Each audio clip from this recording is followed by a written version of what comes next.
Chat, I need someone to send me a cat hair comb quick. With a fucking quickness.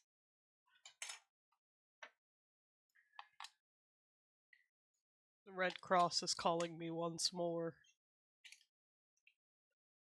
These cats, they're shedding, and both of the combs are lost. We're not shaving the cats. It's bad for their skin. Alright, let me read these. Alright, we got Mama Blaze first, then we got Shadow King second, Theo the Hunter third with the emojis. Let's go. Guys, you want to hear a Cthulhu joke? Actually, never mind, it's an old one. We got Snarlack in here. Hello, everybody. How's it going? My eyeballs hurt. I did not sleep well, and I don't know why the fuck I can't see very well. Well, no, I do know. It's because I'm... and I can't get my glasses yet. I can't. Not yet. Once insurance kicks in, yeah.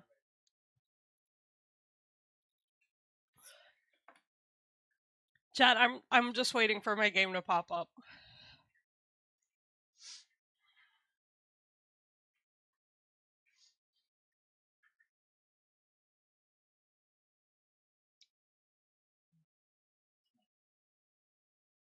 No, I'm too warm right now. That's just gonna make me warmer.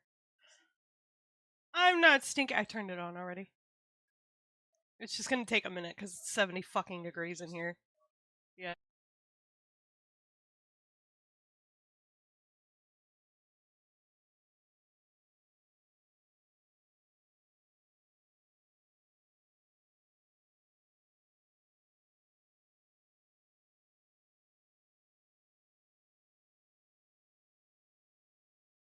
Alright, hello?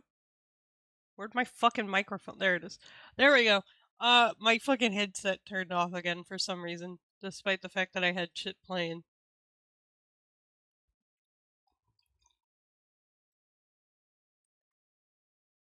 It's fucking hot as balls in here. What the fuck?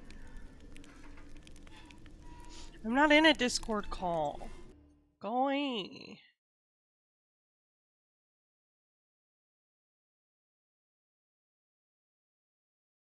There we go.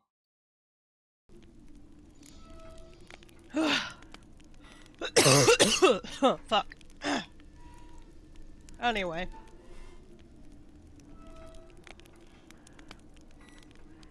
You want the chicken sandwiches tonight, right? You want the chicken sandwiches tonight, right? Okay, we're gonna need to pick up bread. Bread. And maybe some energy drinks, because it's hot and I want cold.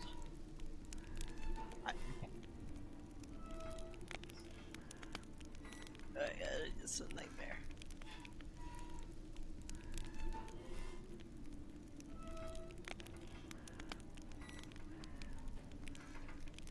Oh, damn it.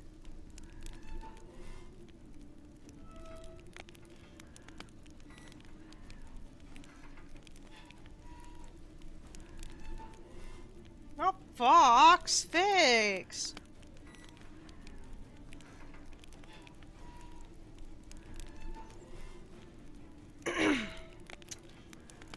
Nuh-uh. Why don't I hear anything from my game? How's my volume at 36 and I'm not hearing shit? Oh, guys, I didn't put on my Witcher medallion. Oh, well. Oh! Now it's too loud.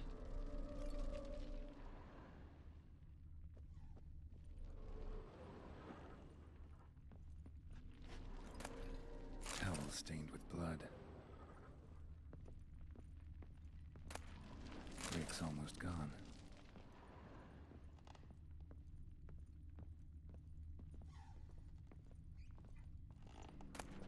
A nightshirt. Never worn, I think.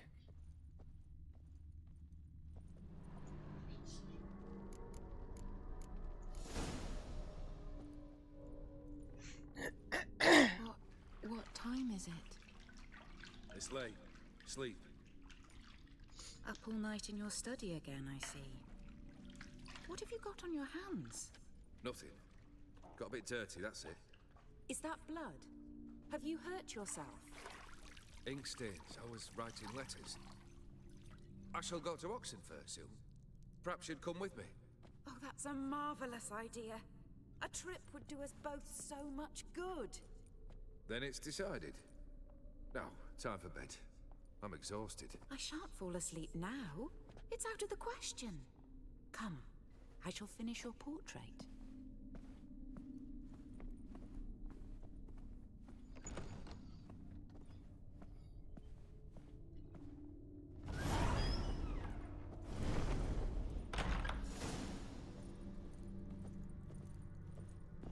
Another blurred memory.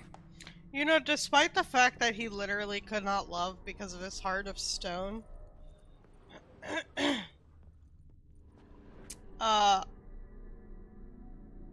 he wasn't the worst of husbands to her. He just literally could not love, and that wasn't fair to her at the end of the day. I mean, early in their relationship, that is, because later on he became so obsessed with finding a way to haunt, or not haunt, but like excise O'Dim from his life that he did start neglecting her, and that's where things really went downhill for them. But in the beginning, it's not like he was a bad dude.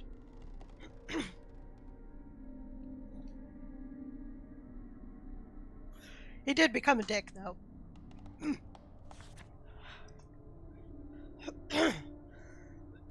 Or maybe that's just how she remembers him, and we'll never know the truth of how he was. Okay, so he actually should be leaning on the table with a cup in the middle, some apples or tomatoes on the right side, and some grapes on the left. She painted Olgierd, but the details are off. Living tableau's missing something fresh, as if someone just rinsed it. Goblet, like the one in the painting. Living tableau's gotta look just like the painting. Okay, so it's an apple. Apple on the right. This goes here. Grapes on the left. Fits, I think. 10 Stream Streak. Let's go! And then Goblet in the middle. Maybe on this side. I don't know. I feel like if I were Olgierd, and I had, you know, this demon spirit following me. He's not really a demon.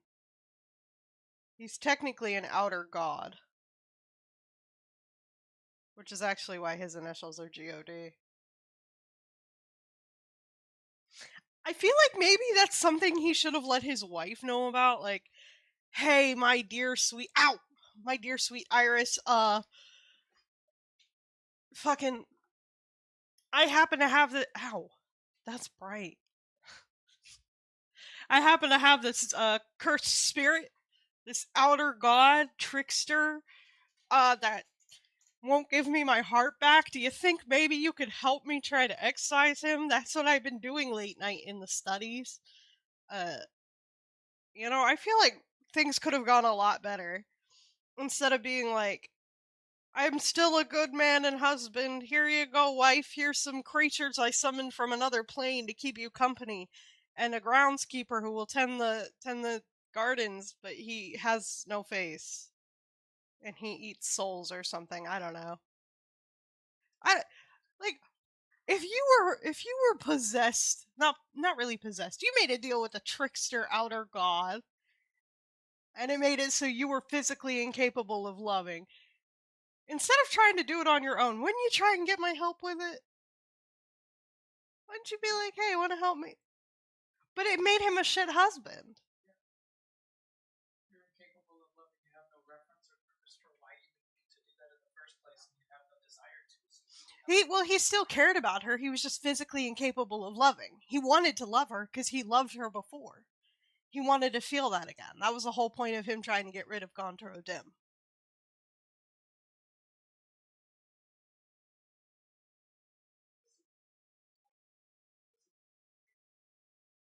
But he knew he did. Like, he was cognitively aware that he loved her, but now he can't, and that hurts him. Which goes to say that he technically still could feel love if he could feel pain at the lack of love. I would think so. But, like, he just couldn't treat her right. So, really, all of it could have been settled by... That's outward action. But he was physically incapable of treating her like he loved her. Like, that was part of the deal. He had a heart. He literally has a heart of stone. He cannot be killed, but he cannot feel positive emotions. I don't know. I feel like if I had made a deal to restore my family's fortune with some...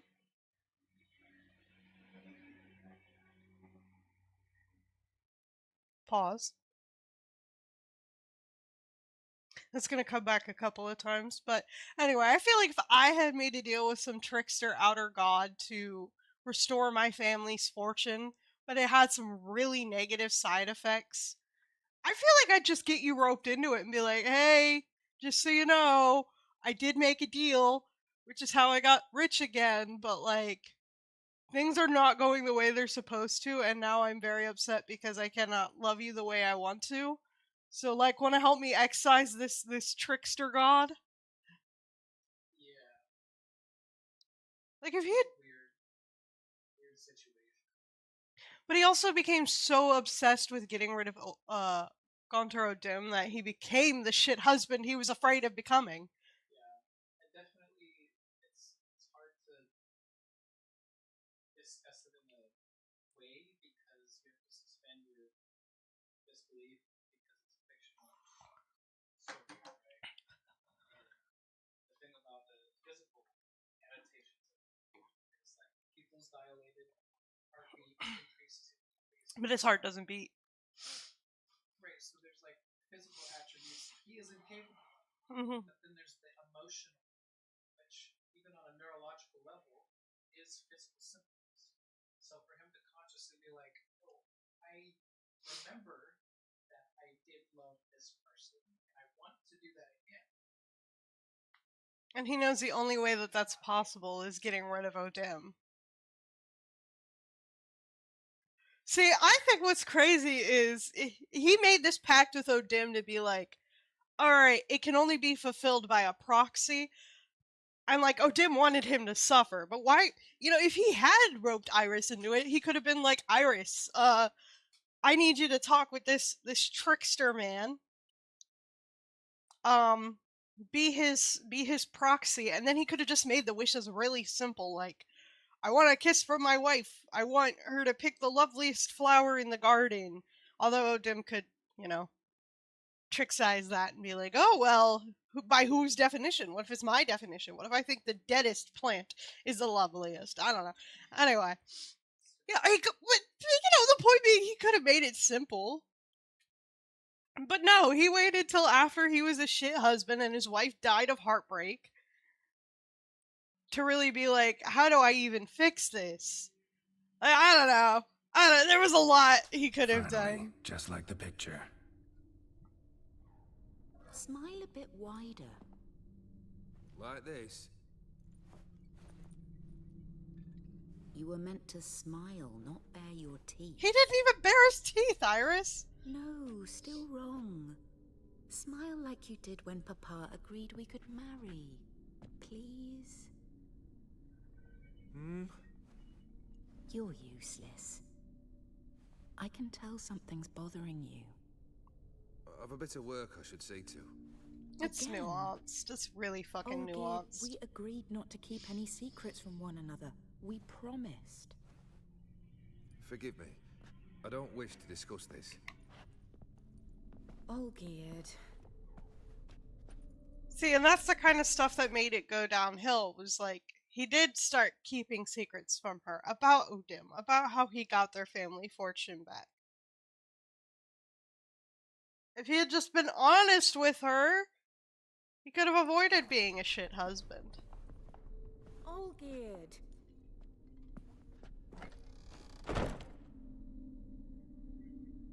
And that's why we see her, her nightmare is what Olgierd became.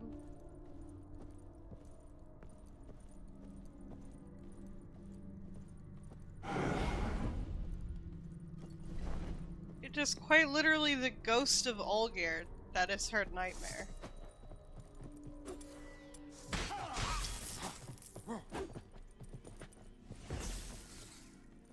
Come on, come closer.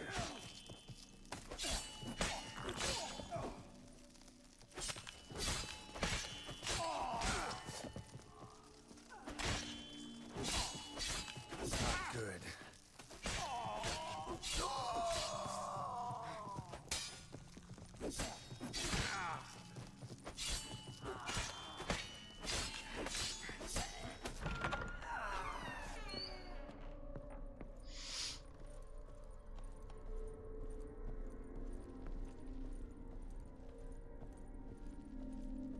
Master von Everek's study. Here he immersed himself in the arcane arts.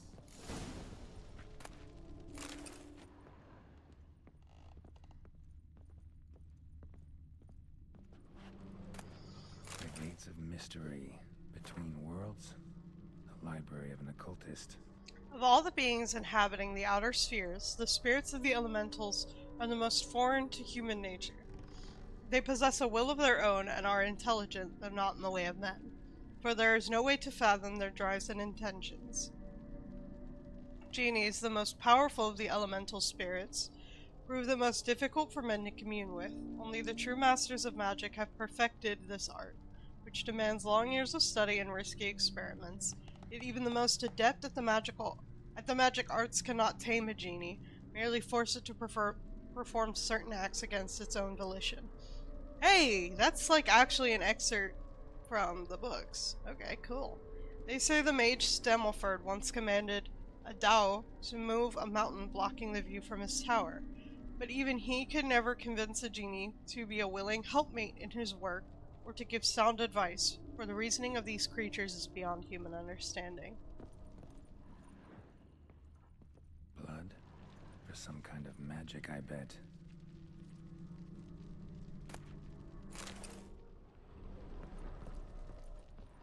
Pentagrams here to bind summoned beings. Lines aren't all clear, though. Need chalk to fix them, and I can set out the candles. Black magic. That should do it. Now for the candles.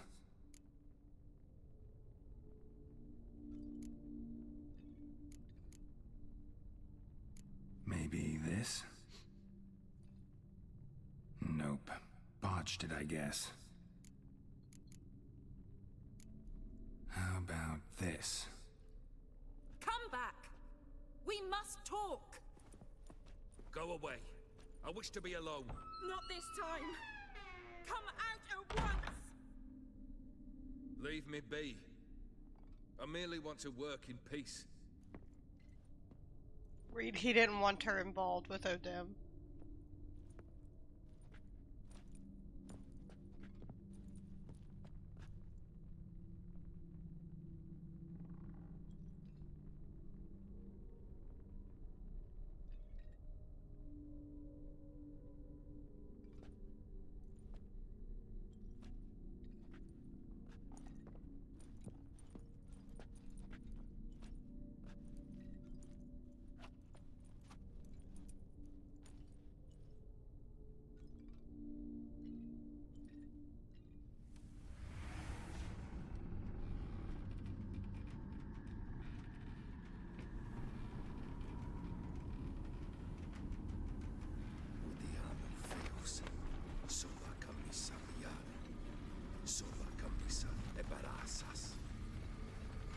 What other spell must I use, damn it?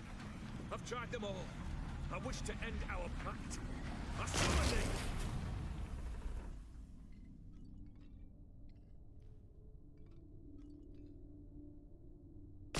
Damn it!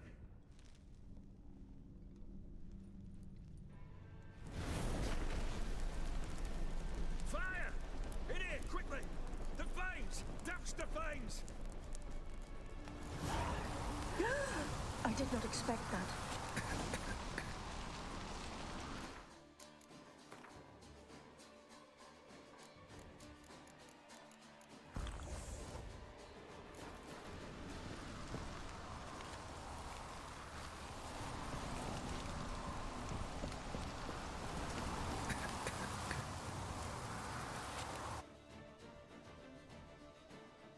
Fucking flashbang! Damn it, smack in the middle of a raging blizzard. Gotta find shelter, get inside.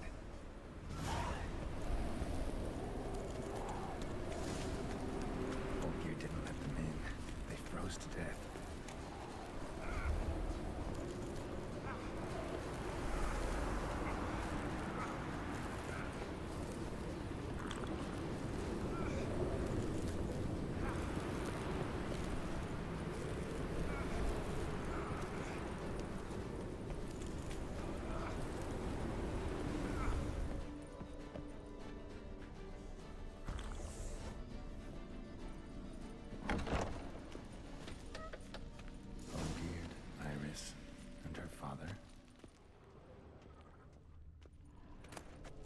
This is when he started smoking.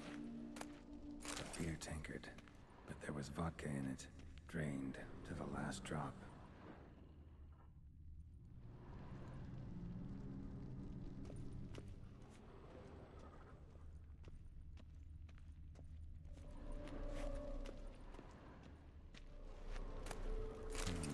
A marriage contract between Iris and Olgierd. Oh, they're prenuptial.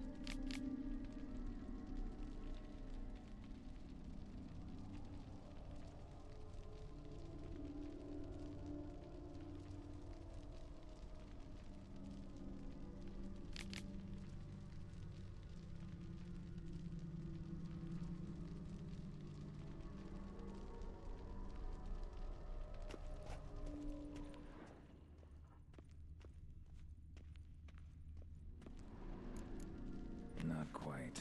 Memory's still incomplete. So that's how he whiled away the long winter evenings.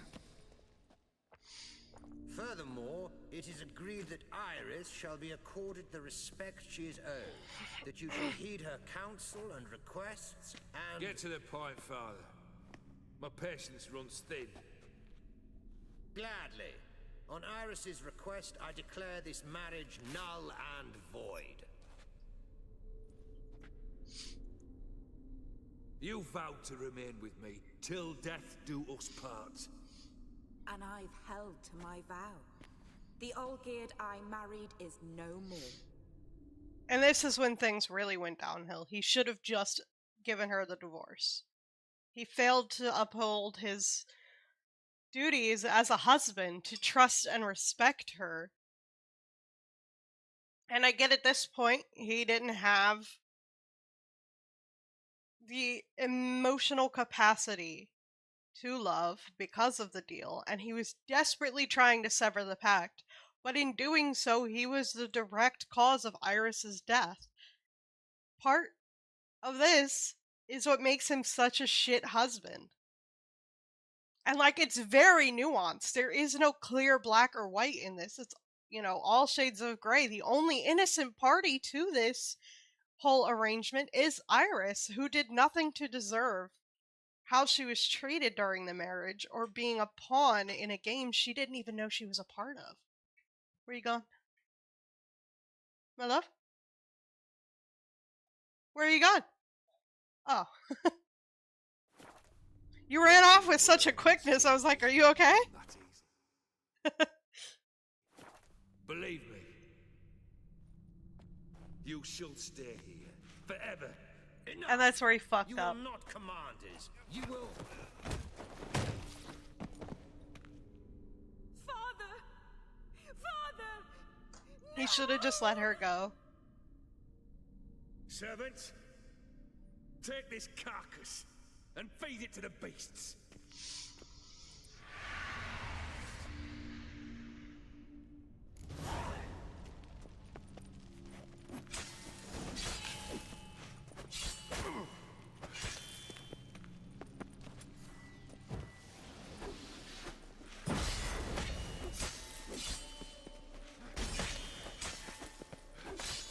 Had he just given her the respect she was owed.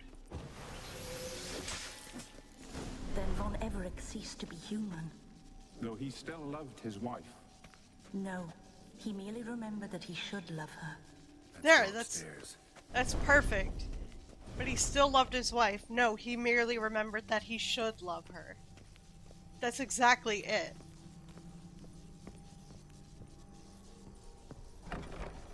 By this point, he was more beast than man.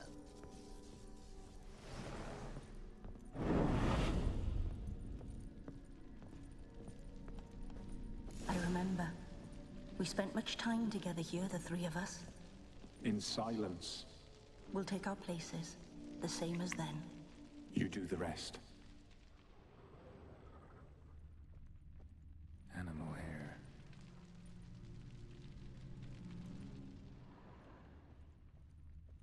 Claw scratches. Small bowl. For soup, maybe? A large clay bowl. Got something wrong. Single place setting. No others on the table.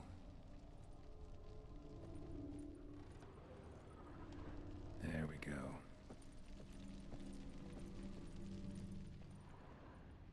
Think this was yours.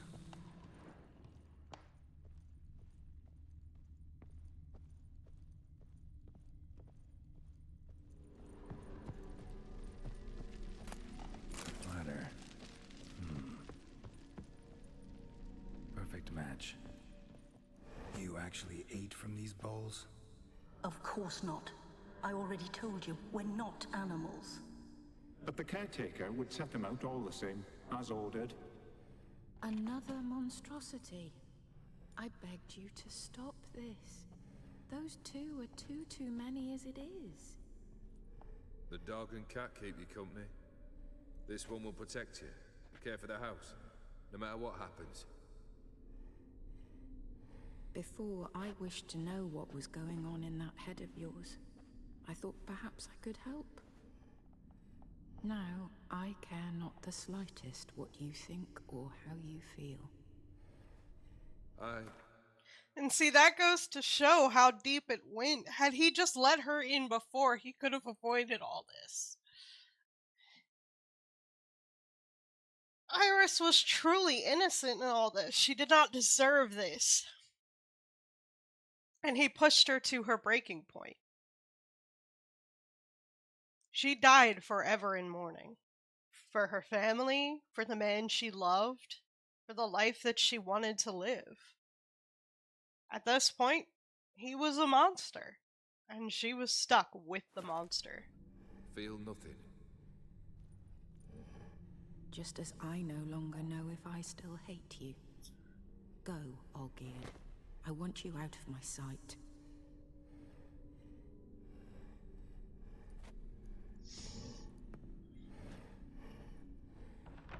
Olgierd von Everec failed to understand we'd never be able to replace him. His spectre now casts a shadow over Lady Iris's every remembrance. We're almost at our journey's end. What's there? Iris von Everec's greatest fear.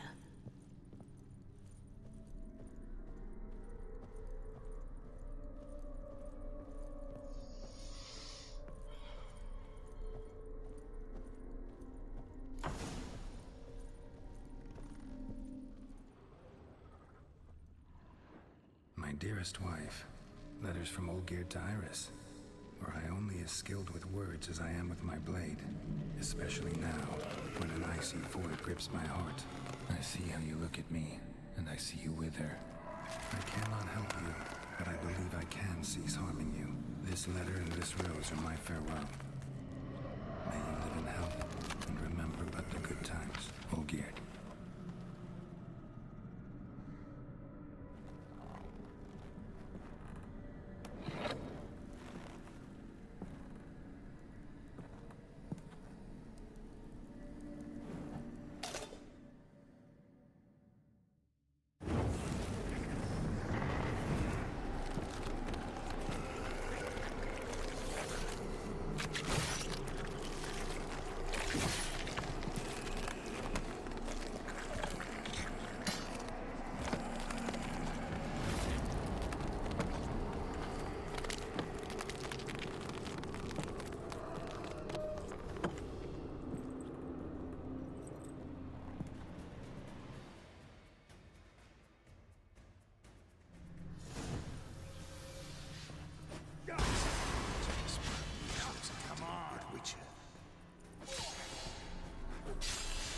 I'm trying to...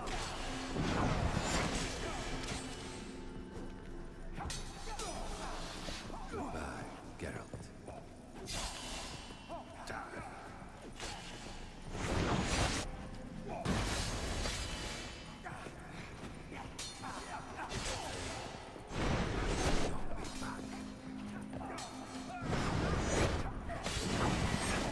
I need to get all of them to attack me at once.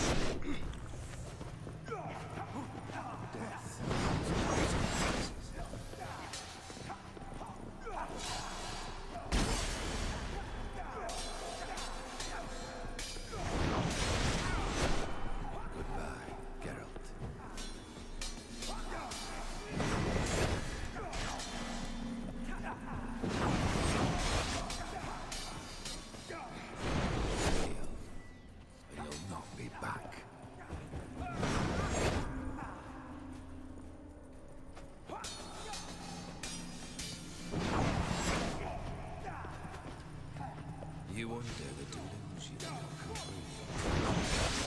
Live happily ever after. Come on.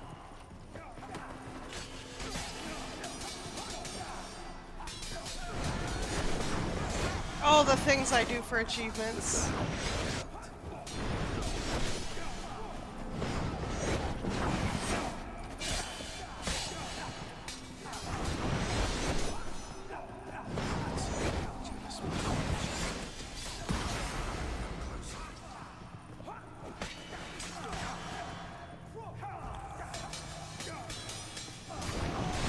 Jesus, I'm pressing dodge, but they're attacking me so often I can't.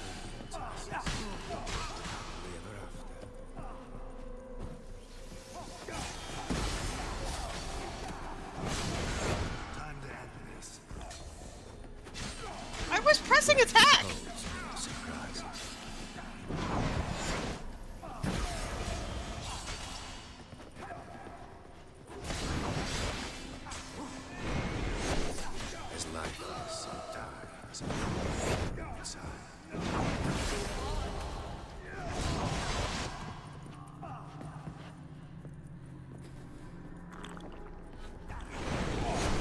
You under the delusion you'll complete your tasks. Live happily ever after. Oh shit.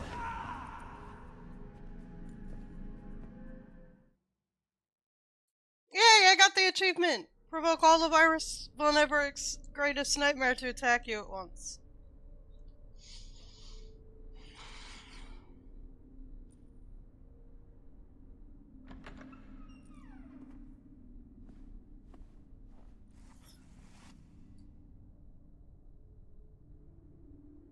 You're not him. Wait, I want to talk. Not here. Not in this place.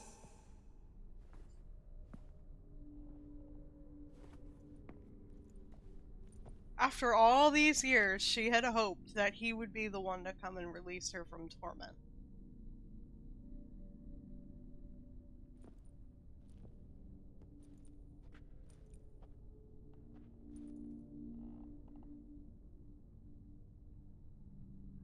I'm sorry. I mistook you for another. For Olgierd? I thought he'd returned. To me. What are you? A ghost? An illusion? I am sadness. Saw you before, but you weren't yourself. And I saw you again in your memories.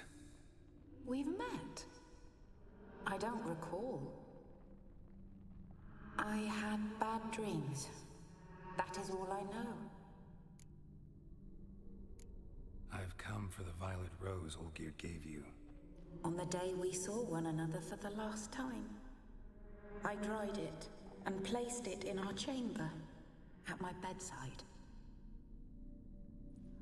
I lay there for days, staring at it, until at last it crumbled into dust, as did I soon after. So, the rose is gone? Not from this world. Look. You buried my body and the flowers bloomed once more. And I was held in a deep, dark sleep. Only now have I awoken, just like my beautiful rose. When you placed the sketchbook on my grave, I remembered learning to draw my husband's face. Tell me, how is Olgierd? Healthy? Does he fare well?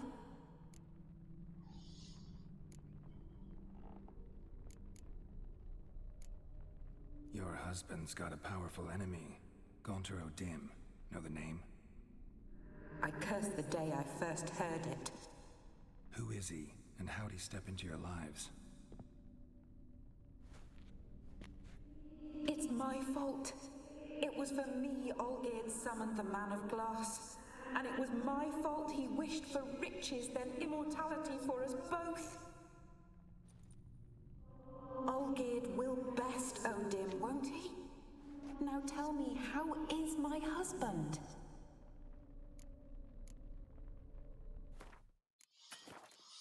Ooh.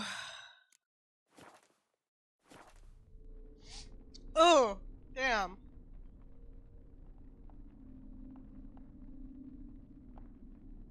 I'm gonna tell her he pretends to be happy, Your but he isn't. husband hunts out ever stronger sensations. He tempts fate, because at heart he's unhappy. At heart he is stone, so nothing has changed. And did Olgierd mention me? What did he say? Not much, but I didn't ask about you. He just sent me to retrieve the rose. The rose? The last I have left of him.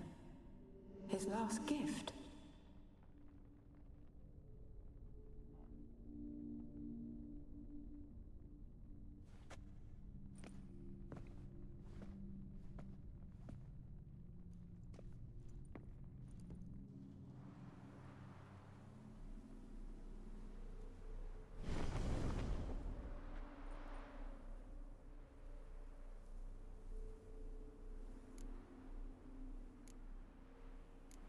Got a feeling the rose is important to you, more than a memento.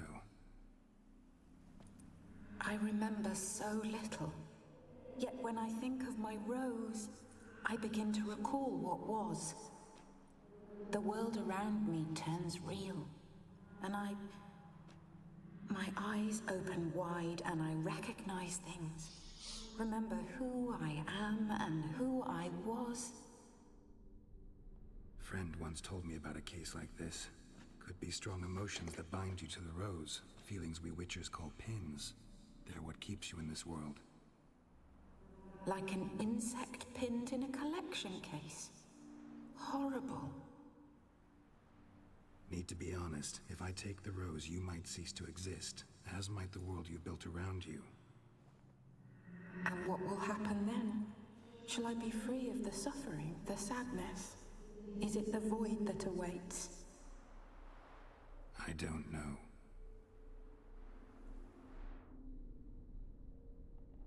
I don't wish to suffer any longer, but I fear there will be cold and darkness until there is nothing at all.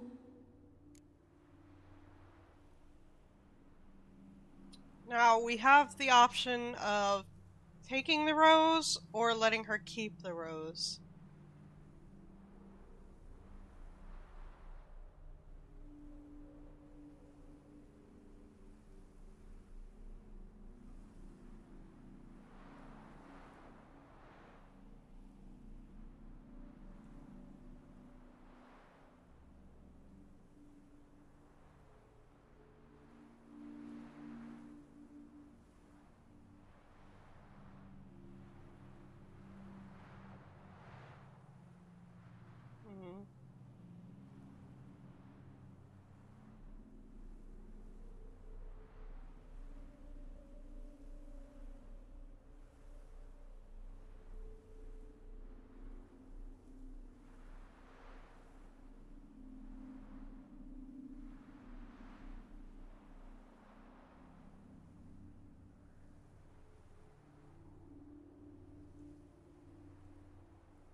not gonna take the rose. I can't take the rose. Is it not what you came for? Can't force Iris into oblivion. She thinks and feels still, and she's no danger to anyone but intruders. Look at her. Look at her world. She's doomed to relive the painful past eternally. Take the rose. Show her mercy. What should I do? What do you want me to do? I do not know what I want. I'm so very, very afraid.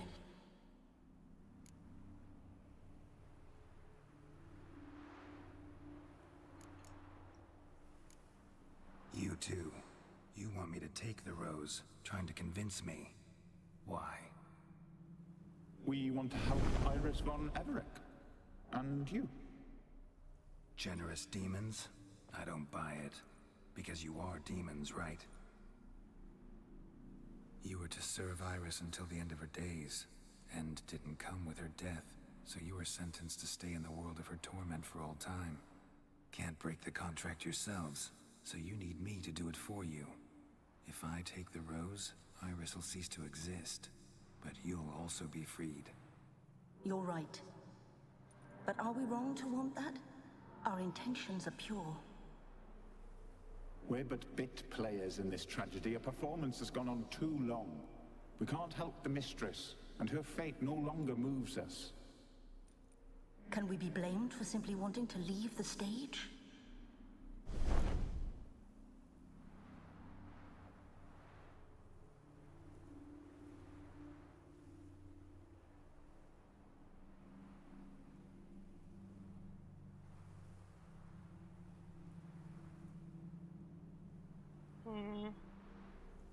No, I'm not gonna take the rose. I won't decide your fate. I can't accept the rose. Will you leave empty-handed? What about your task? Rose stays with Iris. So that is how it's to be. Perhaps in the years to come, another will appear to free us. I don't know that you've chosen wisely. And though I feel no gratitude, I'll not send you away empty-handed. Look, the petal edges darken. The flower closes and I am overcome with sleep.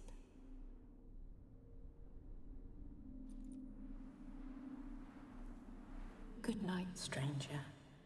You must leave. The rose awaits outside this world, while I descend once more into my dream of what was. Olgierd, I wish to be with Olgierd, to gaze into those eyes, eyes the devil would be proud to have.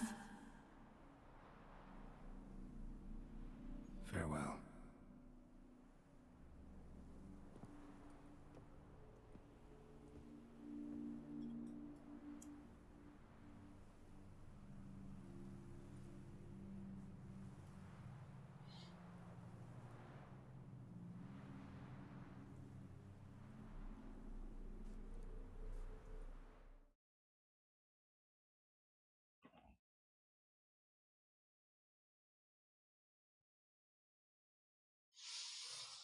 Maybe on New Game Plus I'll take the rose. Painting's changed. Got the violet rose there now. And Iris, ready to see her husband again.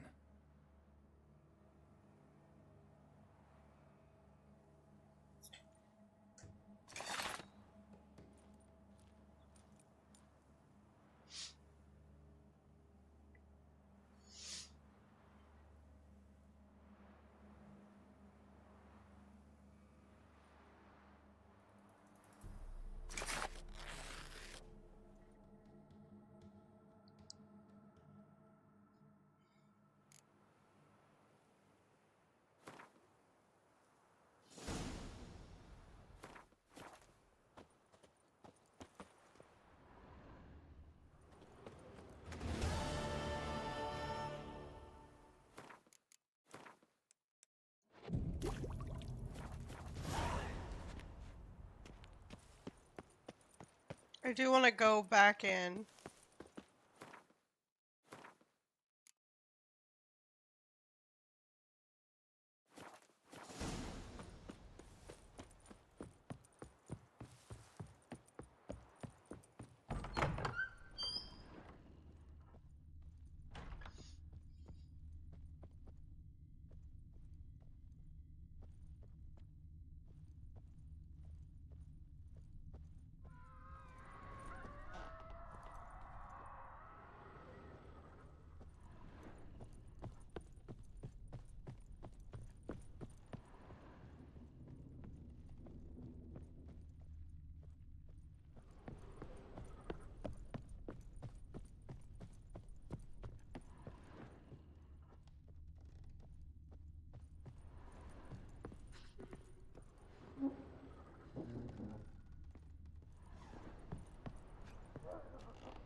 Whee!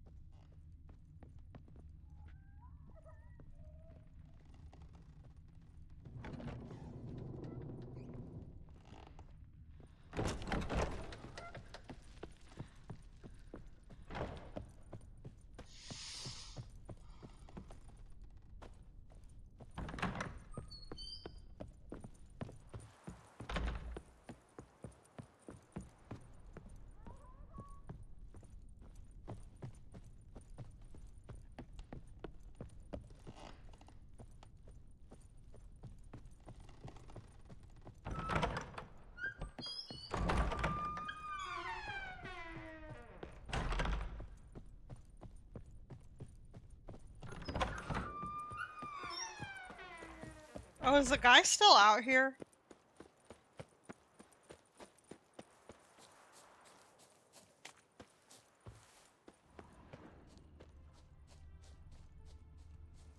I doubt it.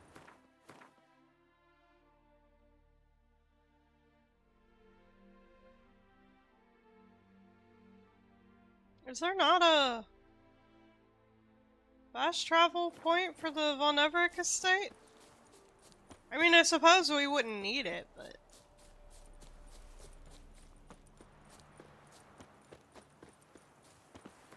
Interesting. Okay.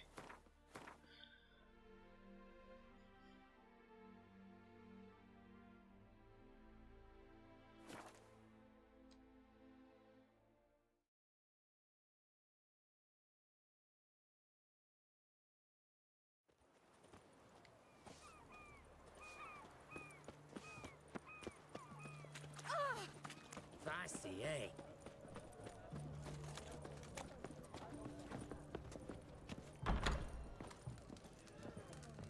What's an oddity like? 2 points, and be quick about it. Oh, please, good sir, a bit of courtesy. So I look up, and Bob's your uncle. He downs half the barrel in one draft. Geralt! Over here! Oi, wait your looks. Use the look of a man who knows how to drink. Thanks. Some other time. Here now. Don't make me beg. My treats.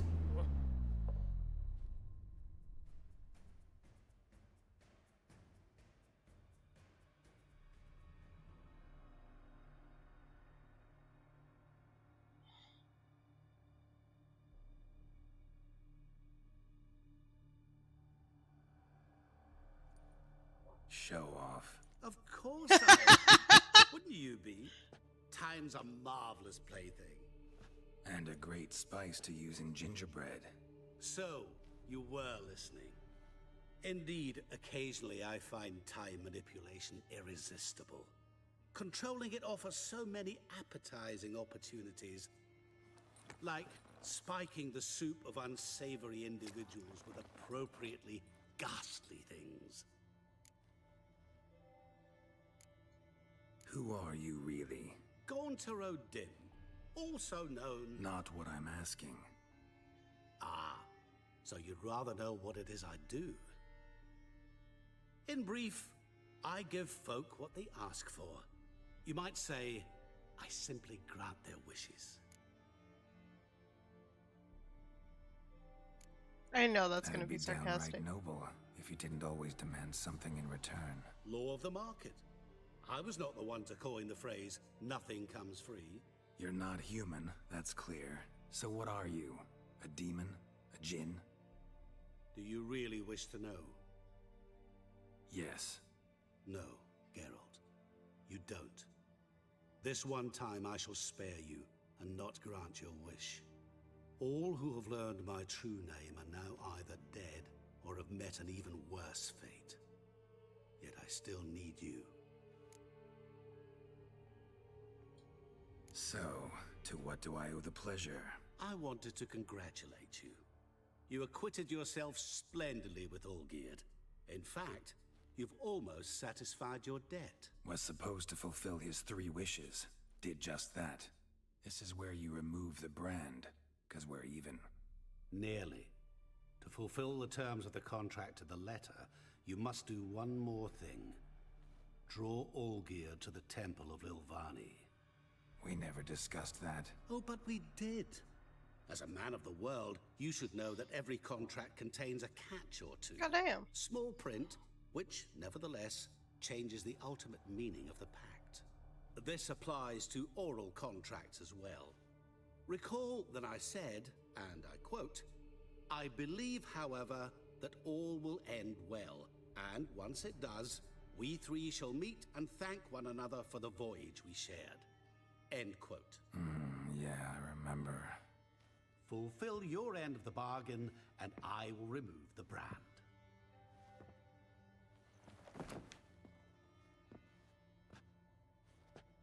That was the last time you interrupted me while I was talking to someone.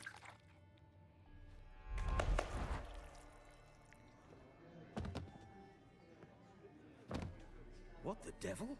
Why is there a fly in my soup? I was waiting. Had an eye out for you. Didn't see you come in. How is it you're here?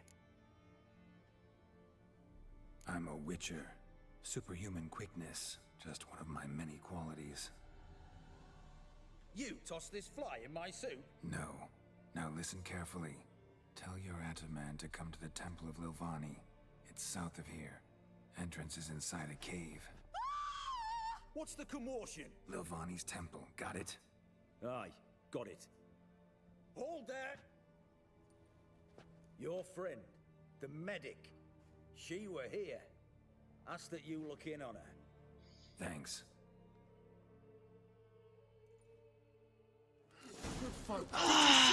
I take it there's more work being done upstairs. Blind drunk he was. Maybe he fainted. Fainted? He's soaked in blood! Witcher in the house. Care for a nibble? Cursed and next. Come hither. Come on. Up. Up. Come on. You can do it.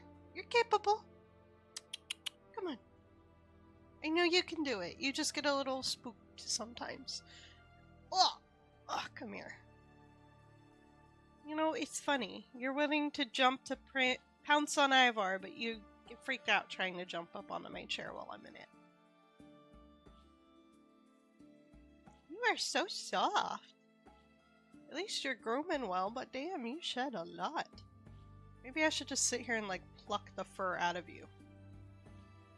I don't have a hand spindle, but I'm sure I can make one. And I could crochet a tiny Loki out of Loki's fur. Would you like that? Would you like a tiny Loki made out of your own fur? Oh, no ears right now? Okay. You are so little. Like, despite you being a chunky man's, like, I could hide in this fur. You've got so much of it. You trying to leave? Okay, I'm not gonna hold you.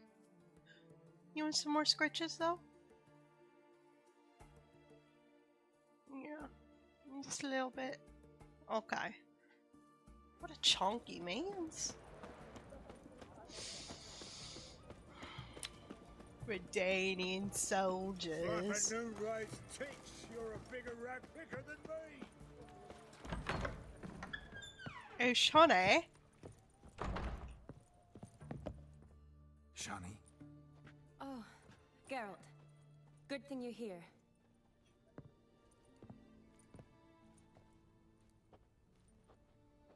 What happened? Somebody break in? This? No. Just getting ready to move. What? When? Where to? Not what I wanted to talk to you about.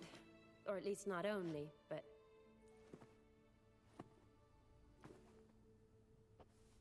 I'm leaving, Geralt. The Eastern Front beckons. I'm Kedwin bound. Never mentioned you'd be moving. Any intention to either. I didn't know I would be. Found out this morning. 2 soldiers came to my door, said Redania needs me again. Couldn't turn him down? Just say no? Perhaps I could have. But I didn't want to. Treating the ill and wounded, it's my calling.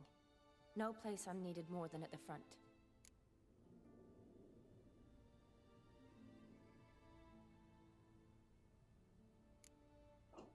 I understand. Any chance we'll see each other again? Someday, I'm sure. So, learn anything about Olgierd? Well, I abandoned the books quickly. Decided that if I was going to learn the truth, I'd need to find someone who knows him. Find anyone? Turned out I didn't need to look far. A colleague at the Academy, an assistant to Professor Permathine Shakeslock, claims Olgierd von Everec met with the professor multiple times. Apparently, Olgierd asked the professor to do some research. Professor got so worked up doing it, he went daffy. Started jealously guarding his notes. Wouldn't even let his assistant look at them. The professor. Where'll I find him? Here in Oxenfurt. Cloistered inside his house on Academy grounds. Mage hunters guard his door. Mage hunters at the door. He under house arrest? I can't say, really. Some of the faculty think him a traitor. Say he sold out to the hunters for a hefty pouch of gold. The assistant, on the other hand, insists the professor wants him there to protect him. I don't know what from. What's your guess? He's certainly useful to them. A specialist in black magic and the occult? Must be a trove of knowledge. If he's really gone off his nutter, I wouldn't be surprised to see them using him. Need to talk to this professor. We'll go together. Redanian guards all over the Academy. Doubt you'll get in alone. Guards have never stopped me. You know that. Wound these, and I'll have to patch them up. Besides, we might run into a friend. Get inside free and easy. Okay. Let's go. Damn, she's already out the door. She ain't even waiting for me.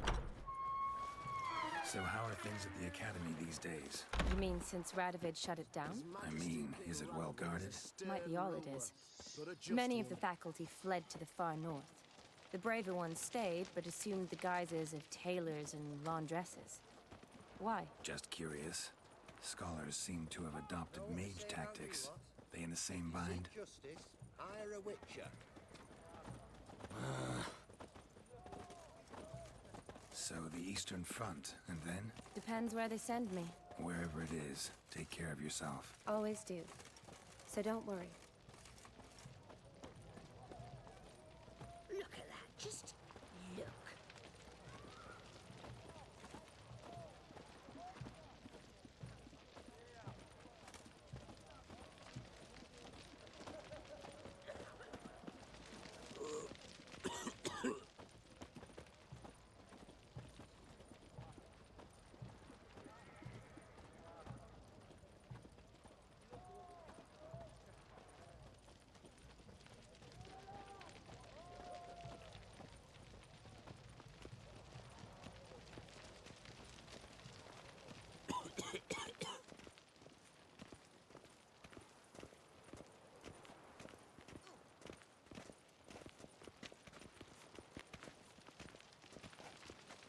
Looking to make some coin too, eh? I was hoping there'd be more conversation than this.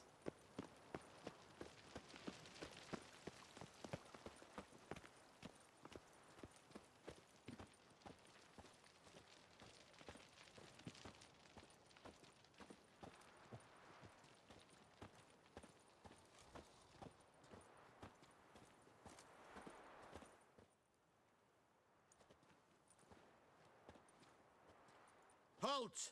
By order of King Radovid, no one's allowed inside the academy. Not even lecturers? No one means no one. See, you've become quite the stickler, Norbert. You were much kinder when I was patching you up. By the way, how's your knee? Fine. Dandy. As if no arrow ever struck it. Consider yourself a lucky man. Because if I'd not decided to operate, you'd be a cripple to the end of your days. Bruno, eh? Maybe we ought to let her in. She's a decent lass. Not like to steal nothing. All right. Well, alone, which will draw too much attention. I'd rather not get shite from the captain on his account. Here's what we'll do.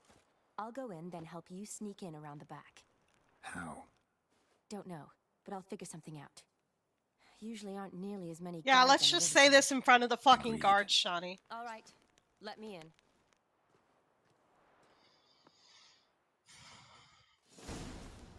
Hey guards, don't listen in, but I'm gonna talk about sneaking in the man you just said no to letting in. Girl! Is you stupid? Feisty, eh?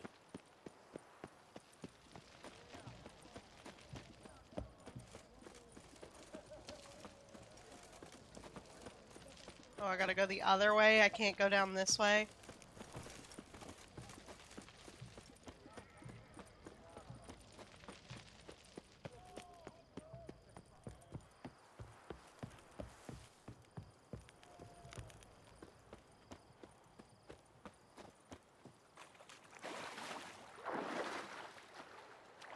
There's a boat right here. Okay.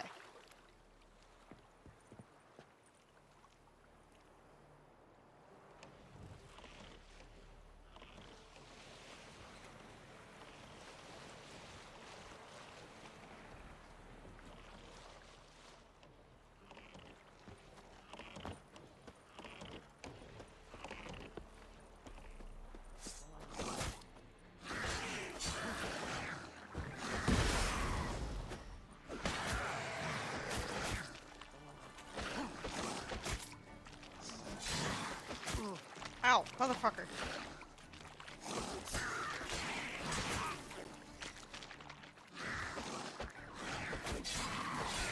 Jesus Christ. Yo, what is up with these drowned dead? Why are they so much stronger?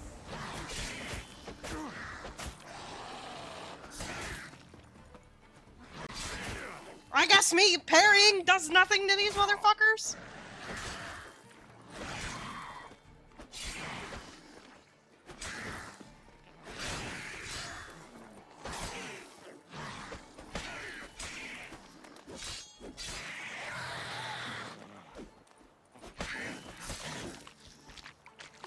Jesus. No, it's not funny. I've got skill. It's not funny. I've got skill. Oh, these aren't lootable? Boring.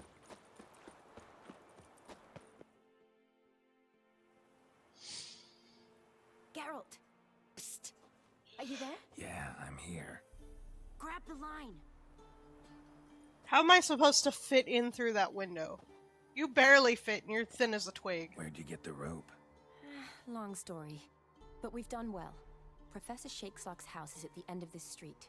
Witch hunters guard the door. Doubt. Professor Shakeslocks? Babe, I'm going to meet Professor Shakeslocks. Say again? I'm going to meet Professor Shakeslocks. I also got a Van Rohe painting earlier. Oh, I passed up on the opportunity to buy spectacles from the Professor, famous hitman. Merchant with a pearl earring was also up for auction.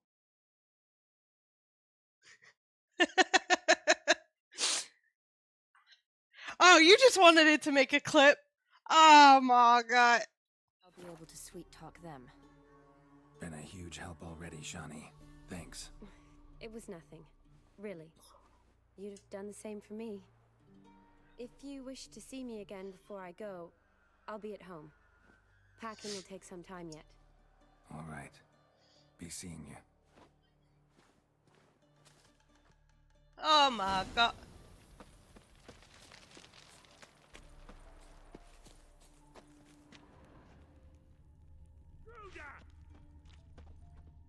No, there's no intruder here. No? There's no intruder. Okay.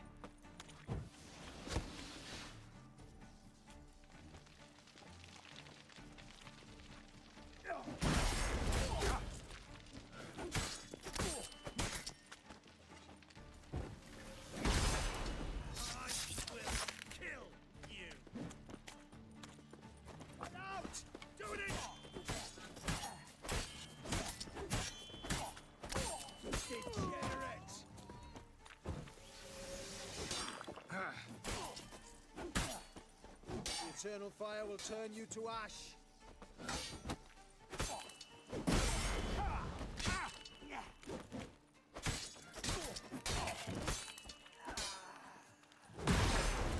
It's only a witcher!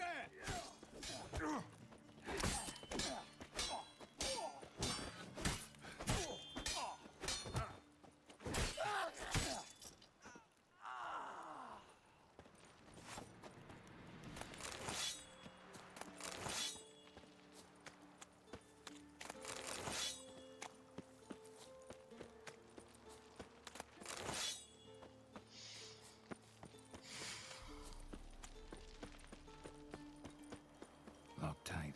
Need another way in. You leave a window open, maybe?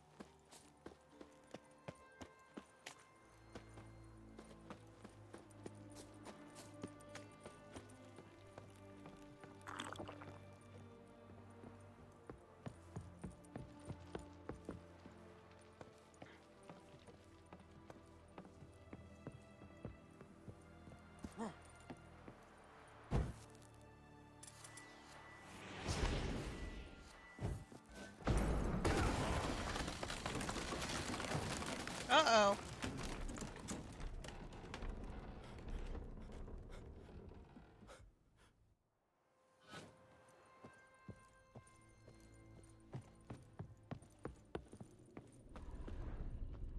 Shattered mirror.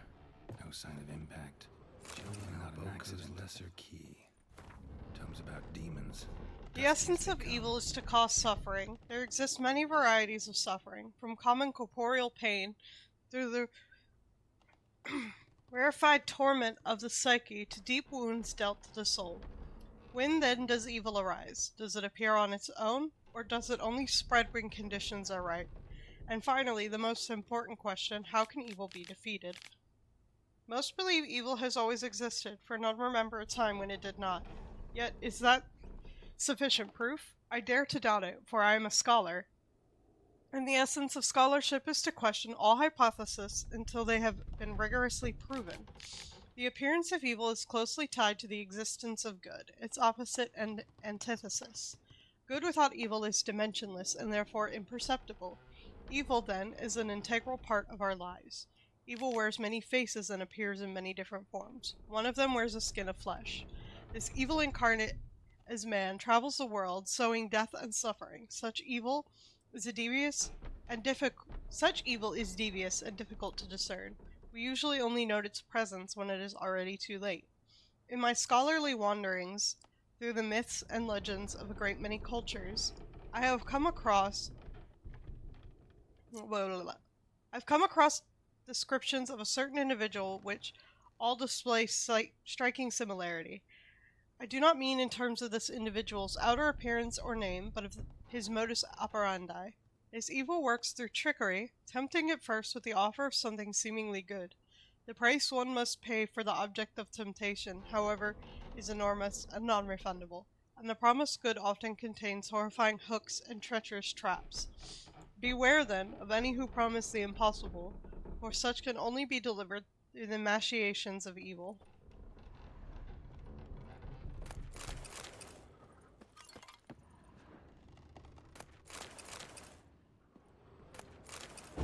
I just need to loot everything. Because I don't think I get a chance to go back. Silver Lamen. Don't know the sigil.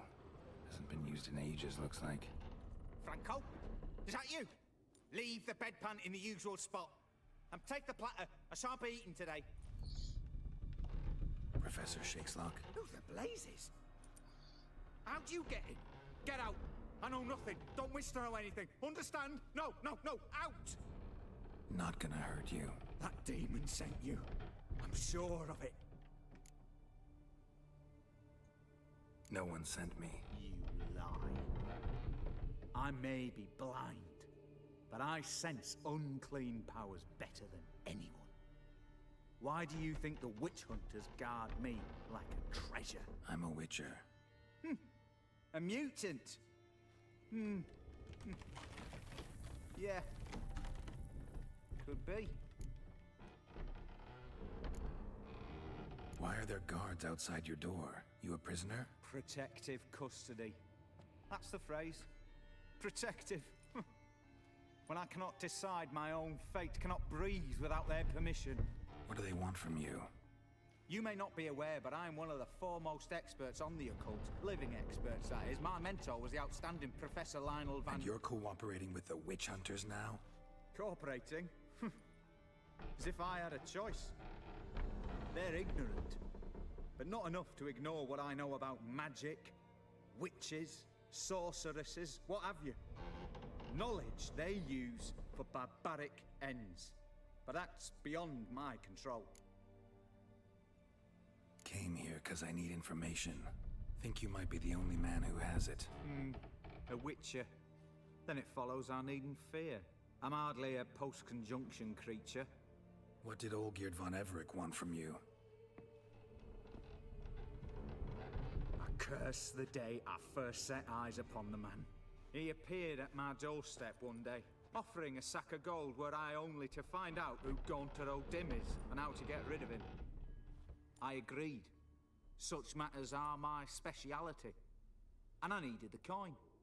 I pored over countless tomes, delved into obscure incidents and analysed folk legends. I went so far as to travel to Nilfgaard, the library there, where at last I hit upon the mysterious entity's trail. There are records of encounters dating back thousands of years in many cultures under many names, but always as evil incarnate. In this land we call him Gaunter O'Dim, at times Master Mirror or the Man of Glass. In deciphering the ancient scrawlings I went blind, yet I learned a great deal. For example, that he plays with his victims.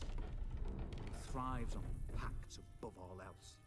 Seemingly harmless contracts which drive their parties to madness.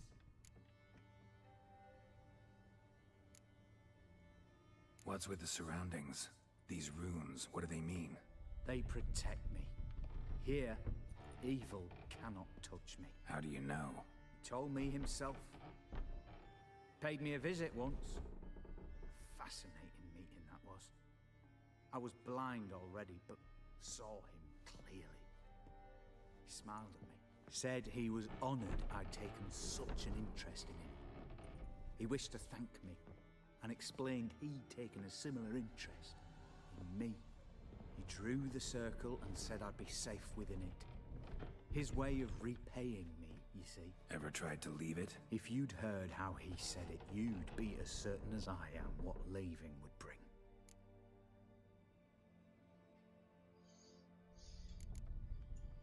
Know anything else about the man? Gaunter O'Dim is no man. He is evil. Evil which assumes various forms. Forget about him, or die. You're alive? Alive? Yet I live in constant fear, born of what I've learned. Howdy! Howdy, howdy. Olgierd sign one of these pacts with him? Brilliant deduction. But have you guessed why? You must know that he came from a wealthy, influential line. He must have, if the family of his betrothed accepted him. Yet did you know his fortune soured? He himself became an outcast, impoverished. Iris's family, a powerful house, could not accept this, would not marry their daughter to a nobody. Olgierd wished to elope. The further away, the better. Yet Iris refused to cut her family ties. Quite the predicament. Indeed. Their luck turned yet darker when a wandering witch mentioned a solution. A man who would grant any wish. His name, Master Mirror. The rest follows naturally. Olgierd and O'Dim, a meeting at a crossroads, a wish, a pact signed in blood, and a price to be paid. Olgierd was to sacrifice one he loved. O'Dim delights in difficult choices. He knew Olgierd loved two in this world, his betrothed and his brother, Vladimir. Olgierd chose, and soon thereafter married his beloved Iris, his fortune restored. Olgierd tell you all that? He had to. How else was I to diagnose his case? Make it sound like an illness. It is worse. Many illnesses are treatable, but play with evil, and medicine can be much harder to find. So did Olgierd kill his own brother? No. Deduce, Witcher. O'Dim acts directly or indirectly. Olgierd merely signed the blood letter. The next day, his brother was dead. Why was Olgierd out to get rid of O'Dim? He'd gotten what he wanted. Had he? His heart had turned cold as ice. His feelings for his wife, for whom he'd sacrificed his brother, had withered. He'd lost all he'd loved. Had he wanted any of this? No. O'Dim grants what you wish, not what you want. All who sign a pact learn the difference and die by it. All? No way to get rid of him? Kill him, you mean? Kill evil? No. Yet the annals tell of a man who dissolved his pact by defeating O'Dim at his own game. Meaning? O'Dim wields contracts, word traps, duels of wits. Challenge him to such a duel.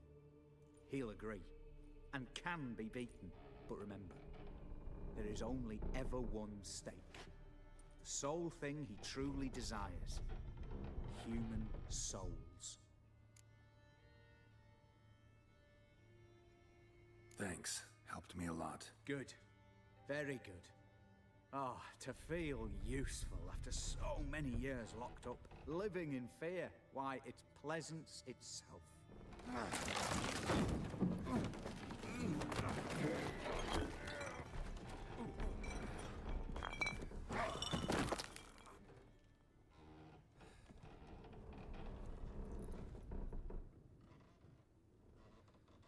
Shit.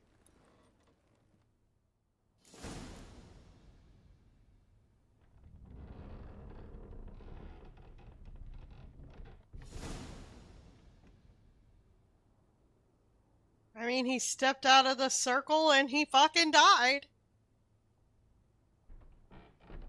So maybe he was right.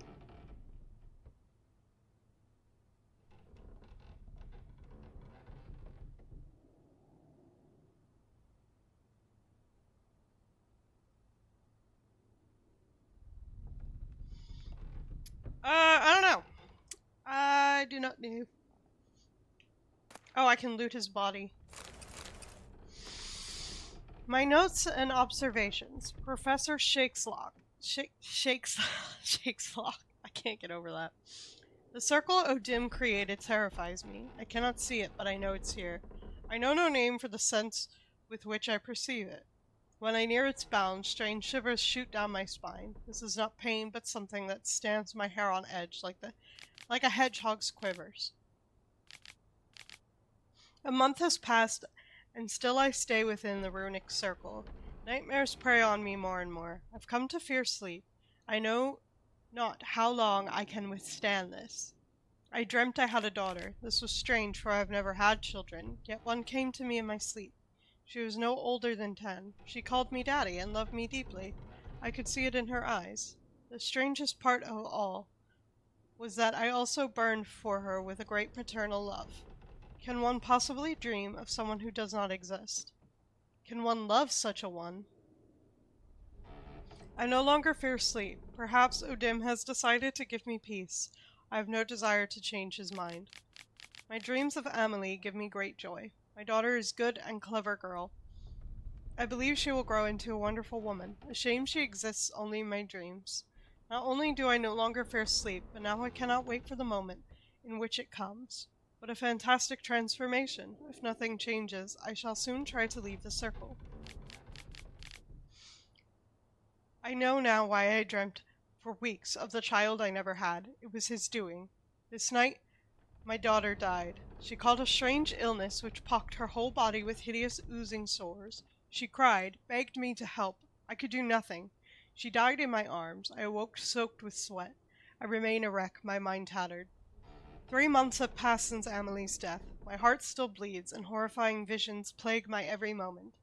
I'm a blind man who wishes he saw nothing, for utter blindness would be a relief compared to these tormenting visions. I cannot persevere much longer. I have become a deeply unhappy old man. I have now lived within the magic circle for a year. Thoughts of suicide haunt my mind ever more often. It would be so simple. I need but step outside of the ruins.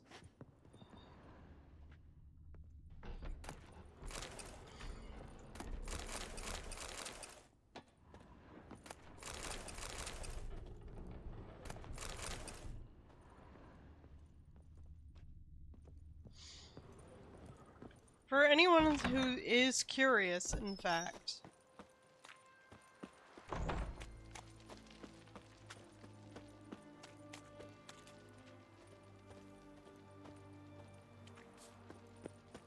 the plague that they talk about within the world of The Witcher, the Catriona, which he was describing with the pustules and the sores, is the bubonic plague.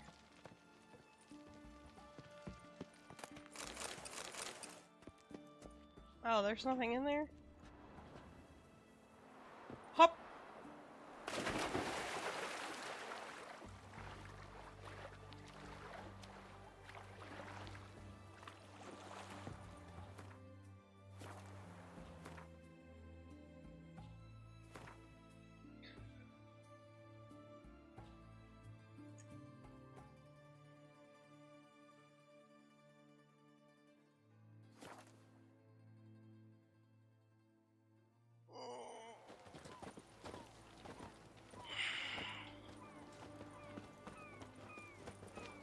Know what they say about you lot?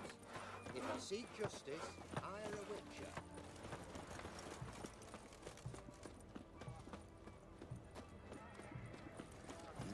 Hey, free boy.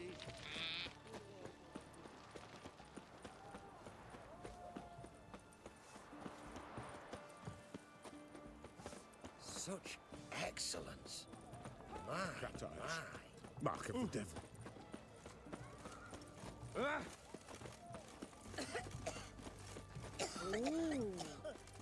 The knight from the fairy tales. Did he have white hair or a white horse? Double shays. Double shies. The mark of a dangerous gift. Such excellence. Get out of my way then. Ah, here we are.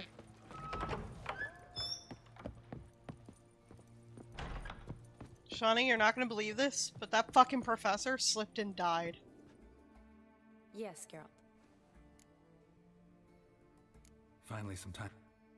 After our paths diverged? Well, the peace was brief, but I used it well. Went back to Oxenfurt, completed my doctorate, then I believe I did time in every field hospital and medic's tent north of the Yaruga. Never could stand to be idle. I'm not a witcher. Not likely to live 150 years. My time's much shorter, so I try to use every bit wisely. Always did know what you wanted. True. Nothing's changed in that sense. Oh, that's it? That's all we're gonna talk about? I can't tell her that the professor fucking died? Well, that's a shame. Guys, you have to believe me. He slipped and fell on a bottle. See you later. He fucking broke his neck.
Caught one just before he reached the cave.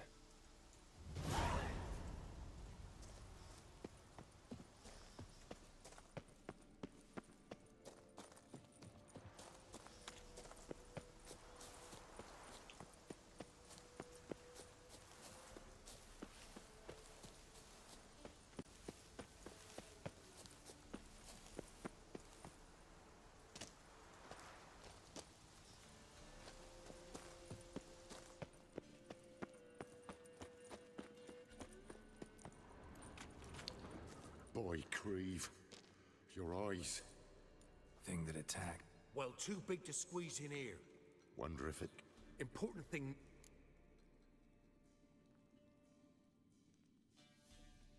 Need to tend to the monster. We'll wait here. Wyvern. Lucky me.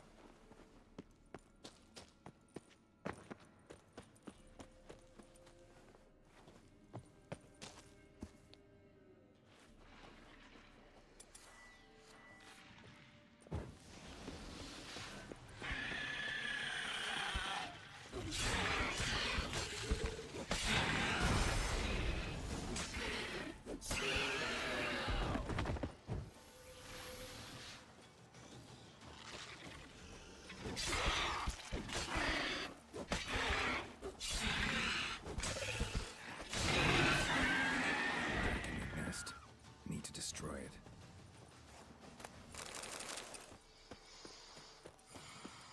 Wasn't them that attacked those people.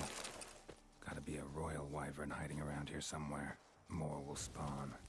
Need to destroy the nests.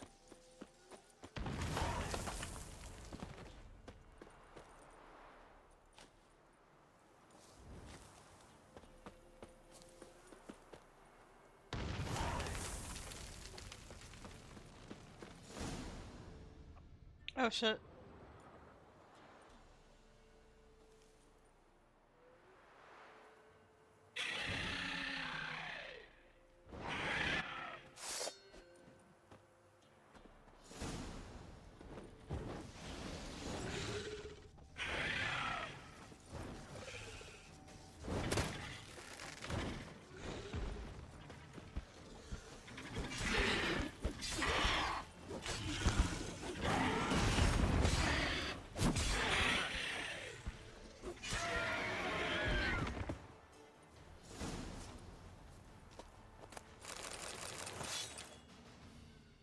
always have a skull. It's huge. What's the name again? Royal Wyvern. Don't usually come this big. It's feasted plenty, I reckon. Attacking those travelling the road. What do they call ye, master? Geralt of Rivia. Geralt of Rivia. It'll be a tale to tell the young'uns.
Strange choice of locale. Guessing there's a reason for it.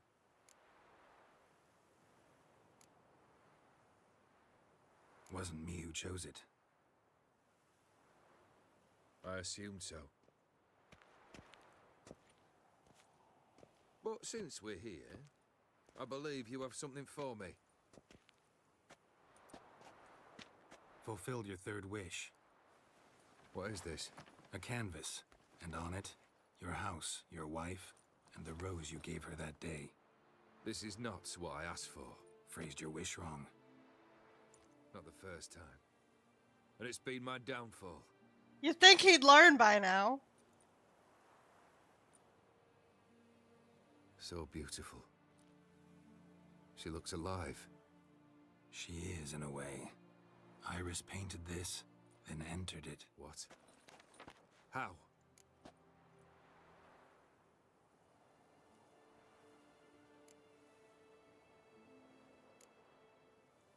Think she missed you. The real you. She wanted the pact to expire, so you could be yourself again. How you were before, no matter the price. Iris. What a mess we made of it all. If I'd only known then how it would end. What's happening? I feel as though a hot iron's pierced my chest.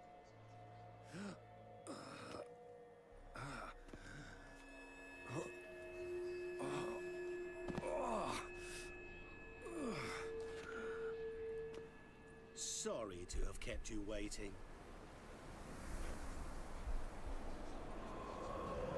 So glad to see everyone's... How do you feel, Von Emmerich? A little less troubled? Lighter in the heart?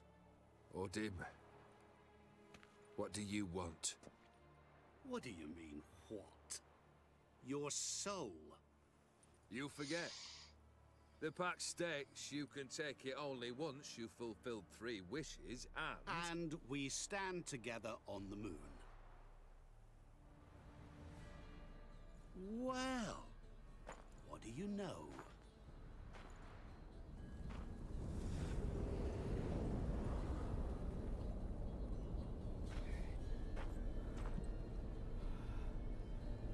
What? No. We had a pact. The moon is there. There!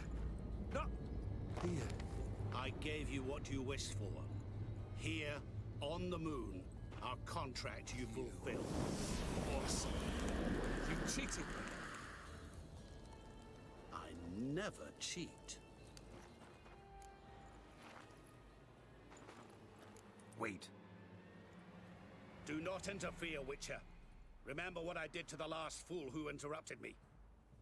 You grant wishes, right? Grant mine and release him. He must repay his debt. Let him go, and I'll take it on. We'll call it mine. You wish to give your soul for his? No, but we can play for them. I lose, you take mine and Olgierd's. But if I win, you release us both. What do you propose we play? Gwent? Don't know. Maybe we can bet on a challenge. You know I'm good at accomplishing the impossible. Seen me do it. Very well. But we shall do this my way.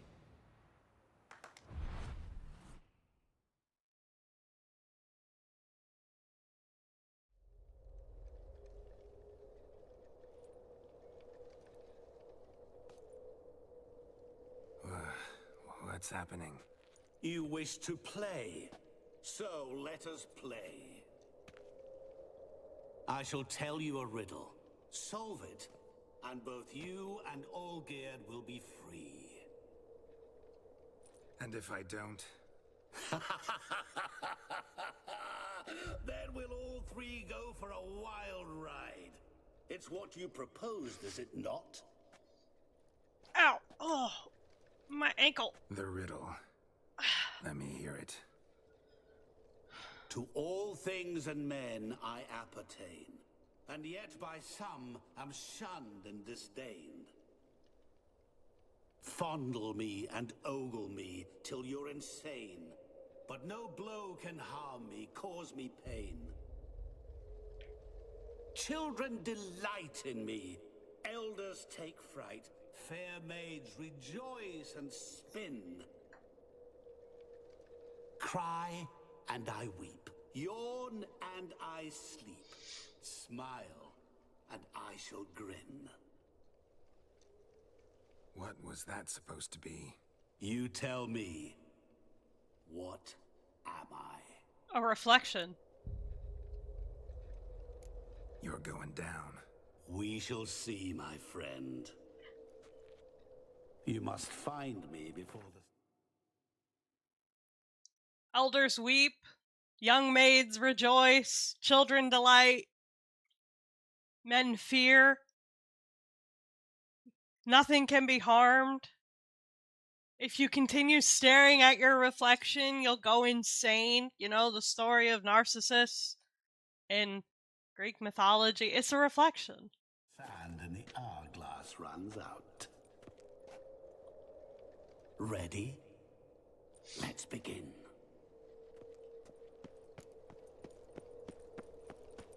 What is this place? You like it? Plenty more where it came from. Just remember, you must find me before time runs out. Okay.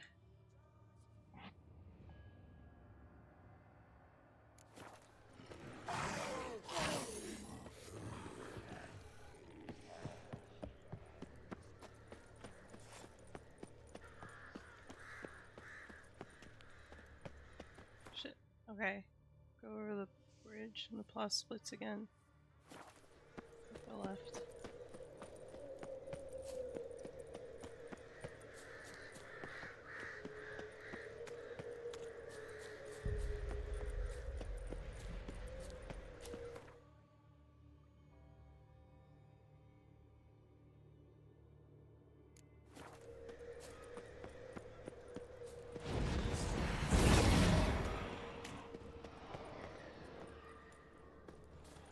Oh, I have to kill that thing.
What is it about swords that turns men into utter fools when they see...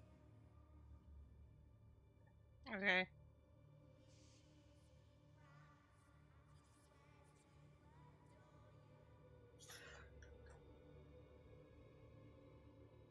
One for the taking. Through howling winds, pouring rain, with their life hanging by a thread. Which reminds me, time is running out. To a house? Wait, fucking... Head up the stairs, take it out the stone. Facing away from the stone, head left and follow the split.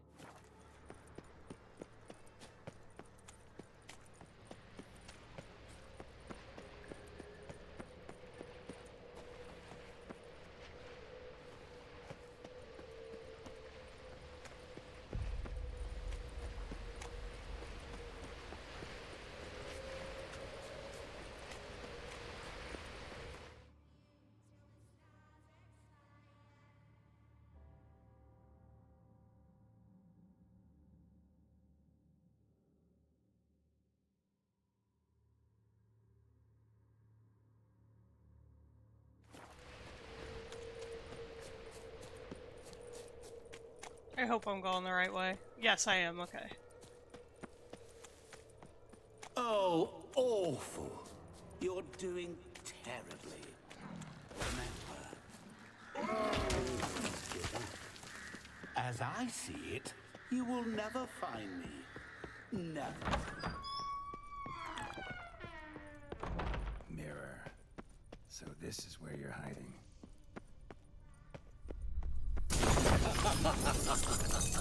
Come now. You didn't expect it to be that easy, did you?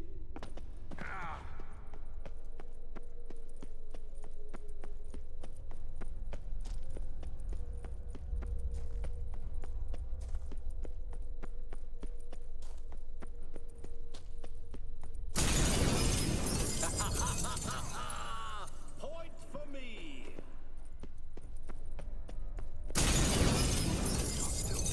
So you say, yet I wait and wait and nothing.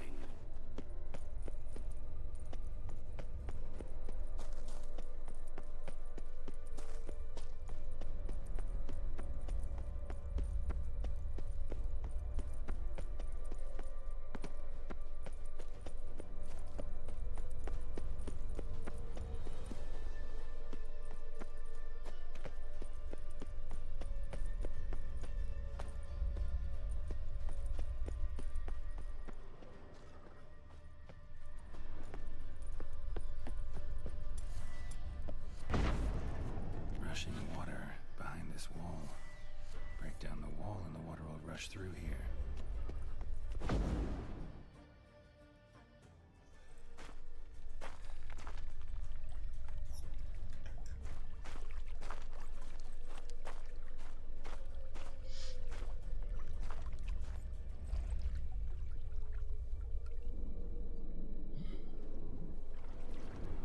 Gotcha.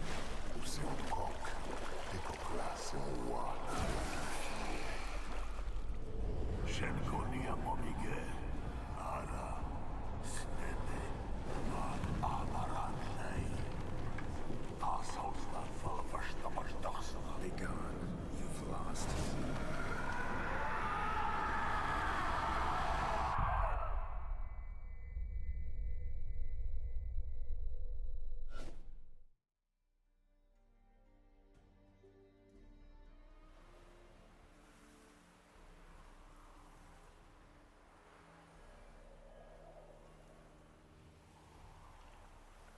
So, any better? Yeah, thanks. Wine's revived me a bit. This plonk could revive a corpse. An exquisitely rank vintage. You know what, though? It's good at last to taste something real. So, have at it. Tell me what the blazes just happened. Your brand's gone. Guessing that's a good sign?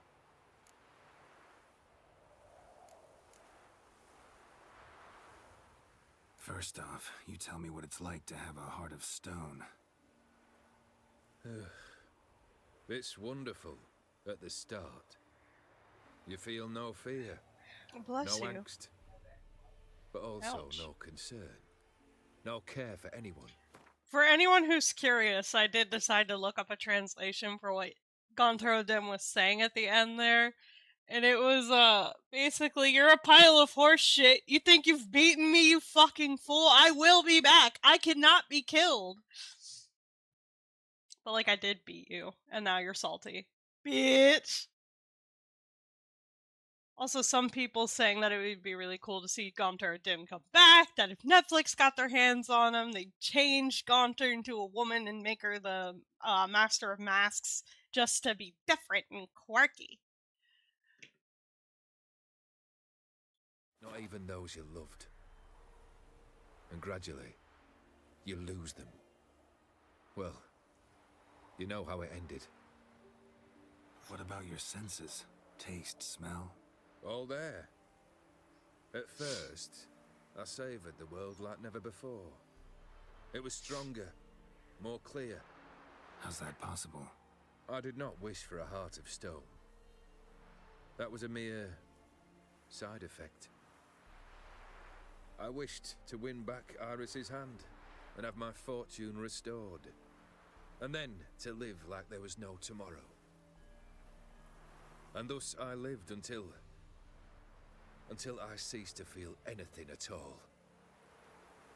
What a joy to be done with it. Because I am done, right? Will you tell me what happened?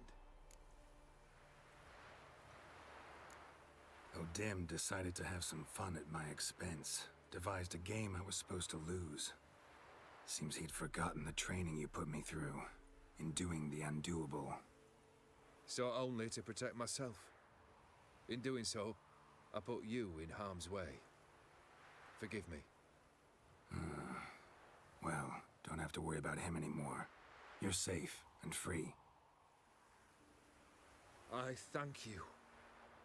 Though I've no notion what to do with this freedom now.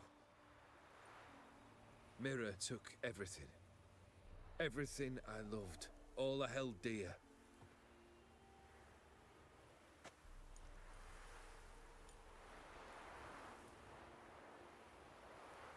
Not true. Got your heart back. A bitter victory. Now at last I sense how much I've lost. I've a heart again. Yet all it feels is grief, sadness, and defeat. My life is a ruin.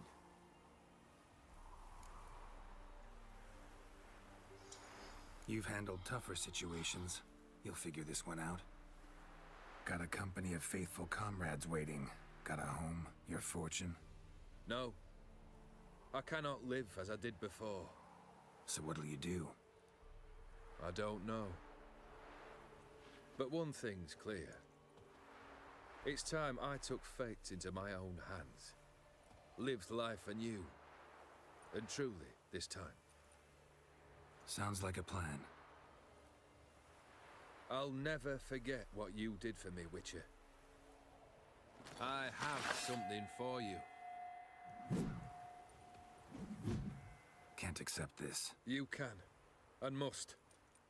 This sabre's been in my family for generations. Even when I'd lost all else, it remained at my side. Means a great deal to me.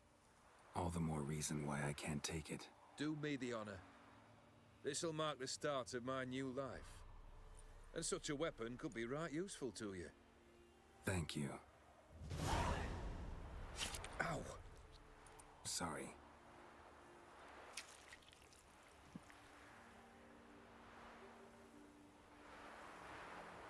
You needn't be. I thank you again, Geralt. And good luck on the path. Good luck to you too.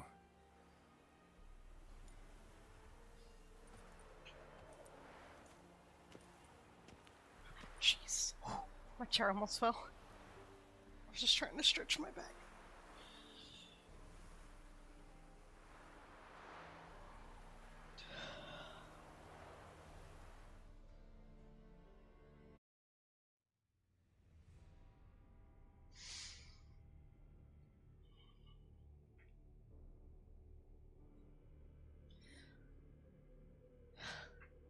that's...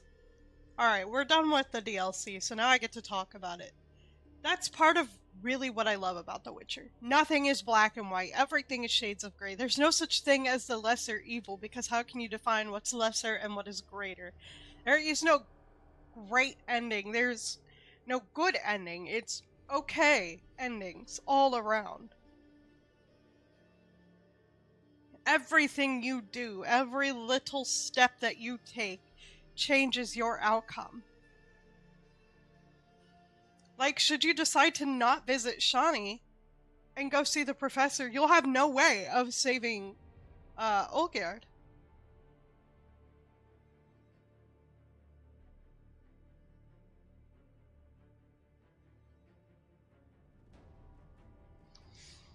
If you know, if every little step that you take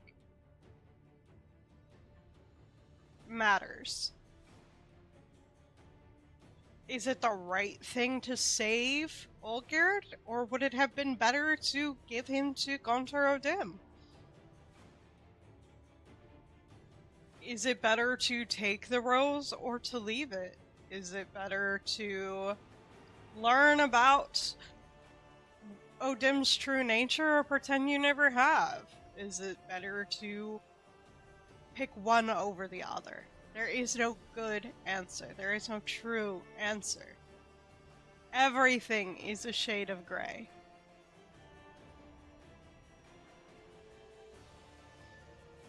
No matter what you do, you'll be left asking the question, was it the right thing to do?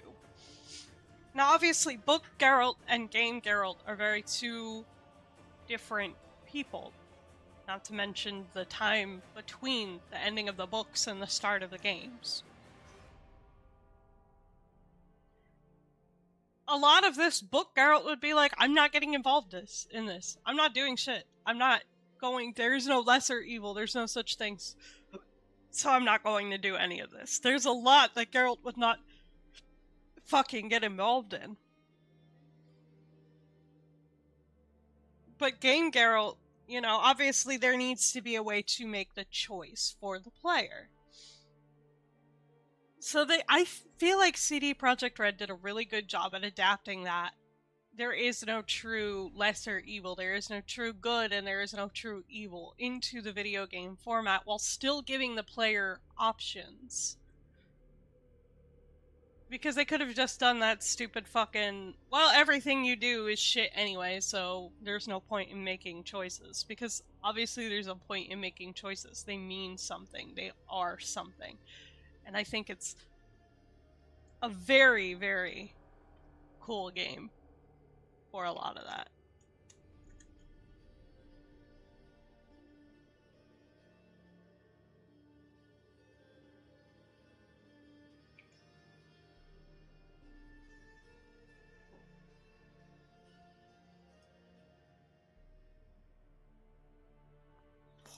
And I've mentioned it before, how I feel like this DLC in particular is really impactful the first time you play it. How it means a lot more when you first go through it and have to make the choices and you have no idea what's gonna happen. Like,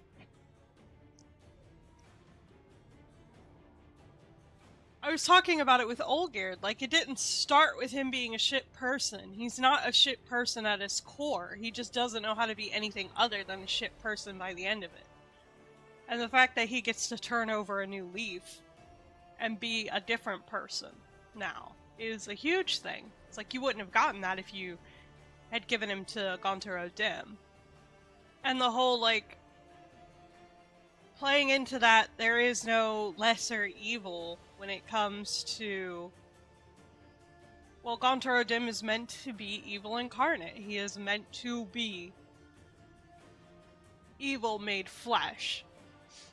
And still a lot of people take that to be like, oh, well, you should side with Gontar because Olgierd's a shit person and he made the deal, so now he has to live with it. But I feel like that completely misses the point of the books about fate and destiny, and how at the end of the day you don't really have a say in the turn of your life.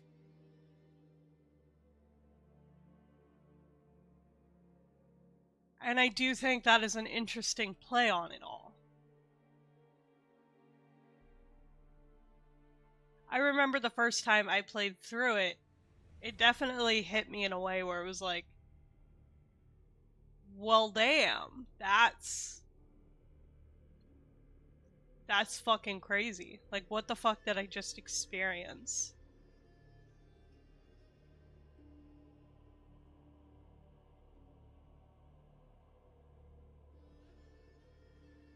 Again, we have to take into account the fact that Gontar O'Dim, he didn't exist with the conjunction of the spheres. He just is and always will be. There is quite the tale to tell with that. Why you bite? Well, now I have to stab. Stab.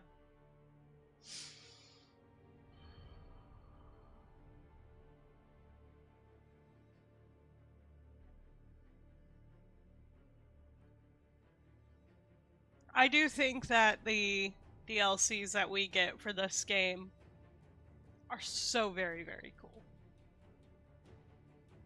Obviously, I have a favorite.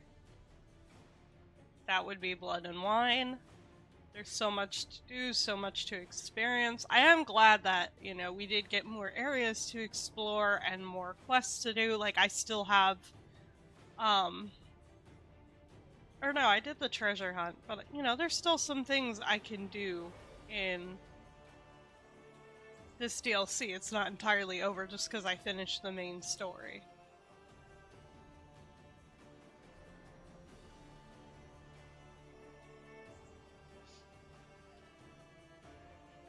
But we do have several hours left in the day, so I will in fact be moving on to Blood and Wine here today.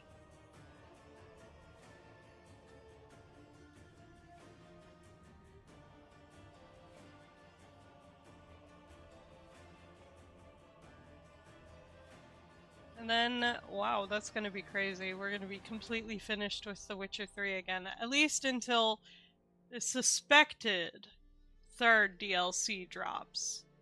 Some people are saying, oh, it was verified, it's actually happening. Some people are saying nothing ever of the sort happened. Okay, let me see. Wait, what the fuck?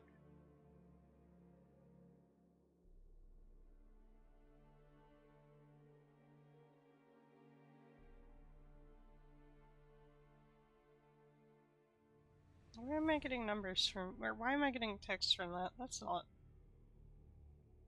important to me. Alright, let me see. Witcher 3 third DLC. Okay.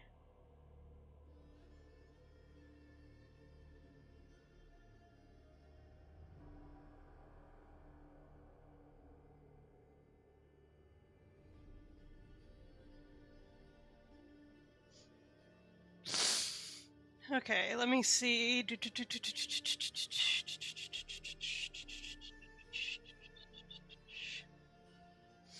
The unannounced DLC, which is down. This is Screen Rant, so do take it with a grain of salt. But the unannounced DLC, which has been the subject of the rumor mill over the past year, will be the third expansion in the Witcher 3 Wild Hunt universe.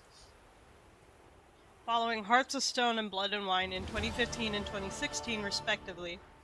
Now with a third DLC reportedly in development and set to bridge the gap between the events of Witcher 3 Wild Hunt and the upcoming Witcher 4, it seems as though we do not have long to wait until we can finally see how Geralt's story ends and Ciri's begins.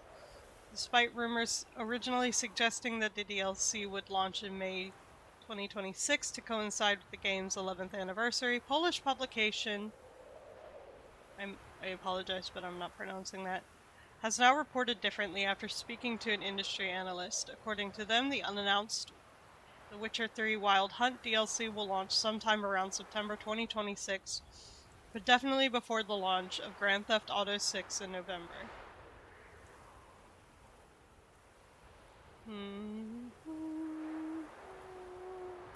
Probably around Q3. September is the best window.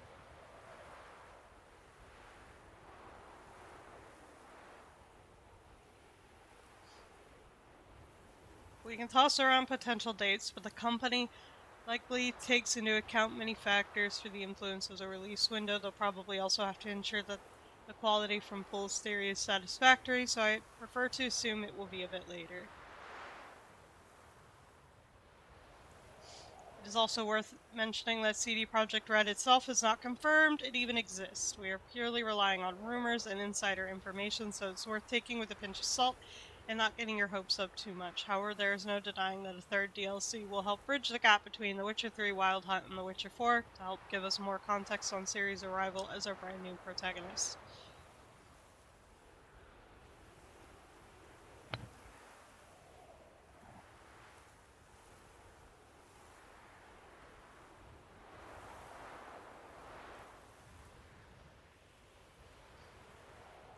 This was posted on RedanianIntelligence.com, your news source on The Witcher, House of the Dragon, Lord of the Rings, and more. Redanian Intelligence? I love that, actually. CD Projekt Red's The Witcher 3 released 11 years ago now and has two major story expansion, Hearts of Stone and Blood and Wine. For over a year now, there have been rumors about CDPR developing a third one to bridge the gap between The Witcher 3 and The Witcher 4. What the fuck? Who wrote this? Now we may finally have something resembling solid evidence. Did they in fact mean now we may finally have something resembling solid evidence? Twitter/X user. Getting tired of these fucking names. Discovered on a LinkedIn profile that lists working on gameplay systems and UI elements, a Witcher project since January 2026 in Red Engine and Witcher Script. The most revealing part here is that CDPR abandoned Red Engine years ago when they started working on The Witcher 4 in Unreal Engine 5. The announced Witcher 1 remake also isn't using Red Engine, so could it be the rumored upcoming DLC, or is it something related to Red Kit? So, I really feel like we don't need a tie-in. Ciri has always been the protagonist. Like, sure, in the games, it's been Geralt, but, like, everything has to do with Ciri. So I feel like we don't really need a tie-in, but it would be super cool. Like, maybe we get a tidbit from Ciri visiting Geralt in Toussaint after, settling down at the vineyard. I don't know. Maybe it'd be cool. What else was I gonna look up? What is the Witcher 1 remake gonna be on?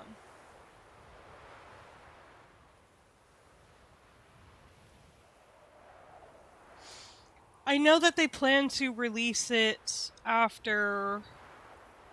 Okay, so it is going to be on Unreal Engine 5, according to this. But I'm a little curious.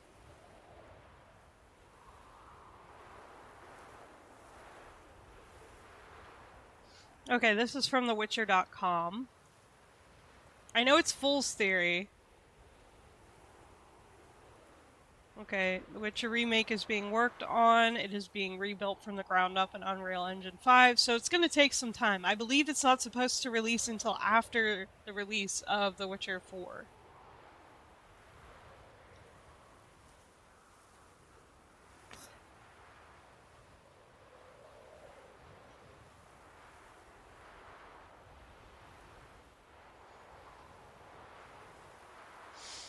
So, I feel like there's going to be a lot of changes for the remake for The Witcher 1. Now, I've only played through it a little bit, because it's hard to use the controller with it. You have to set your own thing. It's hard for me to play keyboard and mouse games because I have weak joints. We're not going to talk about that again. Anyway. But when it was made, Yennefer wasn't even considered to be added as a character, so everything had to do with Triss, which set up the whole storyline. You know, the whole famous amnesia, leaving Yennefer for Triss for a time. And obviously they can't change that too much because, well, it set up the storyline for the second and third games, which the second game still didn't have Yennefer. Which, that's actually the only reason we have Triss as an option in The Witcher 3, is because there was not a Yennefer in the first game. And it was because they felt like they couldn't do good by her, and her model could be pretty intricate at times.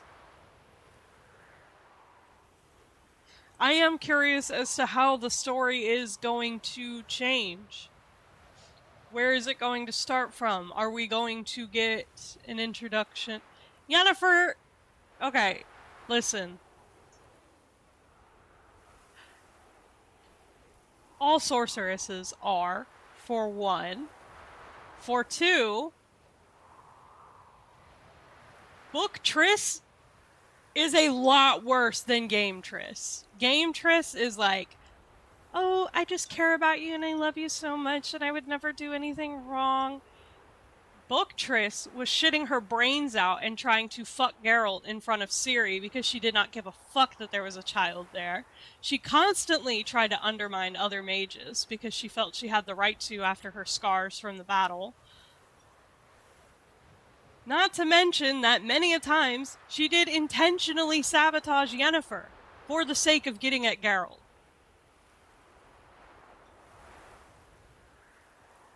Book Triss and Game Triss are not the same. And even the first game, they did come in and fix the story in the third game. We know for a fact now that Triss abused the fact that Geralt had amnesia and could not remember Yennefer. And abused that fact. Yes, exactly. Not to mention the magic that is used on sorceresses. It changes them fundamentally. Not all sorceresses undergo a transformation to look more beautiful, but the type of magic that they use does atrophy some of their organs. And it makes them live a longer life, and it fundamentally changes them. If you take the softest, most kind-hearted person, but they just happen to have a speck of magic in them, send them to Aretuza, they will come out a bitch. Every last sorcerer in this fucking game is a bitch. In this series is a bitch. Same way as the whole Witchers don't feel things the same because of the mutations. It's the exact same shit.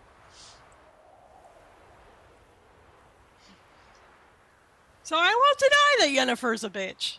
But that's because all sorceresses are.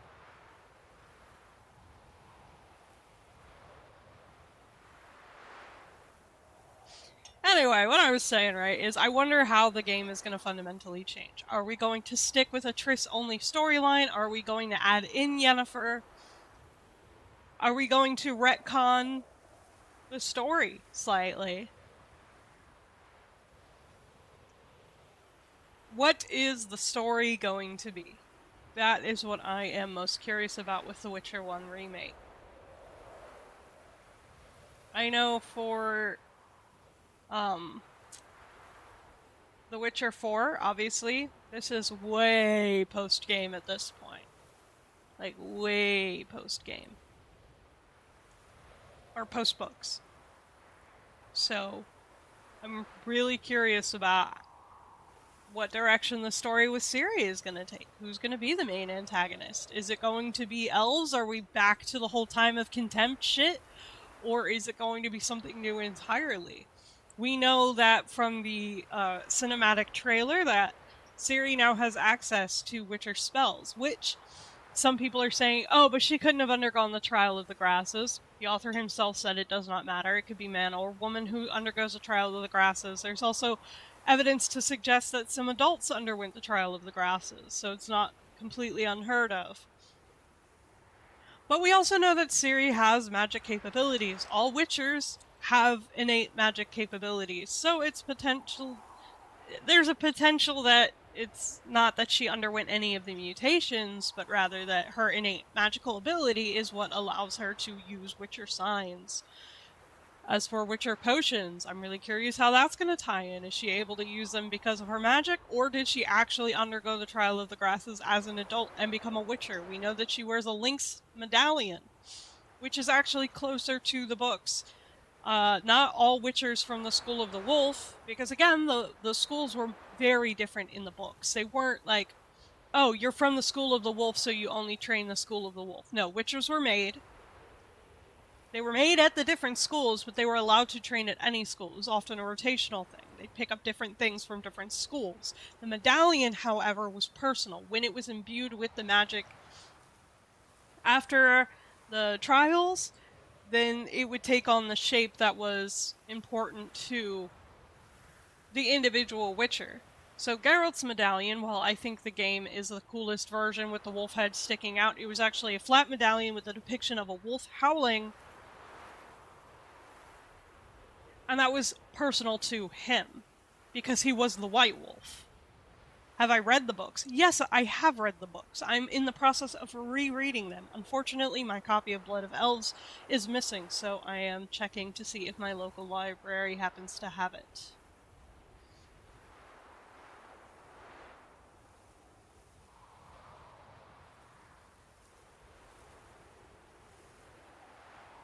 How dare you? I bite my thumb at you, sir.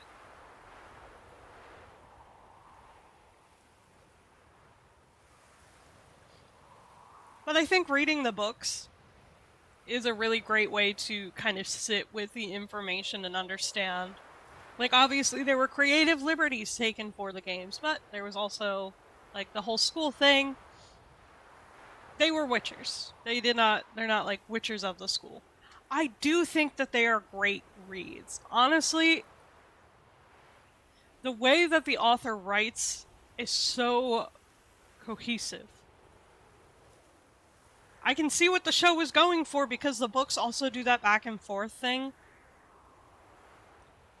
But there is these little subtle differences depending on who is being talked about that make it flow. Like when Geralt is the main focus, things are choppier, shorter, there's less poeticism in it. It's like straight chopped prose. When Yennefer's being talked about, it's poetic, it's flowing, it's symbolic, right? When Ciri's being talked about, it's quite a mix of the two, with a lot more imagery. And it really lends credence to, like, this is this person, and this is that person, and this is how they speak, this is how they think, this is how they feel, and it makes it flow in such this, in this beautiful way. And I absolutely adore how it is written. It does make it easy to kind of devour, but you really need to sit down and digest what you're reading.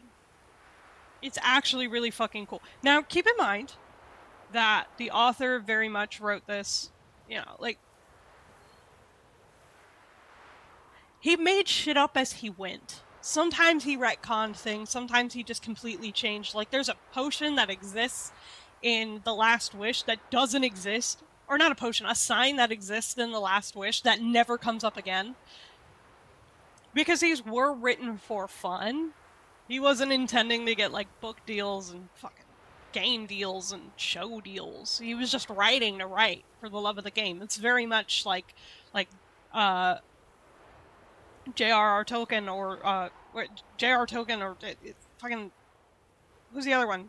Game of Thrones. George R.R. Martin. They wrote for the fun of it. You know, Lord of the Rings was written actually as the child's bedtime story originally. He told stories to his kids, they made him write it down. So, you know, sometimes things happen and then they're just kind of retconned later. But that doesn't change the way that the books flow, in my opinion, and I absolutely adore them.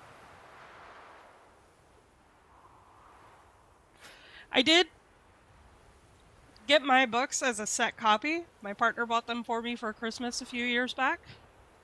And unfortunately, they have that stupid fake sticker, now on Netflix. And I think I might just have to hire one of my friends to rebind them. Or learn how to rebind myself. I don't get me wrong, I love the covers. They're not the originals, but I still love them. But, like, they're stupid. Because I have that sticker. The fake sticker. Anyway, the books are a good read. I could ramble on and on. But first, I'm going to use the bathroom. When we come back, we're going to get into the Blood and Wine DLC. So I will be right back.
I am back. Get my compression globe back on.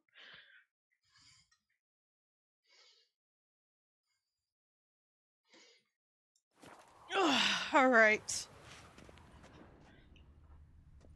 Oh, there's nothing to loot over here.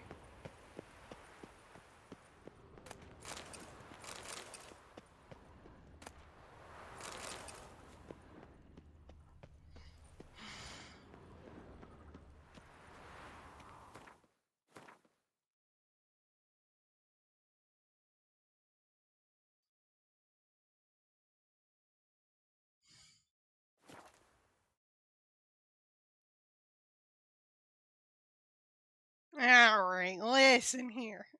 Listen here.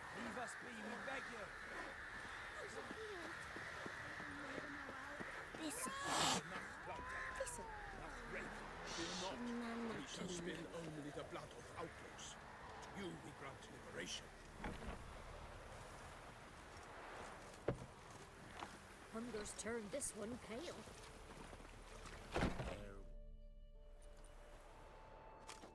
Geralt of Rivia. Ha! Sit with us, Witcher.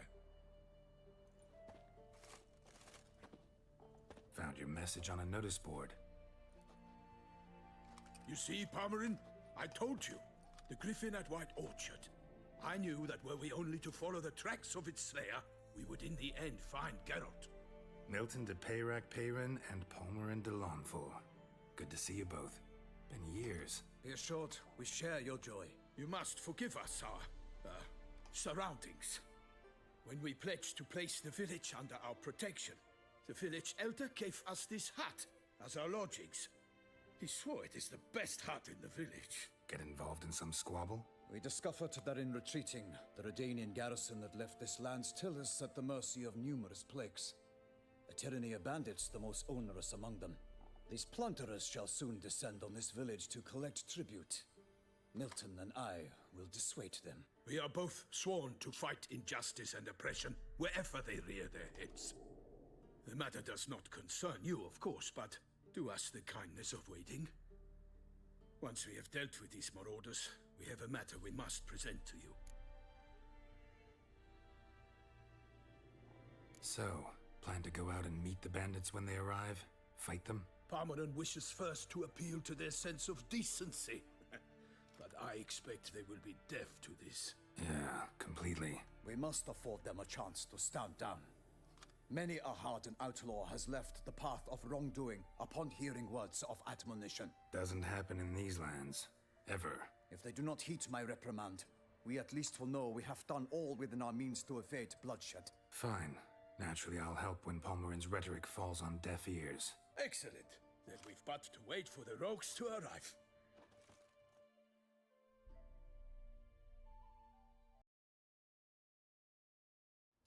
They's a coming! Hear that? Your bandits have arrived. Let us go out to greet them.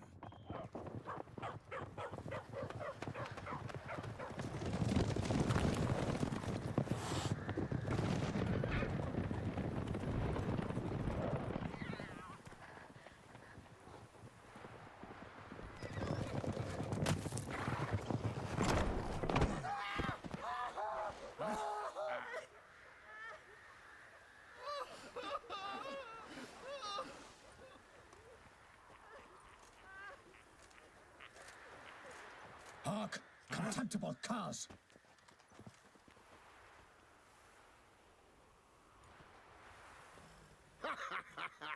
He mean us?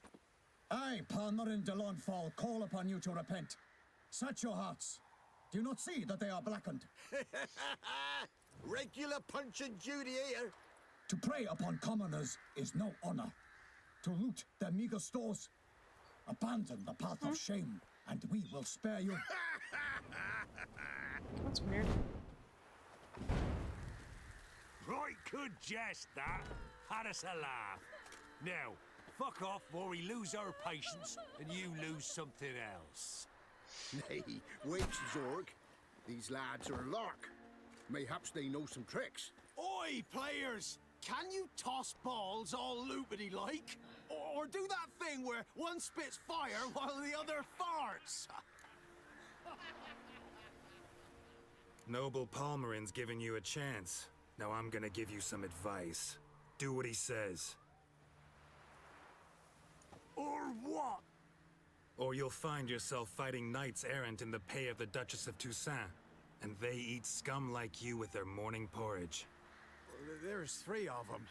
2 turtled up in armor. We'll come back later. Some wench sent them. Folk will say we's afeard of wenches and jesters. Ooh, insulted the Duchess. Not good. Indeed, we cannot let the affront go unpunished. I swear upon the Heron you will pay with your own blood. By the crane, villains, ready your arms. Right in numbers to work. You're fucked.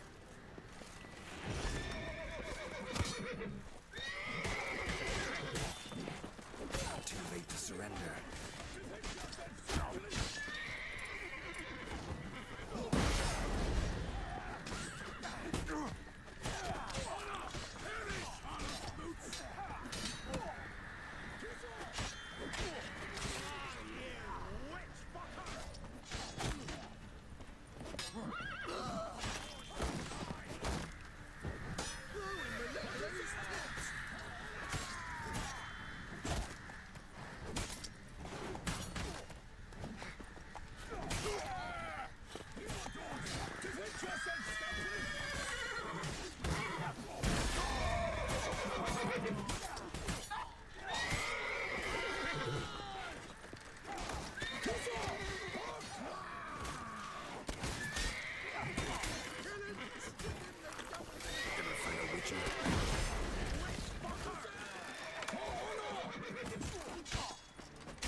Gonna kill you! Defend yourself, scoundrel! Scurvy you! More sunrise!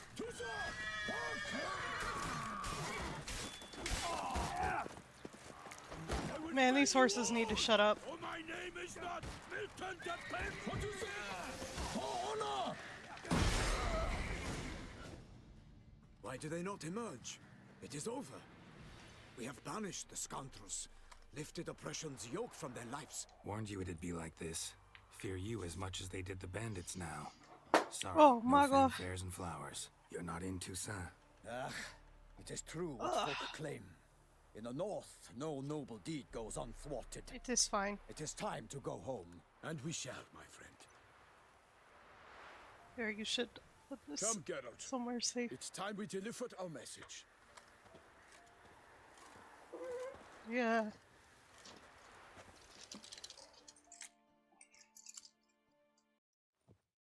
So fess up. What brings you such a long way? We are to deliver Her Grace the Duchess's message in full, with all due ceremony. For tradition Is sacred in Toussaint. All right, fine. Most honorable Geralt, slayer of monsters and all evils nefarious, which prey on the defenseless of this world. Whereas never have you been known to deny help to the innocent, nor leave widows and orphans to fates undeserved. Answer you now our present summons. Free us from the beast which floods our streets with blood, and sows panic in the hearts of rich and poor alike. Come to our aid, Witcher. Thus humbly beseeches you the Star-Crossed City's most gracious protectress, Her Illustrious Highness, Duchess Anna Henrietta. Shall you answer her call?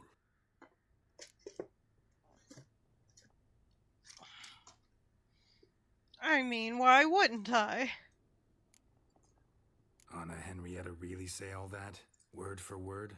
Well, in point of fact, she said, bring me the Witcher and dare not spare your horses. Only make certain this time he comes alone. The Ducal Chamberlain added the rest. You know how it is. Yeah, I remember. I might add, be it unofficially, that a hefty reward awaits. Yet the specifics you will need to verify with Her Illustrious Highness. Might be the most fervent request that I take a contract ever, and the most polite. And now we've got all that behind us. I want to hear more about this beast. Some kind of monster? Just guessing. Most assuredly, though no one has caught a good look at it as yet. Our only sure witnesses, the bodies massacred in a brutal, horrid manner. Look, some sketches drafted from descriptions given by those who claim they glimpsed the beast. Each quite different. To my mind, these witnesses lie. How many victims so far? 2. When Her Grace learnt of the second, she discharged us immediately to fetch you, promising grants of land and fortunes in gold, should you answer her summons. An ill wind blows, Geralt.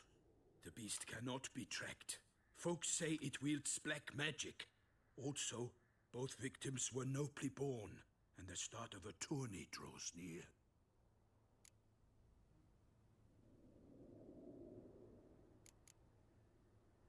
Beast wields black magic? What makes you say so? The first victim vanished between bites at a feast. Of the feast-goers, none noticed this. They saw but an open window, then heard desperate cries from the street below, where a corpse had just been found. The second killing, similar. A night in a locked room. Servants all about the house. Guards all around the estate. Yet the beast somehow got him out, dragged him to the town square, and killed him there. No one saw, nor heard a thing. We have no fear of creatures against which sword and shield protect. But of this beast, nothing is known, save that it cannot be traced, kills effortlessly, and with no rhyme or reason we can discern. Anyone tried to hunt it? Knights errant, for example? Ha! Many have tried. Baiting, waiting in ambush, but to no avail. The beast is clever. It evades all traps and attacks of a sudden. It is like a ghost. An experienced tracker. This is what we need, with knowledge of monsters. In short, we need you.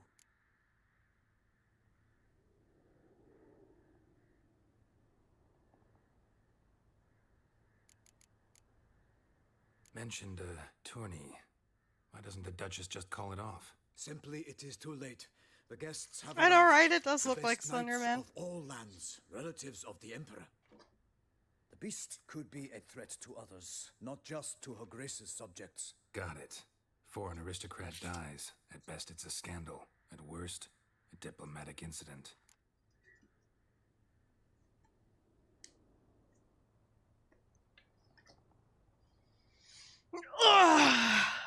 I sometimes think But back have a good to day all at the Quack. contracts I've ever taken from sovereigns. Can't name hardly any where I came out ahead. You cannot be thinking to refuse. No. Just struck by a thought. How the Duchess can sometimes be... demanding. So you accept the contract. Excellent! We must set off at once. We long wanted this land searching for you. Yet time is of the essence. Ready to go, soon as you're packed. Ah, then post haste to Toussaint. To Toussaint!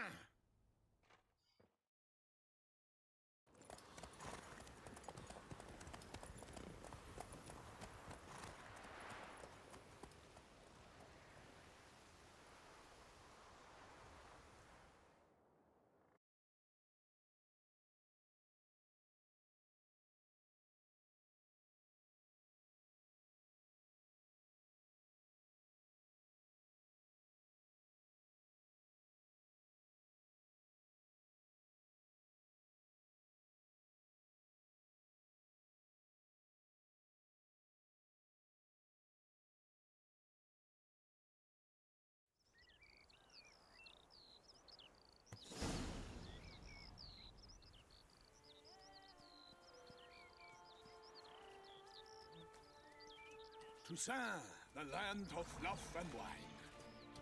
Exactly how I remembered it.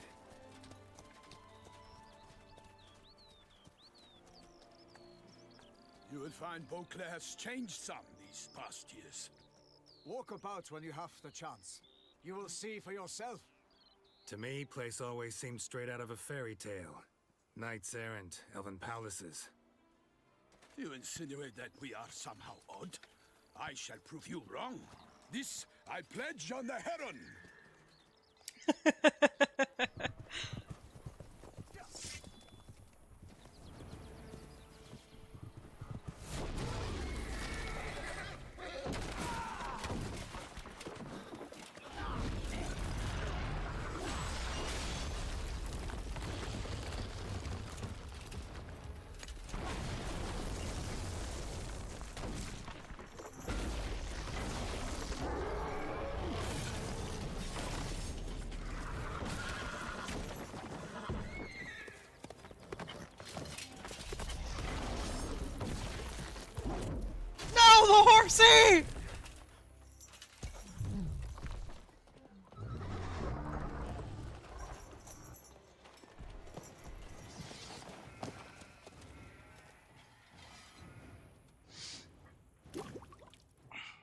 There is an achievement you can get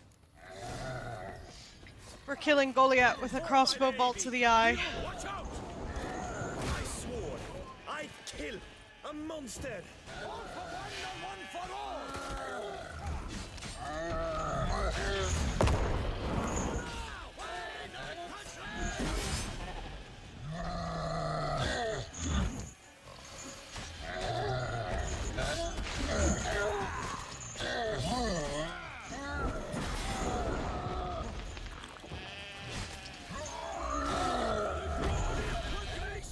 I shall make Pepe of you!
Oh, I don't think I got it. Big beast. Tackling it single-handed? None too wise. Neither is love born of wisdom, Witcher. So, Guillaume, outfit it. Which fair damsel inspired you to vow to kill that filth? The most beautiful among them. If he wishes to guard her name a secret, he need not reveal it.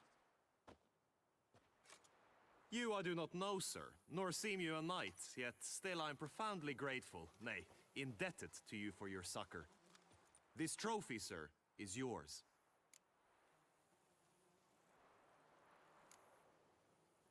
A giant this close to human settlements? Strange. Well, that was no ordinary giant. His name was Goliath, rumored to have been a knight once, but one who broke his vows. For this, the Lady of the Lake transformed him into a wild giant and banished him into the Gorgon Hills. So he came back down? Why? Several times each year, hunger chased him into the lowlands. Goliath had killed and devoured many shepherds. Guillaume's hunt served a noble cause. At any rate, it's a tale for more agreeable environs. I'll take the trophy. Why not? Could find someone who'll pay to buy it. Put up a good fight against the giant. Got experience battling monsters? None. In Toussaint we mostly chase bandits. But I vowed I'd bring my heart's champion the head of a monstrosity, as the famed Gottfried, known as the Giant Killer, did. You don't mean to hunt the beast, I hope. The matter's best left to Geralt. Another challenge awaits me. Yet if Geralt is to hunt the beast, he ought to know. It struck again. The river surrendered a corpse. It washed up in the meander by the cockatrice. Damien Delatour's guardsmen are there already, securing the area. Securing the area? Better go there now before they trample any tracks, manhandle any evidence. Set forth then. I shall ride for the city to inform her gracious magnificence that Geralt has arrived. We'll meet later, near Guillaume's tent at the Tourney grounds. I shall take you then to see her grace.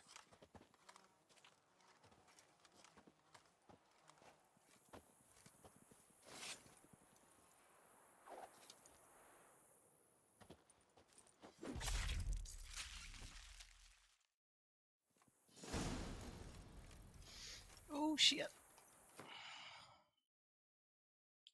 I was crocheting my little ivy plant while the cutscene was happening.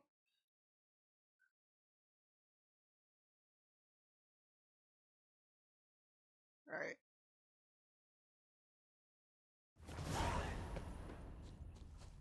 Can I like...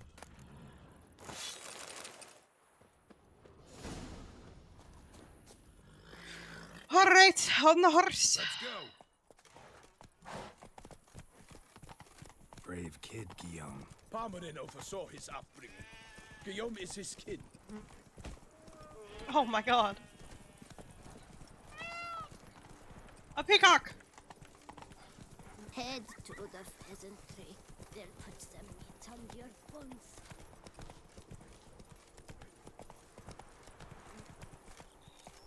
Can't get used to the way you knights talk, especially how you switch back and forth between flowery and, well, near normal. We are knights errant, in the service of her gracious magnificence. When we appear in her name or speak on her behalf, we are bound by tradition.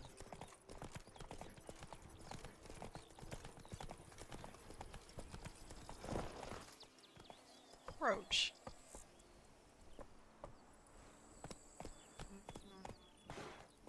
Giddy up.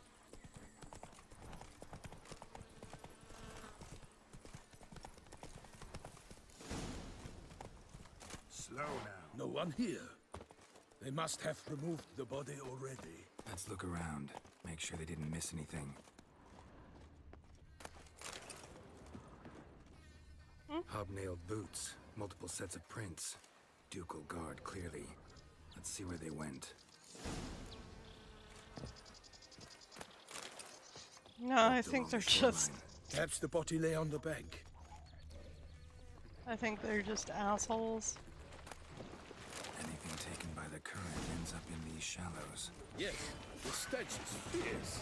Got guests. Careful. I will find you all, or my name is not Milton Milton. Perrin. Wait, what's his name? Fucking Milton de Peyrac Perrin?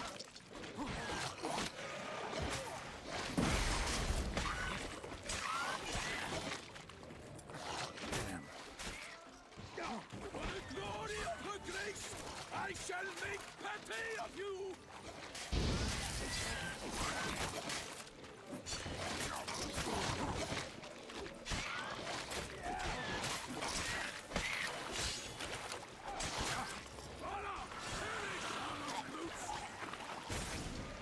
Oh shit.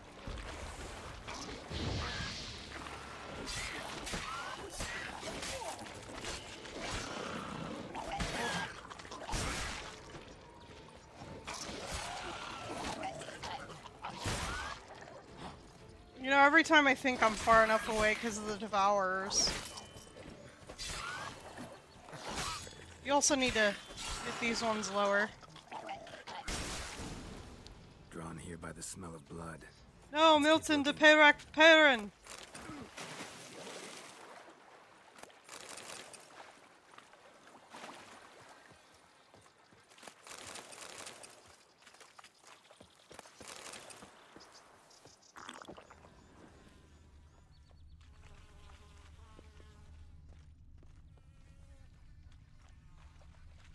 Only blood-soaked scraps left of the victim's clothing.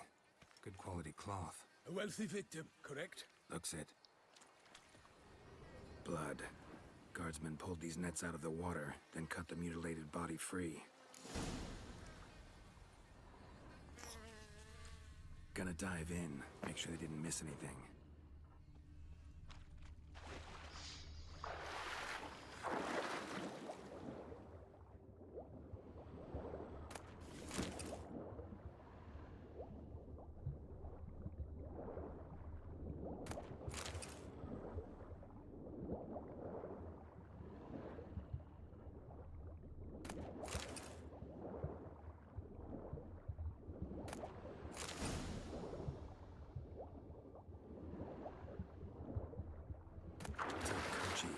Monogrammed DLC. A noble's accessory, clearly. Need to comb the bank.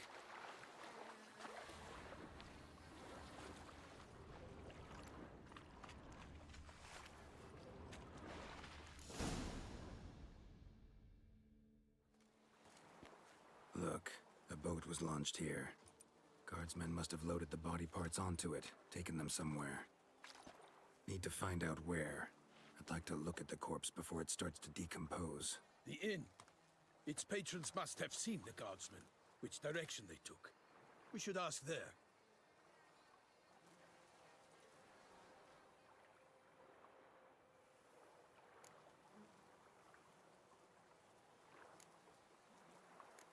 Seems we've got ourselves an audience. You think this surprising?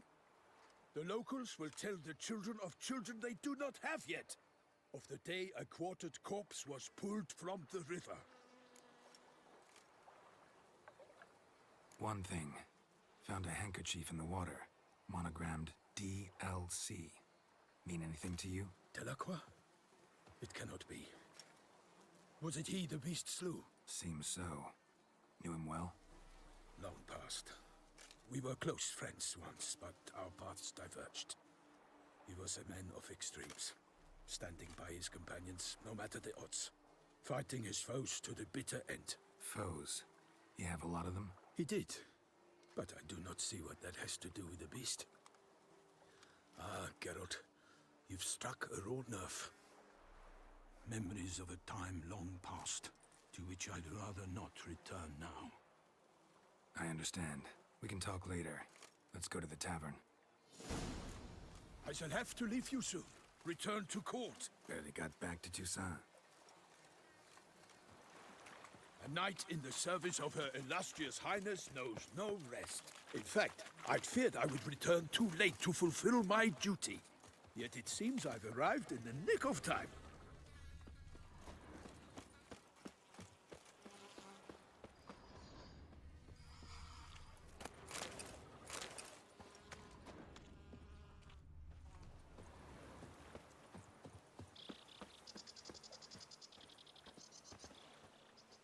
It's in the Perak Peren. Once you have finished examining the corpse, be sure to report to Anarietta. Anarietta? Her Grace, the Duchess. I forget myself at times. We address each other by our first names in private. Never in Pomrin's presence, however. He finds such familiarity offensive. A watering hole for traders, smugglers, boatmen. But you will find no better crayfish chowder in all Toussaint. With no lads brave enough. Of course we have. But bravery's so tough against the beast. Ah! Damn it! Watch where you step, fool.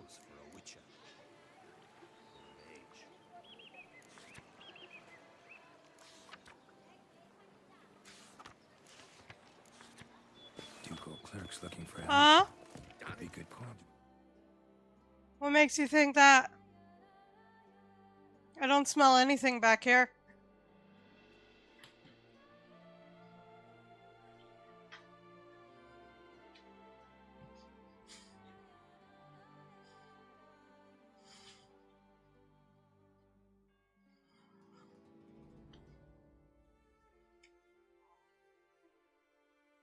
I do not.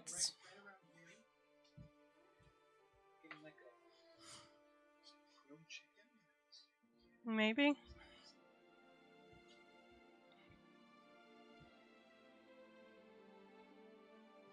I was already hungry, so.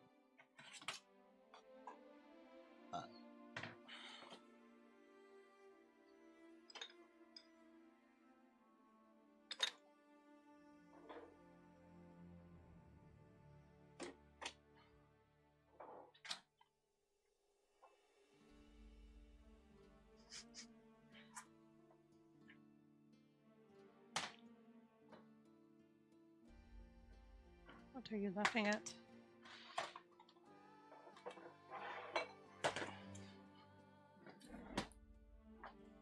Can I help you, Loki?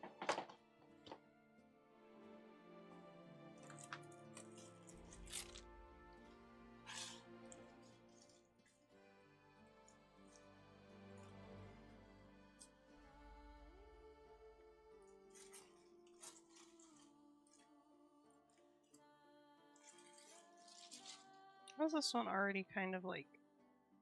Must have been on the shelf for a while. It's fine. I can use those end pieces. I can make croutons. Yeah, they're mine. This is... I think that's beef stew. Yes, it is. And then that's mostly meat from the spaghetti, which I wanted to fry up a little bit more.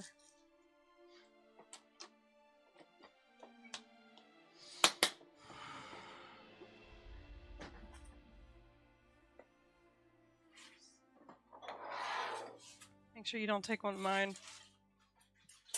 Because I can't have the Caesar. Oh, why can't I open my preserves? There we go.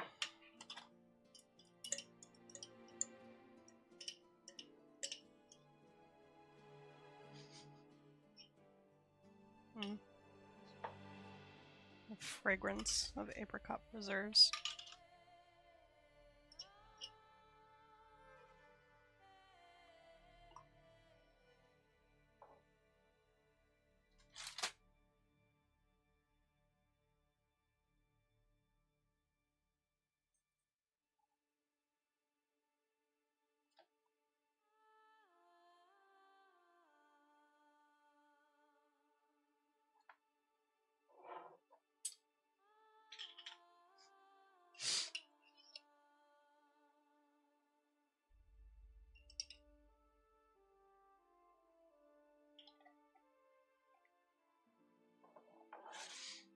I fucking hate bug season.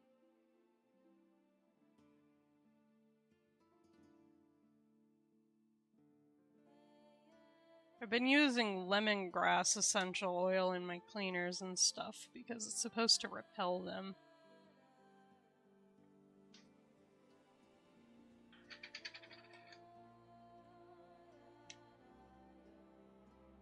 Did you know Burt's Bees got sold off to Clorox? Yeah, the parent company that owns Clorox. They fucking changed the recipe too. Now it's more... Would be the apricot. It's very fragrant.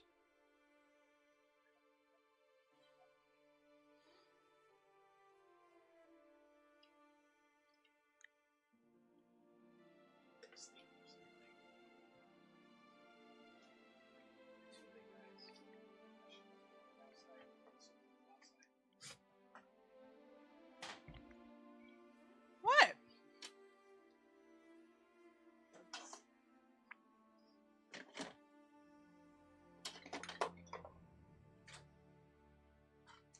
Since you'll still be out here making something.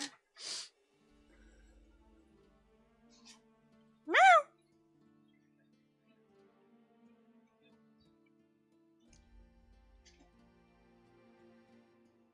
Hi, Ivor. Sandwich acquired.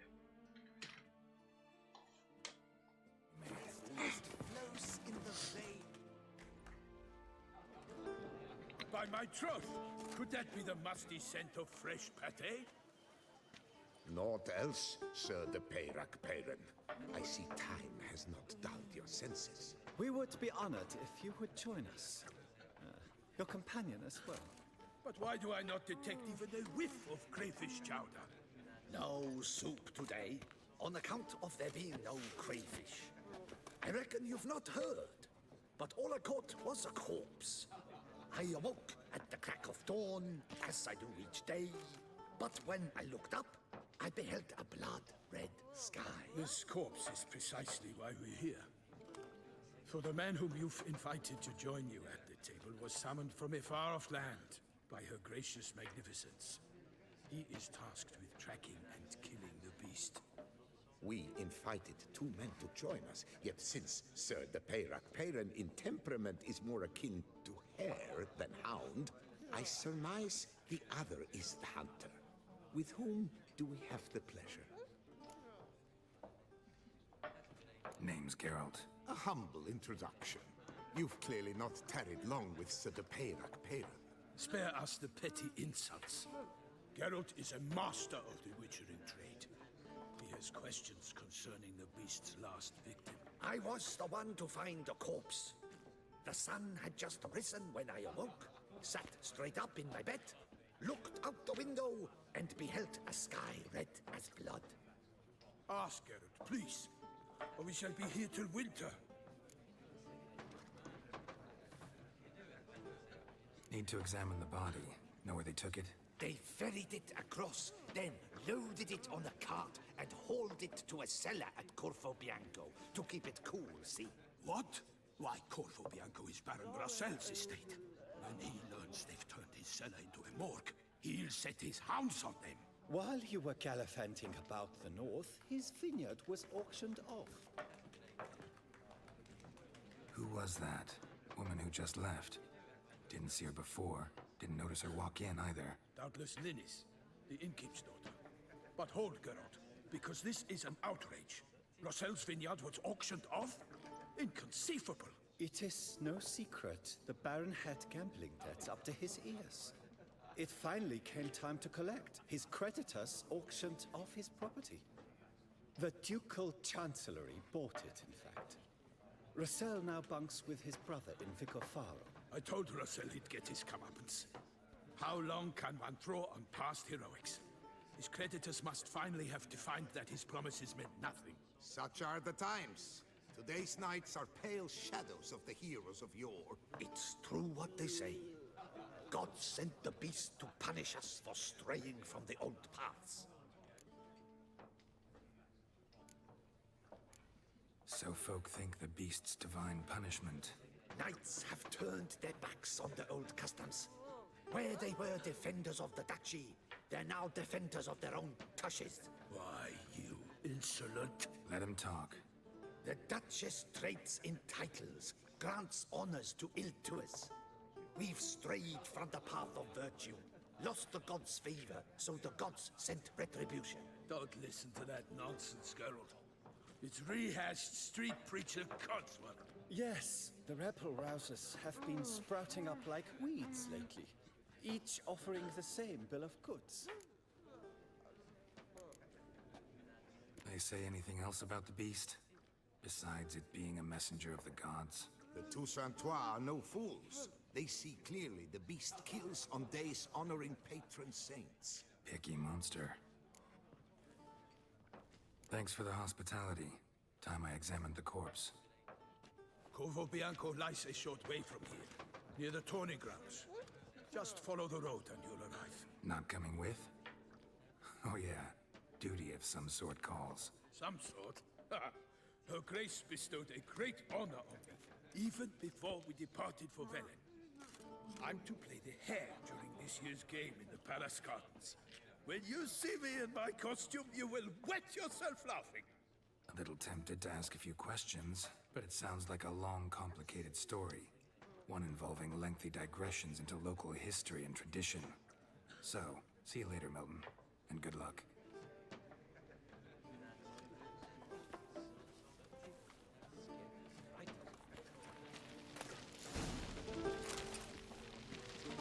Well composed, Pate, I must say. Dear fellow Gwent lovers, allow me to present myself, Comte Monier. Excuse me, the organizer of this Gwent tournament. As you most probably know, I have introduced a new faction to our beloved game, Skellige. I am convinced this step shall add variety to our pastime, further perfecting its perfection. I shall be delighted if you choose to play this faction during our event.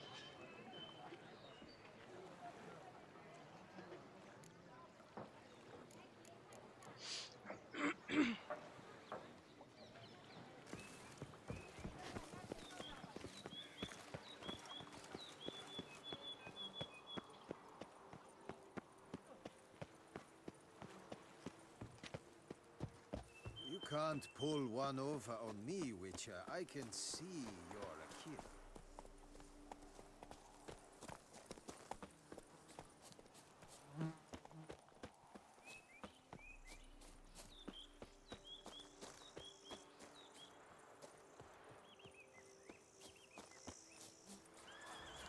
Sounds like a fight. Have to hurry.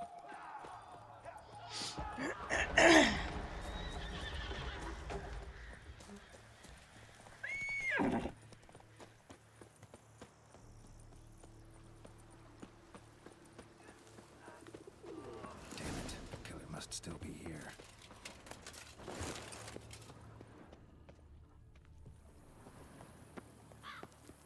Busted ribs, blood. Took a solid hit. In the cellar, gotta be.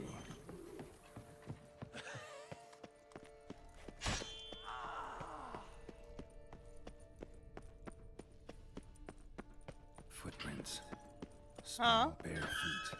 Get deeper into the cellar.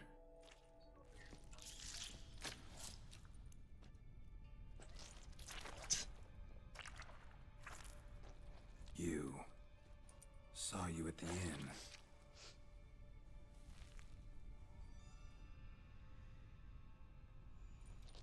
Why'd you kill these people? Clearly wasn't for their blood.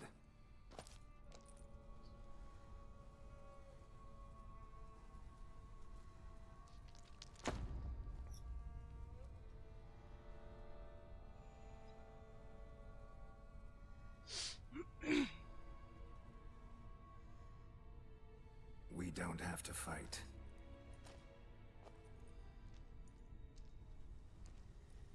You are wrong.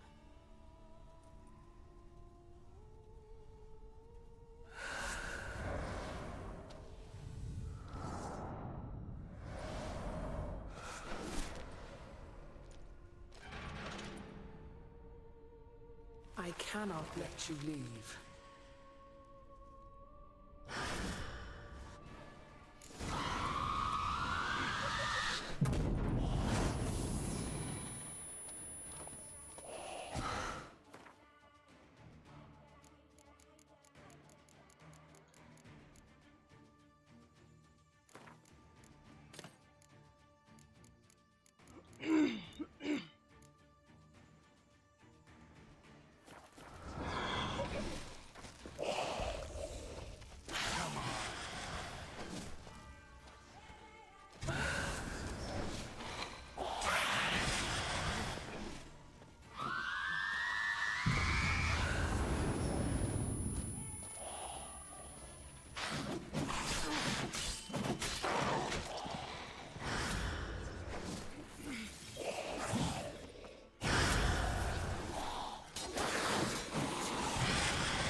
Stinks. Waterlogged. Both hands amputated. Body was quartered just as I thought. Laid it down for some time. Head swollen, and something took a few bites out of it. Something in the throat. Yeah, just the peanut butter.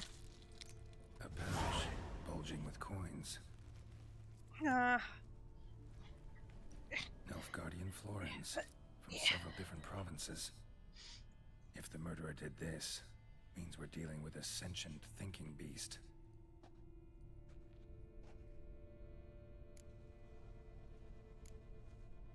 Body was chopped up after death.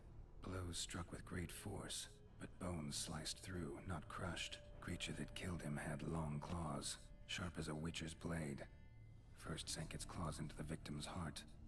No Bruxa did this. Third hand. A spare? Except it's clearly not the victim's. Guardsmen must have not noticed it as they picked everything up. How's this possible? Still warm. Blood still flowing. Several monster species can regenerate. Never heard of that happening to their severed limbs, though. or of their limbs seeming completely alive after so much time. Examine the tissue more closely later. Might learn something.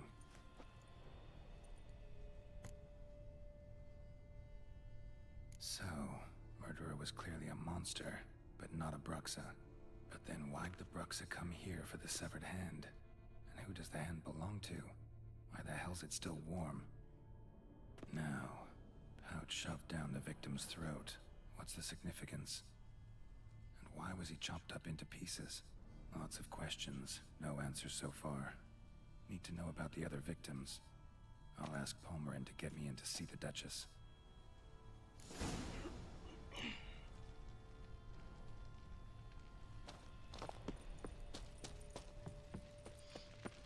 Where am I going?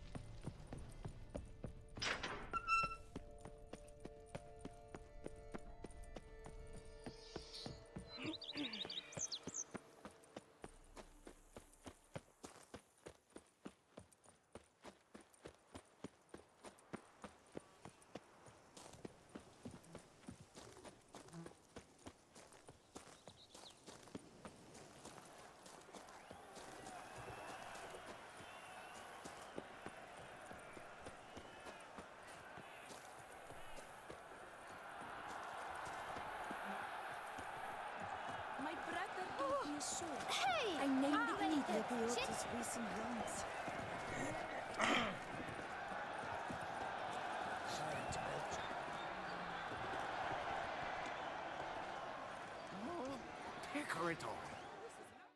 Need to speak to the Duchess, urgently. All right, you scamps. Story's done. Go find your parents. But the Palmerin, what about the story of Rittik and the dragon? Our tales for another time. But take a good look at the man who stands before you now. This is Geralt of Rivia, the master witcher who lent his valiant hand to the defeat of the giant Goliath. Master Witcher, is it true virtue always trumps villainy?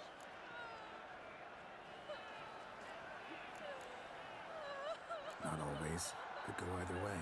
Sometimes virtue wins, sometimes villainy gets the upper hand. Still worth being good.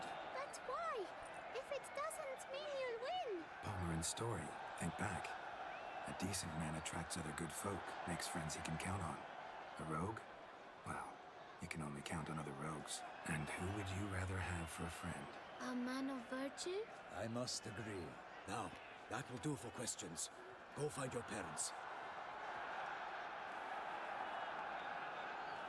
Her Knight and Highness has doubtless arrived at the tourney grounds to watch the battle in the arena. If we hurry, we'll be in time to speak with her before the spectacle begins. Lead the way.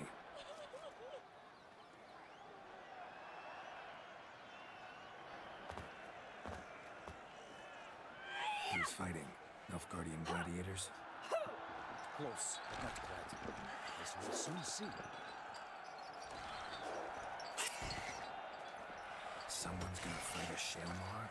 With only some bells on its tail to confuse it, slow it down? Whatever is the problem? The beast is a gift from the Emperor, no less.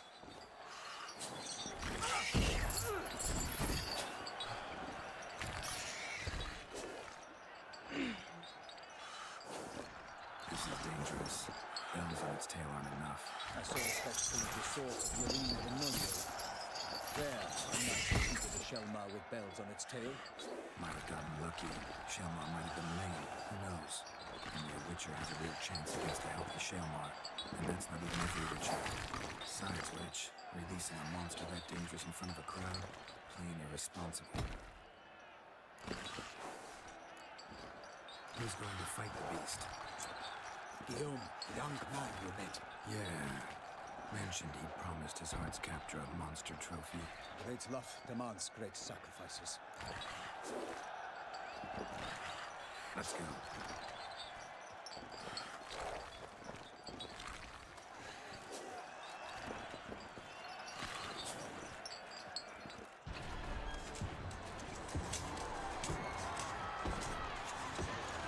A fool he is.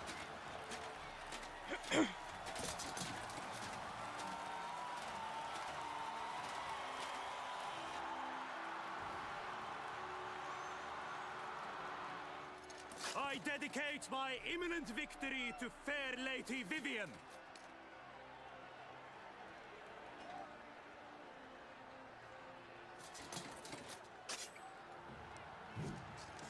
It's begun.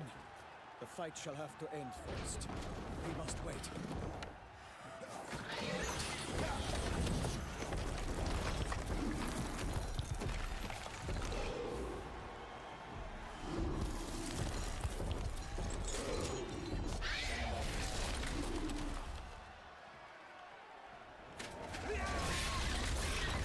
Got a bad feeling about this.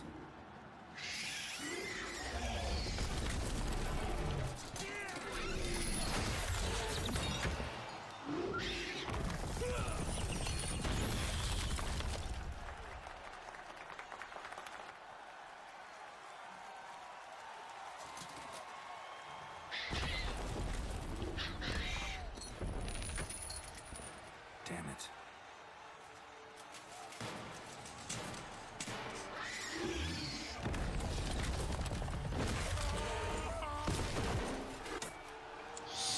Ouch. We have to help him.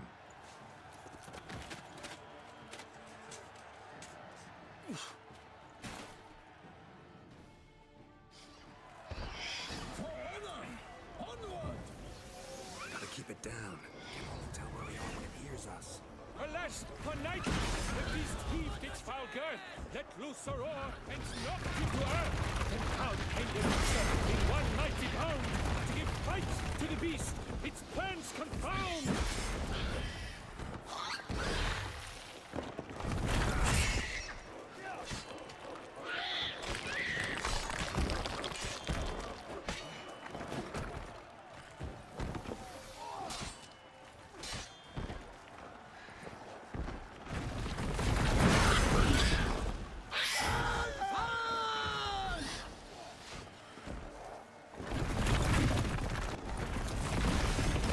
Go! Out, brief flame, and thus the witch's life was snuffed. All our hopes, alas, had turned to dust. Come on. Drink up the ocean and set fire to the wood. For nothing in this struggle can come to any good. The fate of the beast has been weighed by the gods. Soon the witcher shall triumph against all odds.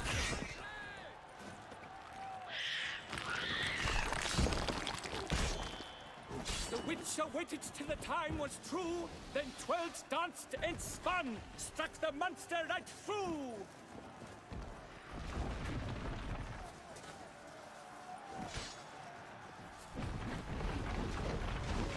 Alas, Hermarin lies prostrate.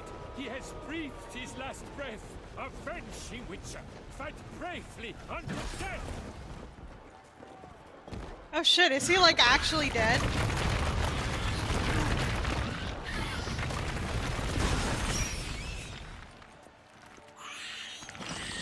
Like a bow who leaps at the love's first spurt, so the witcher wooed the Shelmar, then its foul heart hurt.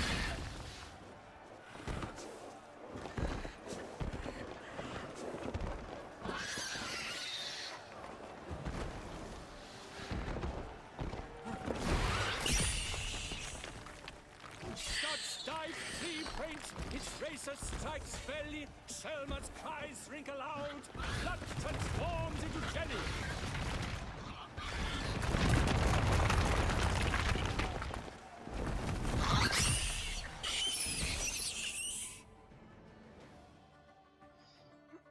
Is he like actually dead? Did I just lose him because I wasn't paying attention to his health?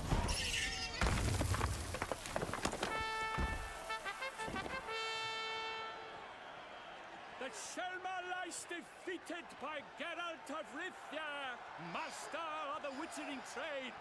Behold, as the last gasps of life seep from the beast.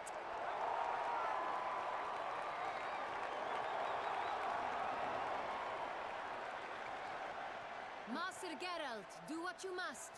Finish the deed! I'm gonna spare it. Monster's no threat. No need to kill it. A victor may always show mercy. It is his right. Long live Geralt the Merciful! Pikeman, see to the beast.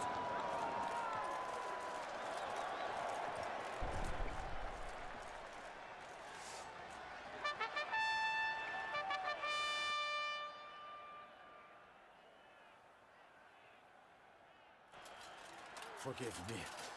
I am not as nimble as in my younger years. You fought bravely. Thanks for your help.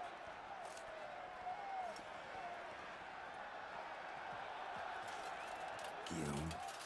The lad came damned close to dying. I'm fine. Not hurt at all. Vivian? Smile as befits a hero and keep silent. Speech clearly paints her. She approaches.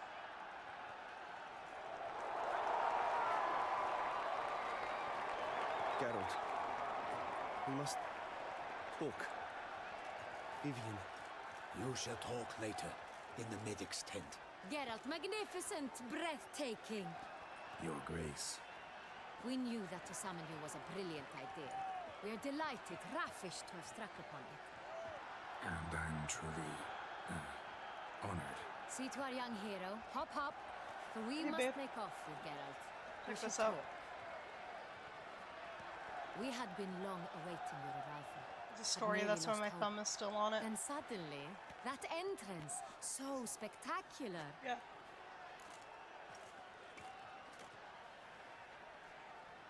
They're followed by that store we went to. Let me see, let me see.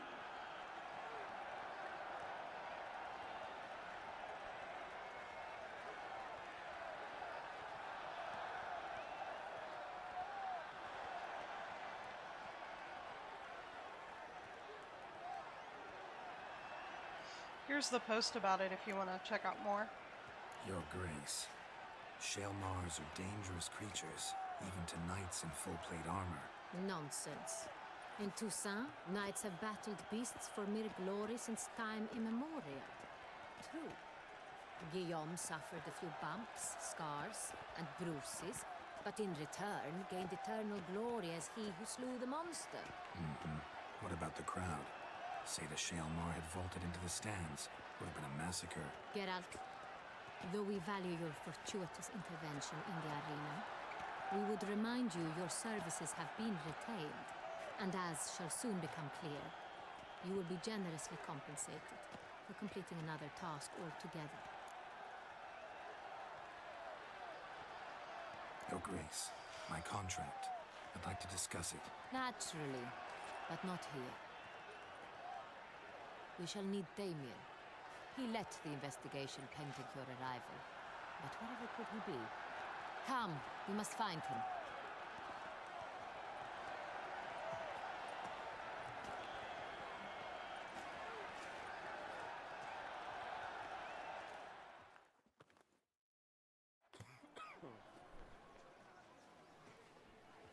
Tell us, have you come alone?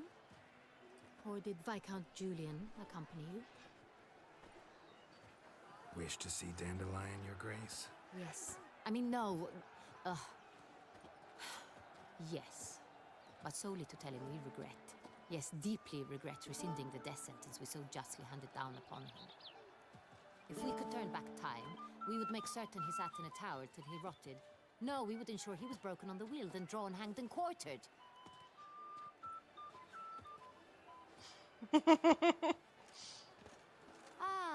The very man we would entrust with these tasks. Damien de la Tour, captain of my personal guard. Your Grace. Witcher. Greetings.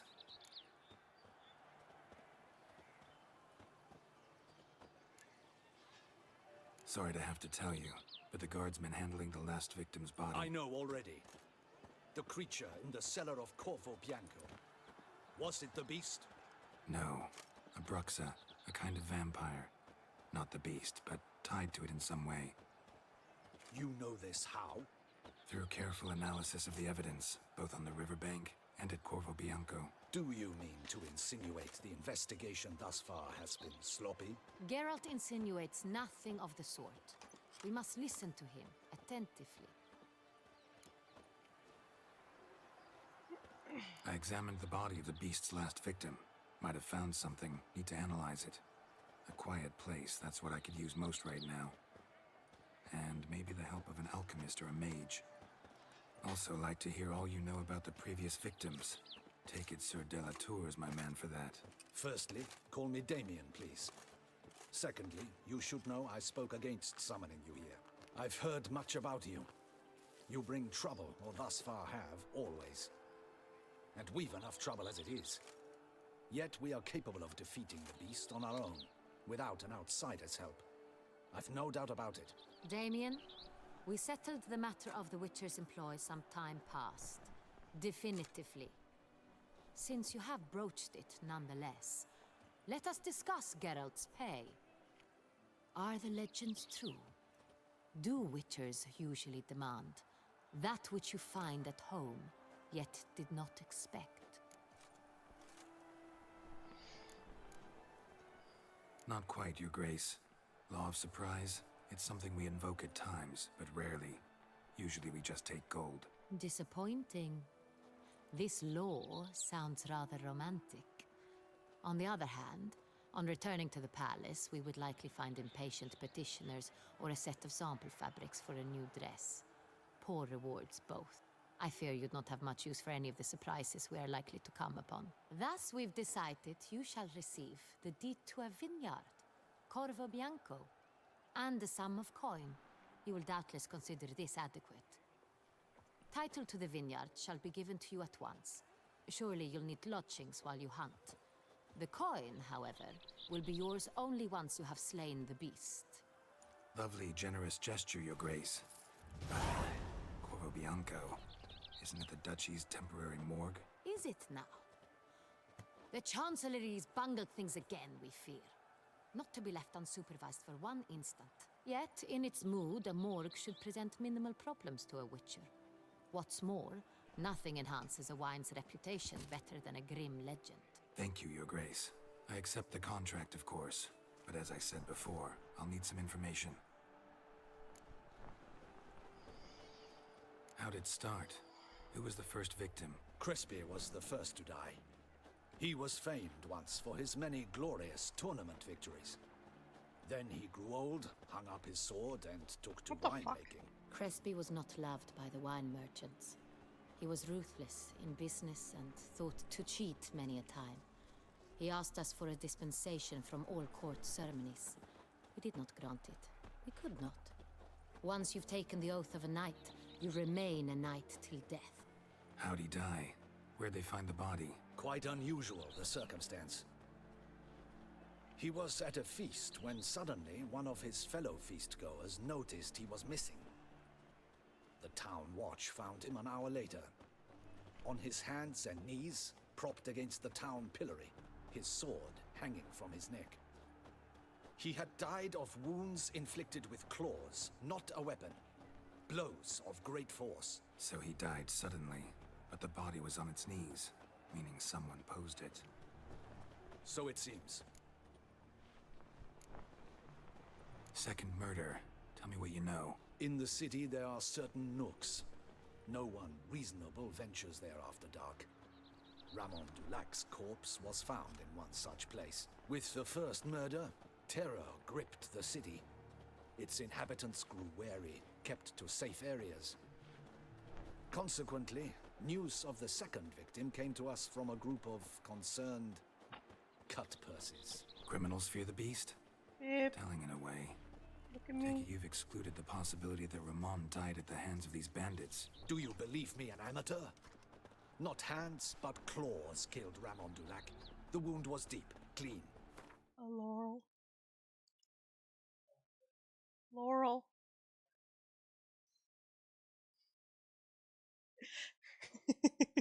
You like it?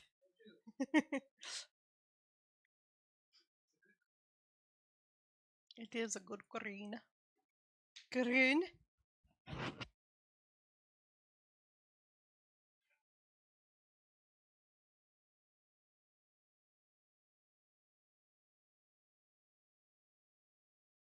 It's the side.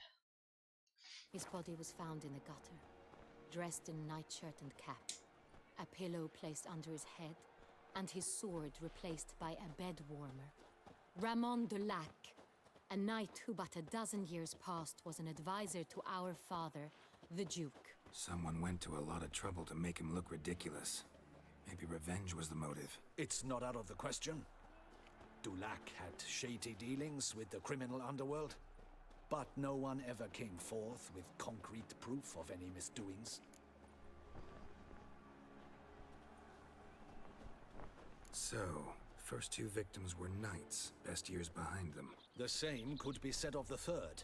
Sir Delacroix was wont to claim that in modern times, knights face new challenges, enterprise being the latest addition to the chivalric virtues. He made a veritable fortune in the grain trade. Palmerin even nicknamed him Sir de la Stinchi. Found a coin pouch on his body. Contained florins dating from various times, hailing from different provinces of the Empire. Delacroix loved coin, true, but had no patience for numismatics. Lots of similarities between the victims. All the bodies were found in strange places under extraordinary circumstances. Seems the murderer, whoever or whatever it is, has some meaning to convey. These were honorable men. We are horrified by the disdain, the disrespect with which they were treated. These were knights of Toussaint. Blast it. Might be the point. From what you say, none was a model of virtue. Ever considered that's what the beast's trying to draw attention to? All the murdered men were knights who swore fealty to the 5 chivalric virtues. And even if Knights of Toussaint swear fealty to what virtues exactly? honor, wisdom, generosity, valor, and compassion.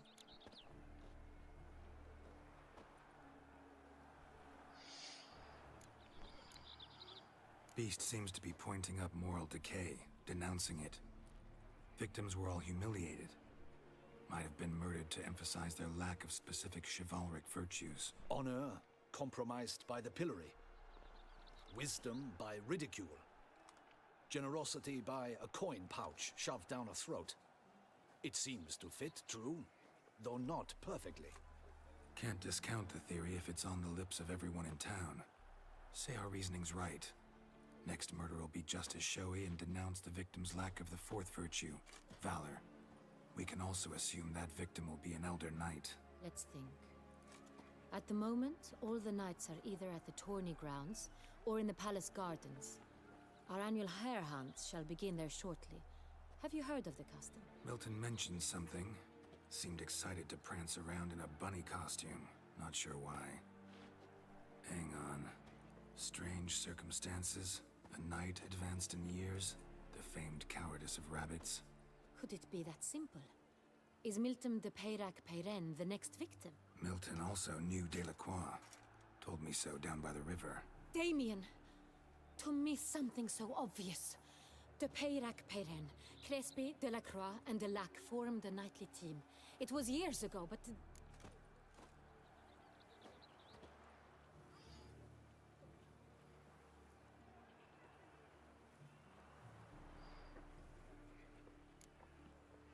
They were a team? They were close friends, tightly knit, and as such earned the trust of our father, the Duke.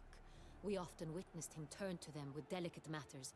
Later, their paths diverged. Unlikely to be a coincidence. Beast must know it too. It's a lead, I'm sure. Your Grace, we need to find Milton, immediately. Rather problematic. You see, the garden entertainments are due to start, and he's disguised as the Hare, hiding somewhere, waiting for some tipsy courtiers to find him. The Hare's hiding place is a carefully guarded secret. We must call off the game, at once. First and foremost, we must remain calm. Damien, order the garden searched immediately, but discreetly. By no means can we disrupt the festivities. Panic will only incite the beast to strike sooner. And you, Witcher, follow me. My gardens, my night, I shall take the fall. A murder is out of the question. I will not allow it. Not near my palace. Horses? Ready our horses!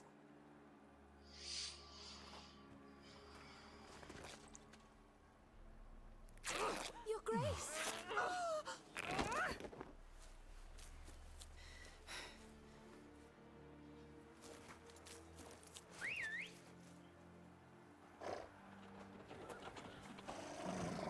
What the hell? Why, I should... Your Highness, Mind it doesn't get wrinkled. Mind it doesn't get wrinkled. Man, tight face it. Sir, that is delicate silk. Hey! That is silk! Be careful! Give it to me! They're the ladies in waiting. Why was he trying to keep it from them?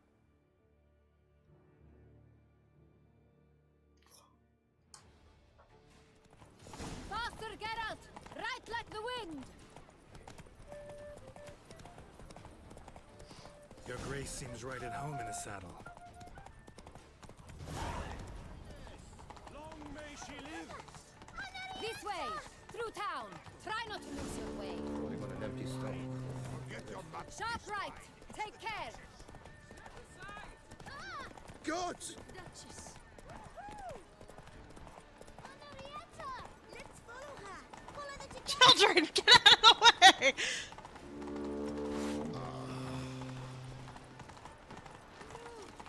It's her! It's her!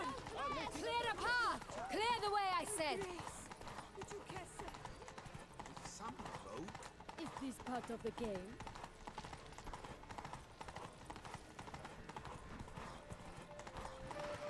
It's here! Just round the corner! Hurry. We must go to where the game is being held. The participants must find a unicorn's horn, a golden fish, and a phoenix egg.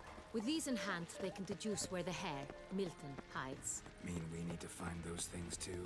We've no other option, but time is of the essence, so we shall have to break the rules. The Butcher of Blaviken, called to be the savior of Tucson.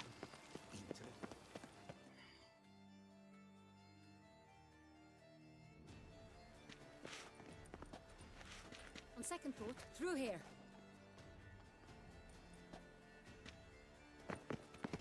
I shall show you where the hunt plays out.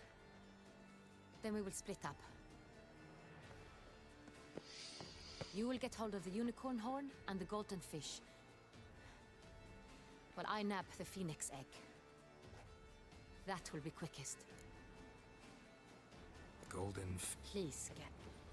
Look there, toward the unicorn. It's terribly skittish. It runs around. The golden fish and the horn both contain things or clues that will help us find Milton. Once you have fish and horn, find me among the... All clear? Oh. Get out of the way! Smearing his hiney with honey. Fiorano of the 1290 vintage. I do encourage you to try it.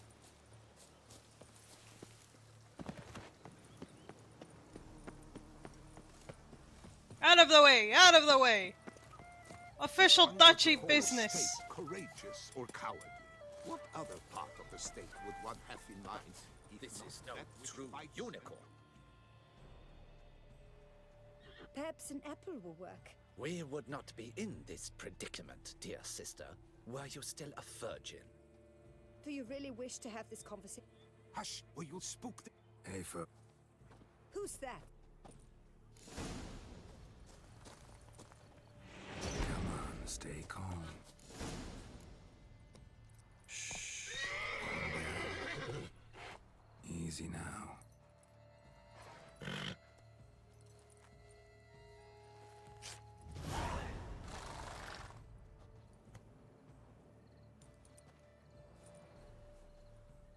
Well, that's hardly fair.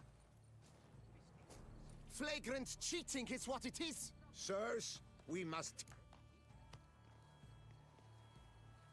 Listen, True, he won fair and square. We were unlucky, that's all. We must try to grab the next clue.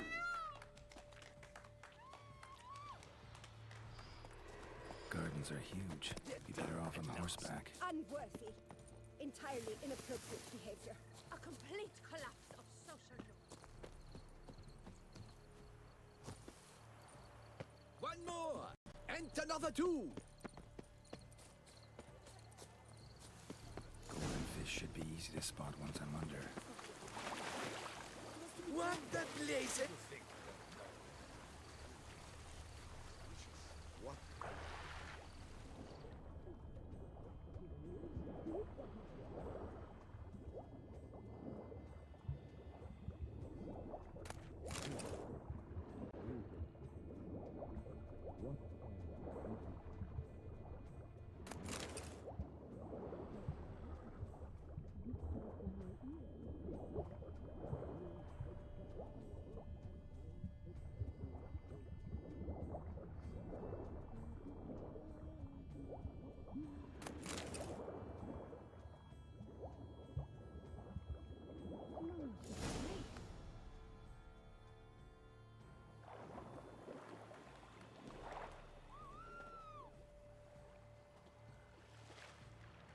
Hey, wait.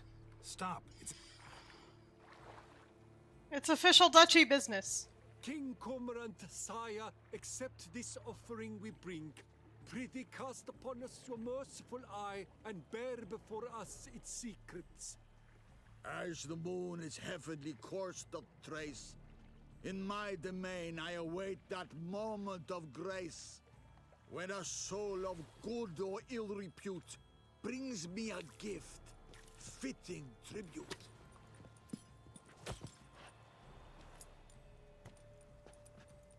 A key. Why, you bomb-botched wretch! He's ruined the game! Disgraceful. Yeah, official duchy business. Fuck off.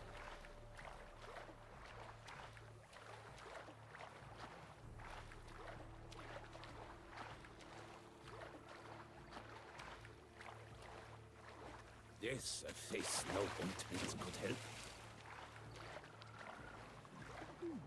The light, it's positively useless. She can't possibly see a thing.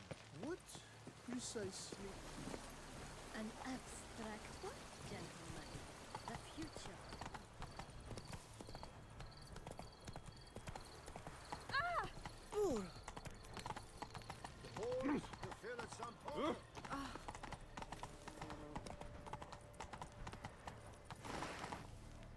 Scars. That gaze. But your grace. No buts. If you please, your grace. We do not please. We act out of the highest necessity. All shall be explained later. But it's against the rules. I am the rules.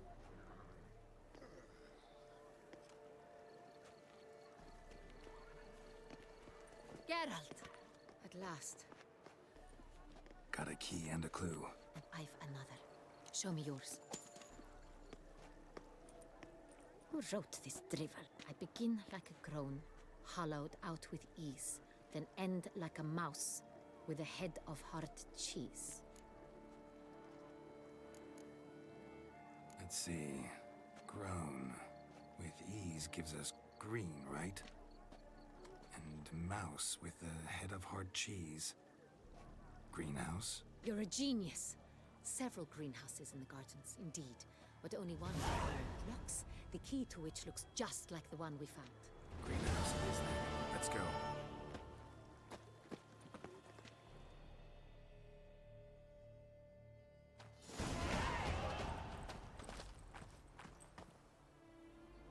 Wait here.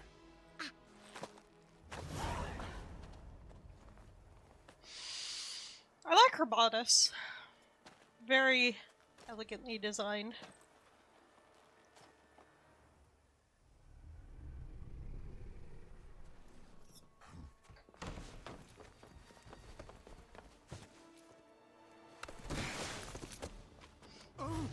What the butch?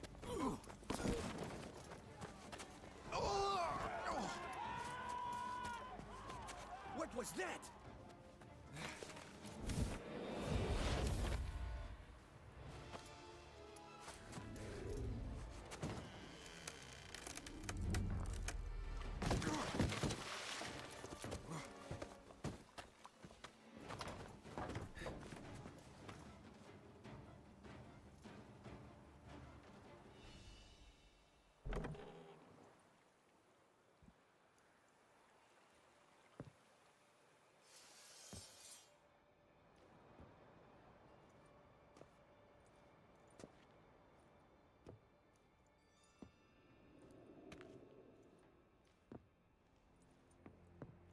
I'm here.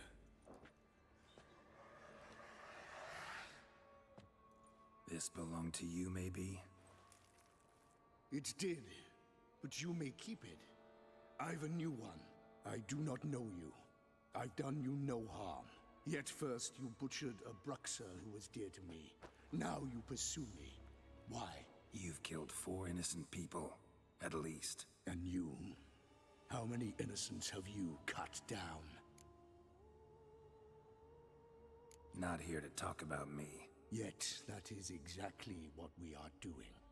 So, Did they send you after me? Who are they? What do you mean, they? Duchess hired me. You've been murdering her subjects.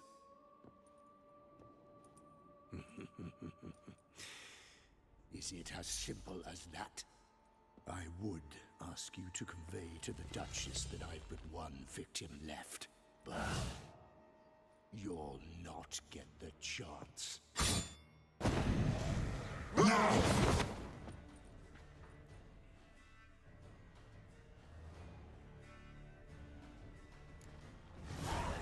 I won't let you kill again. How long you gonna make me wait?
Shit.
Shit.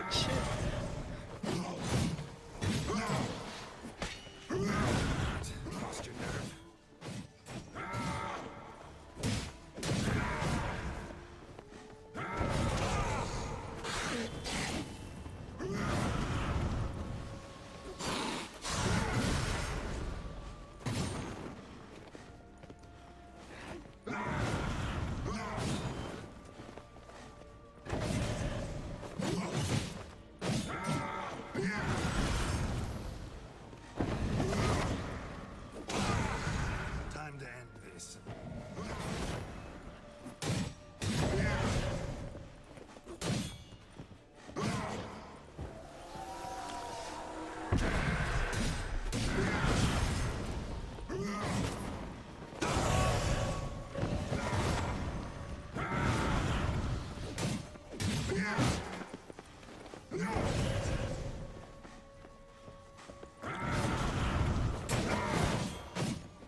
Oh shit!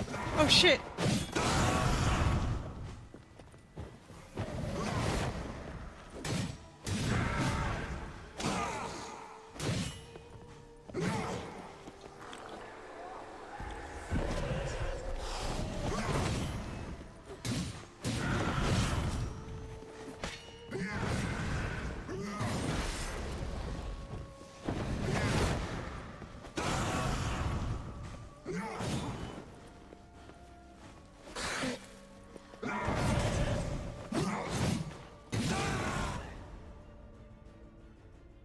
We did it!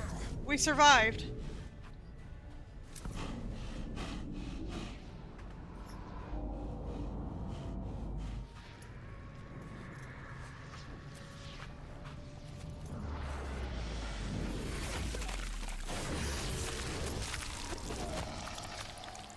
You want to stay where you are. Regenerate. I know you're in trouble. I can help. I'll help myself. No, he's my friend.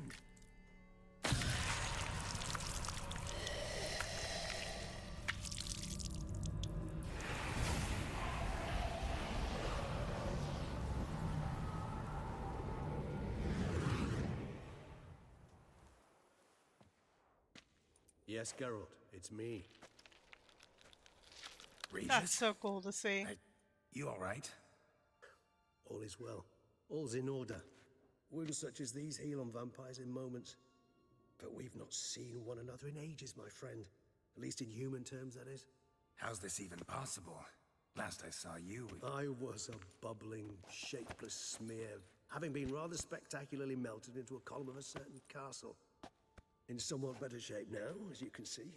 Hardly peak form, mind you, but were I human, folk would think me a demigod, I dare say. I'm sorry. What happened, it was my fault. Never got a chance to apologize. No need, Geralt. Bygones. I did not have to join you on that expedition. No one twisted my arm.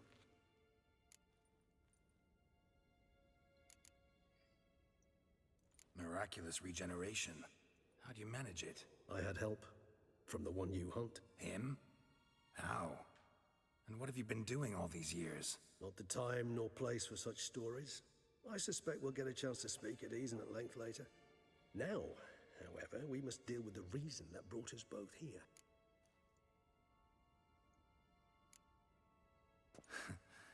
Local serial killer seems to obey you.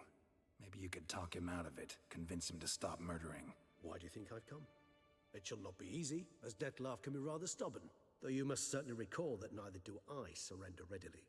So that's his name. He's your friend? You might call it that.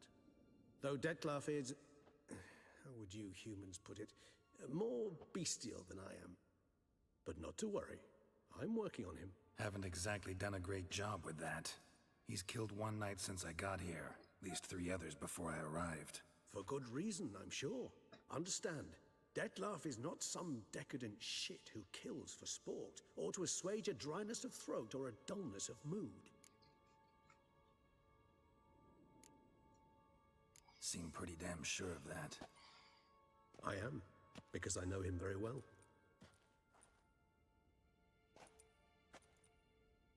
Despite appearances to the contrary, you two are quite alike. You've both noble hearts, yet you both are wont to perform ignoble deeds.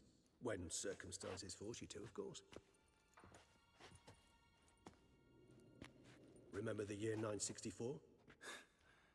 That was 3 centuries ago. Blind fear gripped Rivia, Lyria, and Spala. Women and children were dying. Their mutilated, dismembered corpses littered the fields. Brute of Lyria.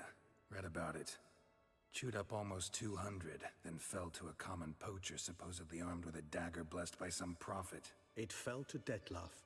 who then found a poacher asleep in the brush near his snares and dropped the fiend's corpse at his feet. And thus, a legend was born.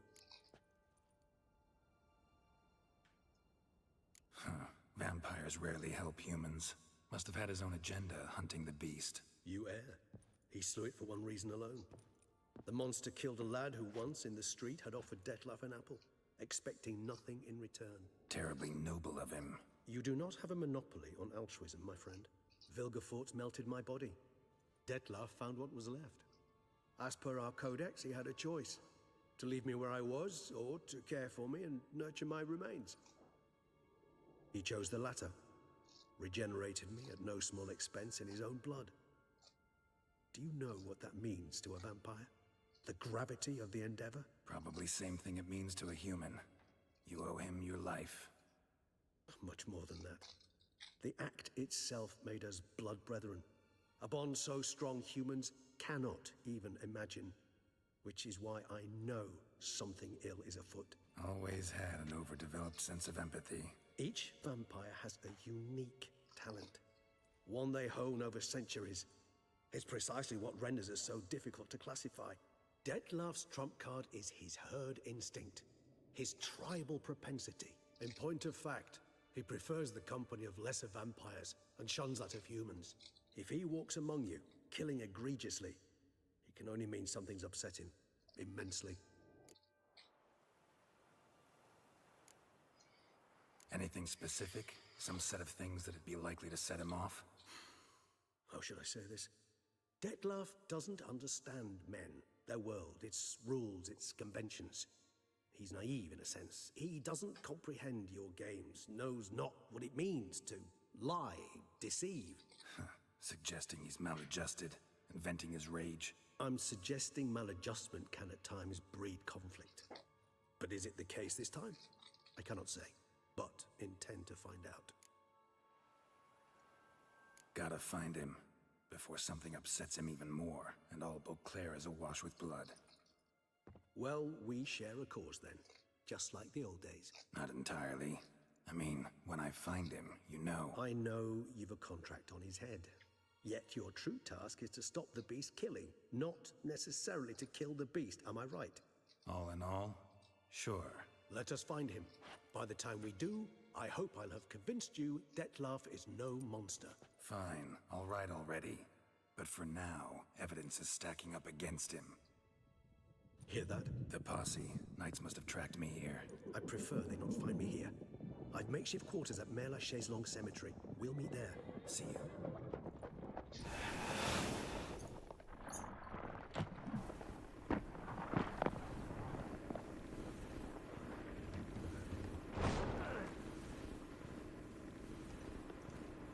Witcher, we flew here as fast as our courses would carry us. Yet I fear we're late all the same. Pray, where is the beast? Still investigating. About to inspect this site. Withdraw your men before they trample all over the evidence. Sirs, we must let the Witcher do his work. Milton's murder cannot go unavenged.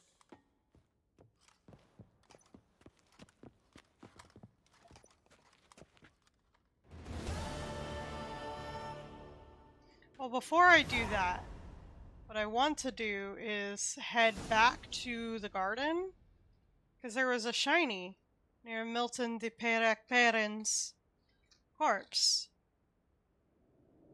Damn, that's crazy. We got Milton de Peyrac-Perrin for like 10 minutes before he's fucking murdered. Well, actually longer than that. It's been about an hour.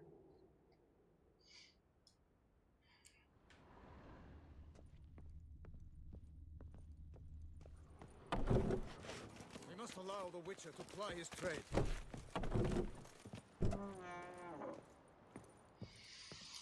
Milton de Peyrac-Perrin.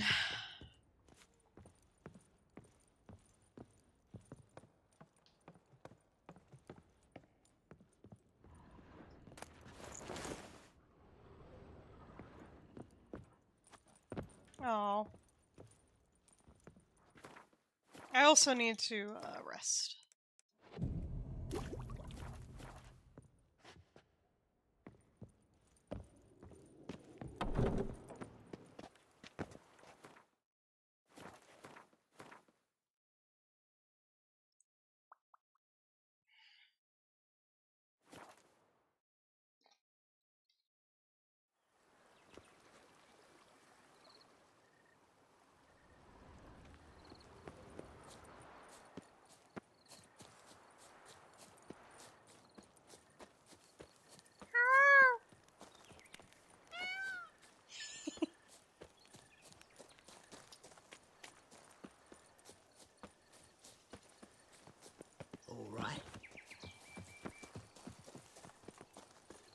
Oh!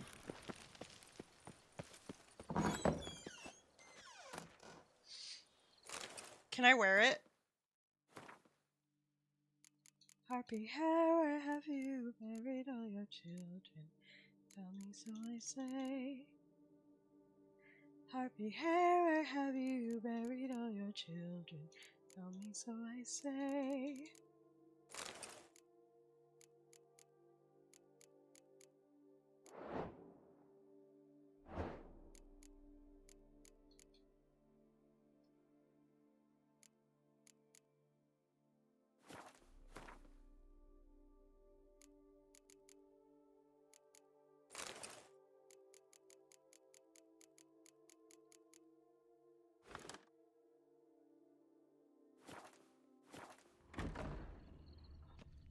Is there anything we can use the mask for after his death?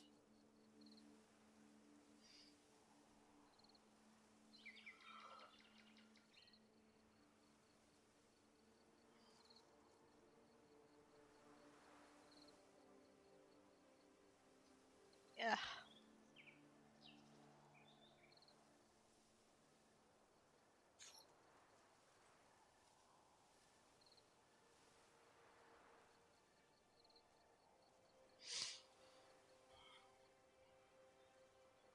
So you can just wear it, that's it. You can keep them all caged, they will be afraid all the time.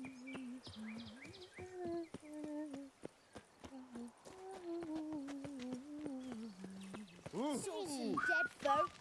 The guard brings peace to our domains. Flout its writ and rot in chains.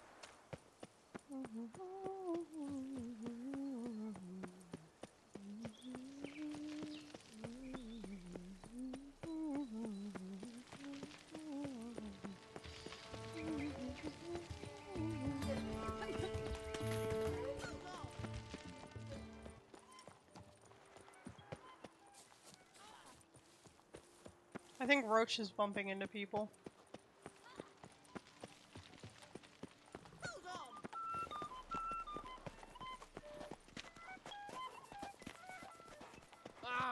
Don't push. Banquets and wine are rather suited for pleasant mirth.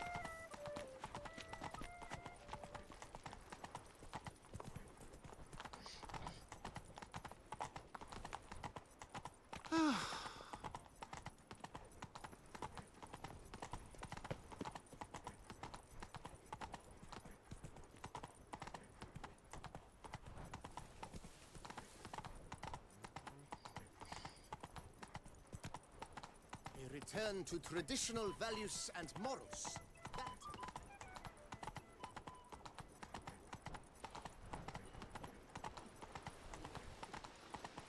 I'm afraid, good sir, that will not be enough to get rid of the beast.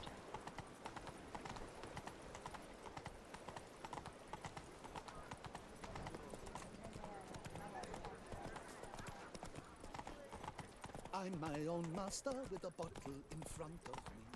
It's no disaster. Come on now. Why have I been stopped? Sir! Sir! A letter for you, sir! Letter? Who from? Can't rightly say, sir. I was just to deliver it.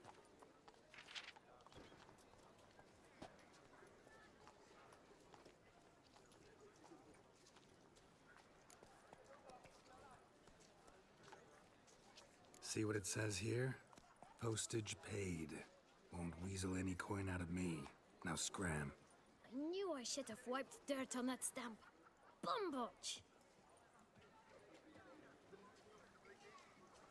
Dearest. I suspect weighty affairs, rather than merely the wine festival, have drawn you to Toussaint. Perhaps you'll find time to probe a certain matter in spite of this. I recently came across the mention of one Professor Moreau, a scholar in Beauclair, who conducted research into Witcher mutations. Though the details are rather murky, as is the location of the scholar's laboratory, his journal could contain more information. It lies buried with him in his tomb, I enclose a map I found in the book I happened upon. Though less than completely legible, I trust it will prove useful nonetheless. I felt this matter could prove of some importance to you, thus I dispatched this letter without delay. Whatever you decide, please take exceedingly good care of yourself. Your Yen. A professor who studied Witcher mutations. Might actually be worth looking into. What's new, Silverlocks? What? Looking for Nice diversion? tune.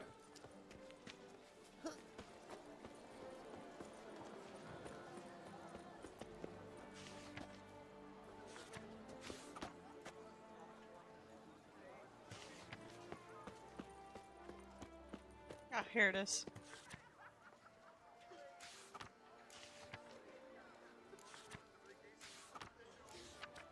Nox Celavi. Might be worth looking into. With a bottle in front of me. It's no disaster, not like a frontal lobotomy. Someone needs an escort. Not something I do often, but might be worth investigating. What's new, Silverlocks? Looking for diversion?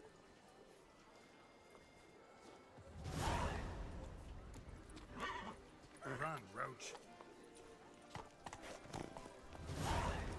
Best cure for the beast, a witcher.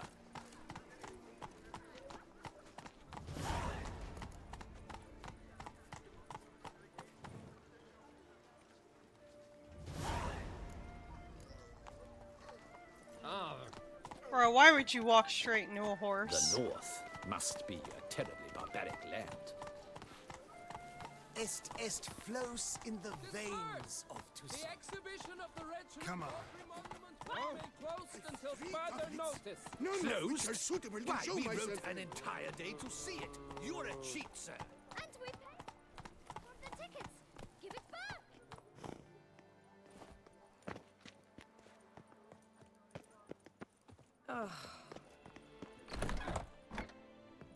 Welcome. Herbs freshly picked. Let me see what you got.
So long.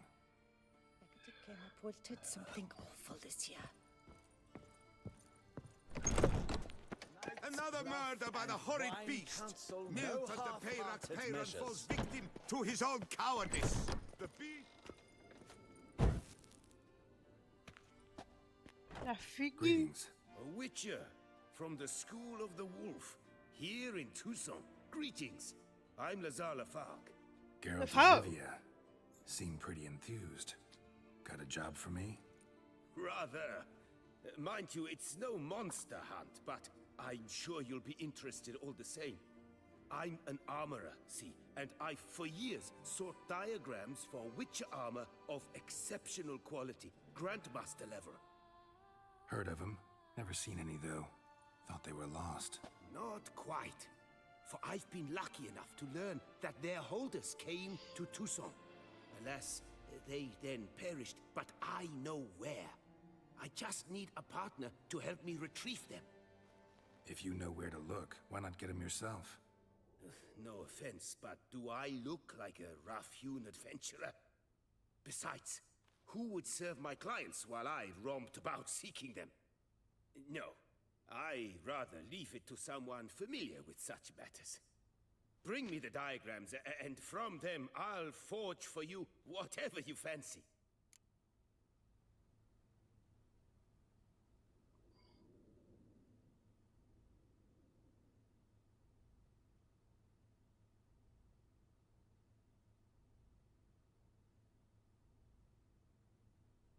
All these diagrams somehow wound up in Toussaint?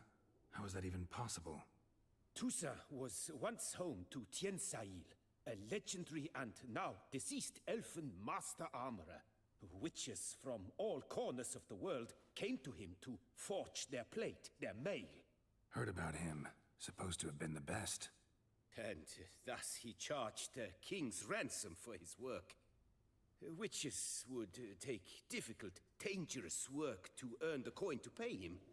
Some, alas, met with misfortune, and the diagrams they carried were left to rot with their earthly remains. Got it. Find them, find the diagrams. But how can I know where to look for their remains? As it happens, I learned my trade at Tiensail's side. So I heard the stories of the missing witches firsthand. What he told me, well, that is what discouraged me from seeking the diagrams out myself. We must strike a deal. I shall tell you all I know. In return, once you've found the diagrams, you will let me draft a copy.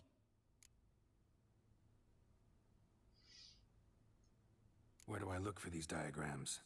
I know of 5 likely fallen witches, each from a different school of the wolf, griffin, cat, bear, and manticore. Which should I start with? Tell me about my brother, the wolf.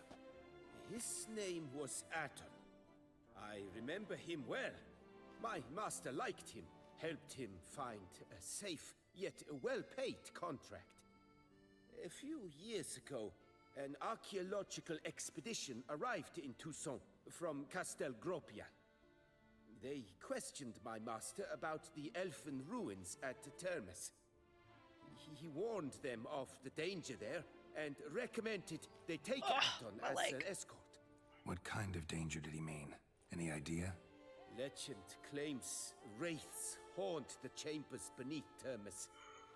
I cannot say if there is any truth to this, but both the scholars and the Witcher disappeared without a trace. I guess we're just gonna go through this. Can you tell me about him? He came some 200 years ago, but my master remembered him well. This Witcher was not stripped of emotions, you see, as his colleagues were. He had taken on a contract at Fort Usa and required better gear. He showed my master his diagrams, paid a deposit, and was never seen again. Apparently he rode off one night from the fort, never to return. Any idea where he went? No. It said he left in a rush, so he may have left something behind. Only ruins remain of Fort Usa, but you may wish to search them. Let's talk about the cat. A year ago, Bartolome Delaunay, the ducal armorer, asked me to confirm the authenticity of a Witcher diagram he had received by messenger. You see, at the time he was working on new armor for the ducal guard. A Witcher from the School of the Cat offered to sell him diagrams for a full set of gear. The diagrams would have been helpful indeed. The diagram you saw, was it really a Witcher diagram? Beyond any doubt. It's a shame Delaunay didn't let me draft a copy. He was quite shaken up, afraid the Witcher might simply kill him and take his coin. Possibly a well-founded fear. Soon after, Delaunay disappeared without a trace. I would have searched his former home for clues, but it has fallen into disrepair, and it is simply too dangerous there. Tell me more about the bear, can you? He appeared shortly after Master Tiensail took me on as his apprentice. I remember the bear-head medallion that hung from his neck. I remember a towering witcher who haggled like a fishwife. Witchers never have too much coin. True. This one clearly was not wealthy. But he pledged to bring us coin after he completed a contract at the Tufo vineyard, where I think that's the one with the Shalmar. Time passed. The bear never showed. And my master sent me to the Tufo estate. As it turned out, the Witcher had indeed accepted a job. Yet that was all they heard of him, and that is all I know. School of the Manticore. Probably know the least about it, though once, long ago, wore some armor forged there. My master said the Manticores have their fortress in the Far East. A century passed, one of their number came to him, a witcher named Merton. He made a poor impression on my master. He stank like a dwarfen still, and quarreled fiercely all the time.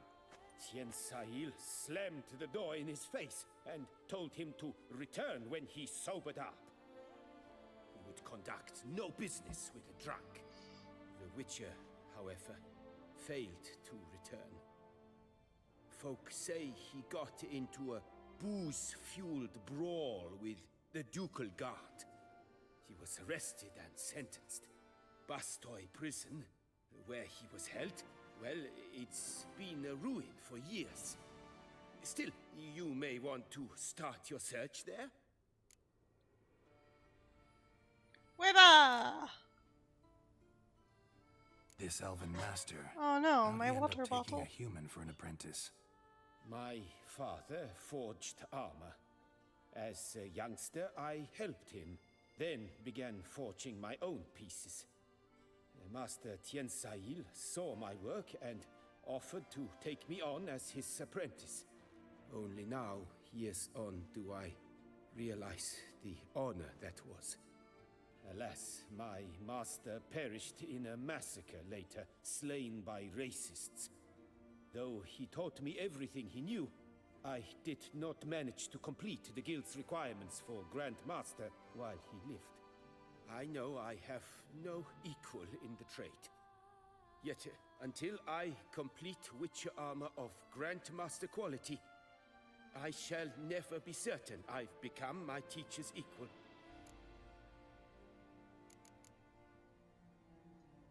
Farewell. Good luck on the path. Well, now I have the scavenger hunts for the Grandmaster gear, which we will be doing very, very soon. As in the next time we play The Witcher.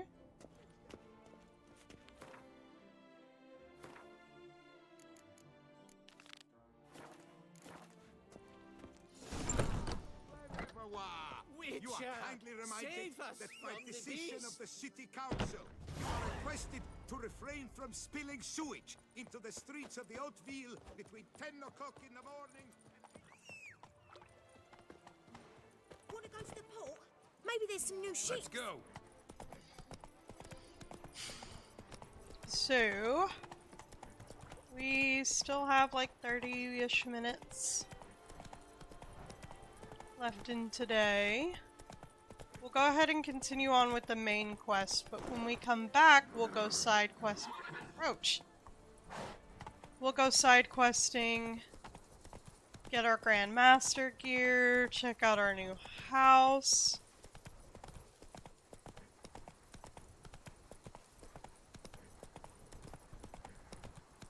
I've lots to do before it gets dark.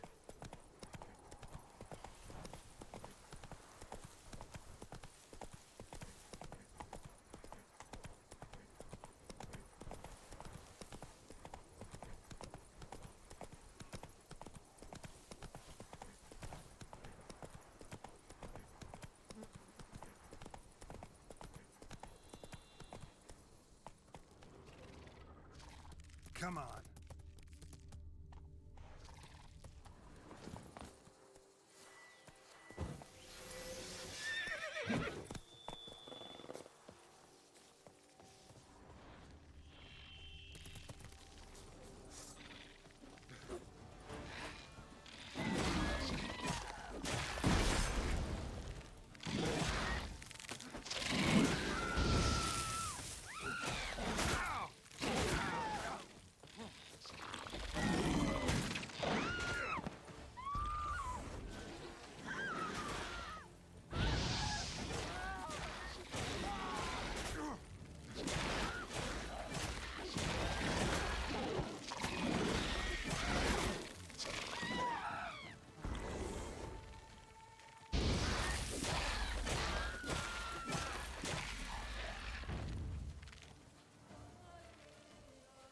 What? Lost your nerve?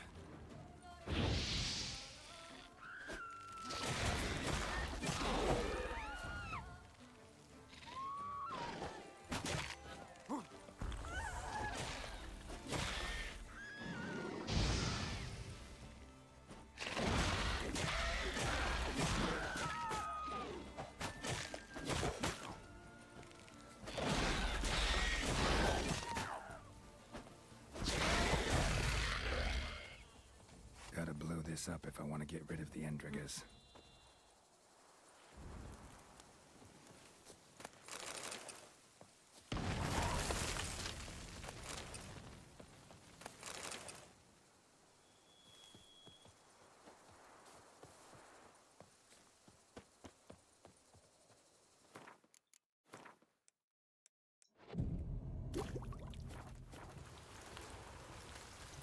Oh shit, is this guy dead?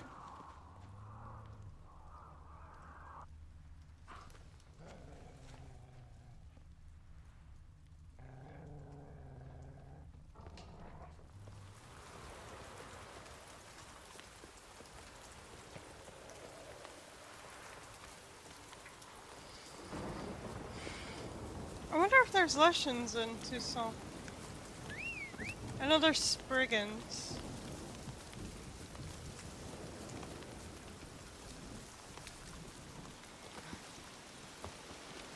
Regis. Couldn't have picked some other place to meet. Regis! Damn it. Locked. No way I got the place wrong. This is it. Gotta be another way in around here.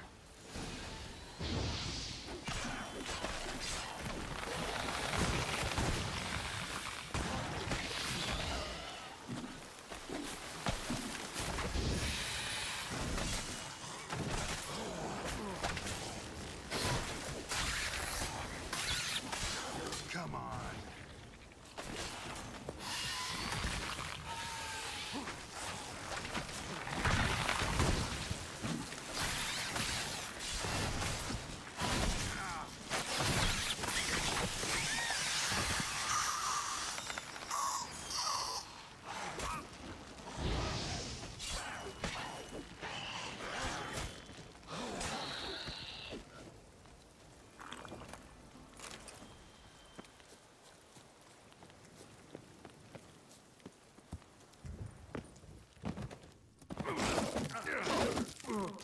Oh god.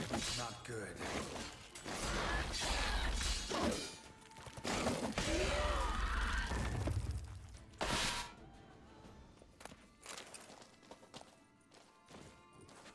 What the fuck? Taking wars. Have victuals aplenty around here.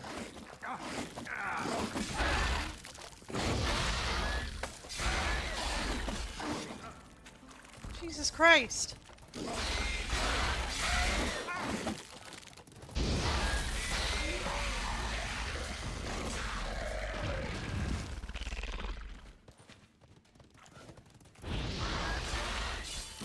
No, you're not backing me up into a fucking corner.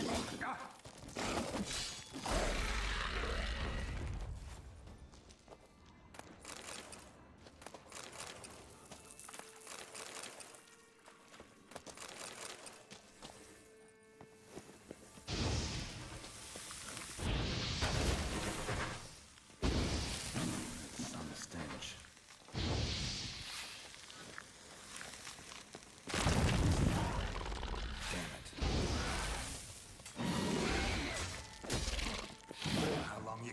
me wait.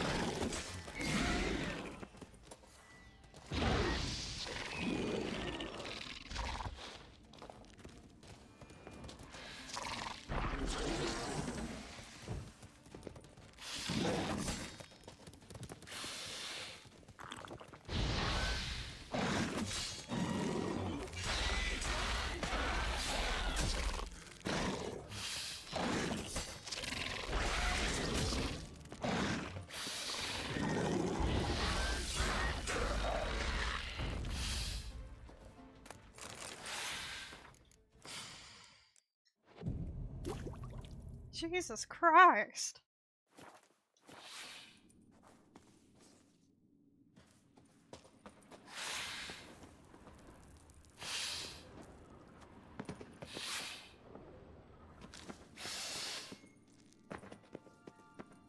Regis! You got some splaining to do.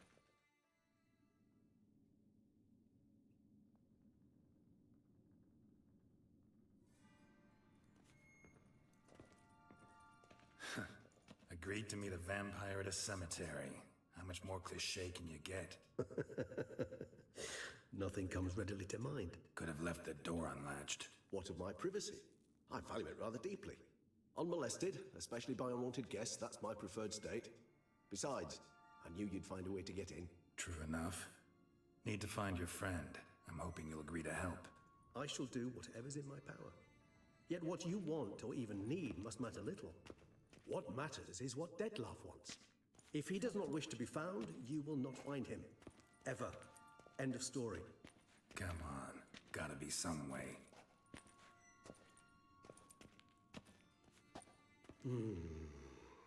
Vampires can evade detection by the senses, and no divination magic works on us. Even the most precise megascope would be useless. And this? Could this help? Wherever did you get that? Off one of the beast's victims, found by a bend in the river. Body was chopped in pieces. 3 of those pieces were hands. Hand with the ring seemed the odd one out.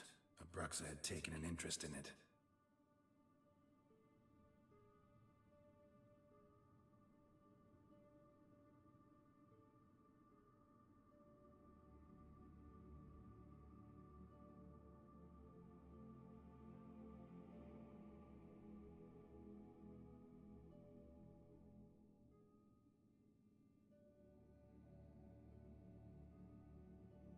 It's Dettlaff's hand, without a doubt. It will do splendidly.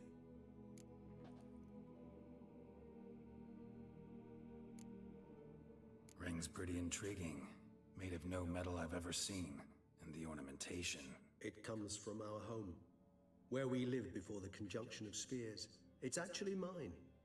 I received it from a dear old friend. You might call him a humanist. He saw us vampires as guests here. Guests who owe their hosts, meaning you humans and the elder races, respect. Respect? Meaning not to treat us like cattle to be slaughtered for food? Precisely. And the reason why I in turn gave it to Dettlaff. To remind him of the ideals my old friend championed.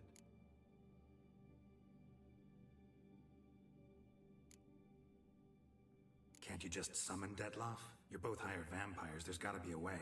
If I'm to be entirely candid, there is indeed one. But believe me, we will be better off never availing ourselves of it. It is a last resort. Absolutely. Last resort? The hell? Why? There is a being who can summon Dettlaff. Possesses the authority, even the power, to force him to appear in a given place. But the very act of contacting this being, well, it's akin to walking a slack line extended over a chasm filled with molten lava. An exercise as perilous to me as it would be to you. A risk I'm unwilling to take. I beg you, let's do it my way. It will be both quicker and easier. The hand. What do you plan to do with it? You've heard of Kovinaris' theory of tissue memory retention.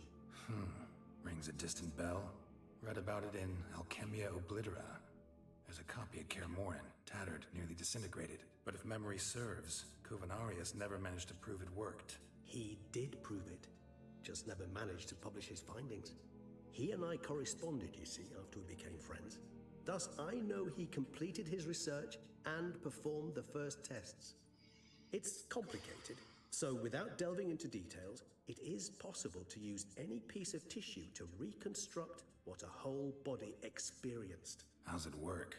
We need any special equipment? We must brew a decoction which Kovinaris gave a rather poetic name, resonance. Once imbibed, it sends one into a trance similar to that induced by narcotics. This triggers visions of events linked to strong emotions experienced by the tissue's owner. Picture it as dreaming a fragment of someone's life. Any chance we might see what Dettlaff was doing just before he lost his hand? Indeed. Though I also hope resonance will reveal the location of Dettlaff's hideout. Kovinaris spent half his life proving his theory. Wild guess. Making a dose of resonance won't be easy. You guessed correctly. In addition to Dettlaff's tissue, we shall need a powerful occipital lobe stimulant. Effectively a poison, to make one susceptible to visions. Well, got a few ingredients to choose from. Unfortunately, all are pretty rare. There's Mamoon glands, but closest ones I know of are in Vizima. A spotted white saliva would also serve, but they were cold to extinction over a century ago. Could go with a kobold's eyes, but the creatures are sentient. Rather not gouge one's eyes out. Given that we lack the time to sleuth this out ourselves, permit me to summon some help.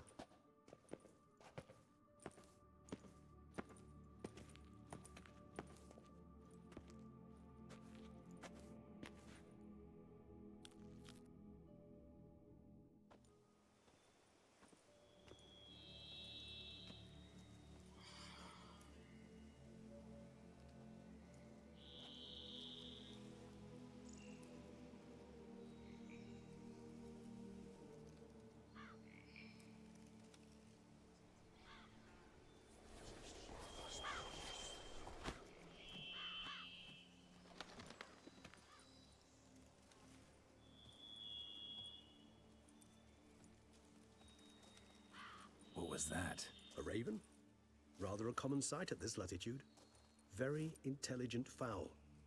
I asked him to look for the creatures you mentioned. Him and his brethren. Perhaps they'll find one in the area, and I would hazard that a flock of ravens will spy any said creature faster than a solitary witcher would.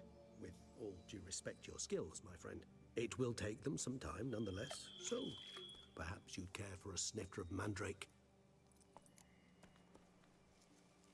Let's do it. Rarely say no to a snifter. Sadly, this is but a weak infusion rather than a proper distillate. Even better.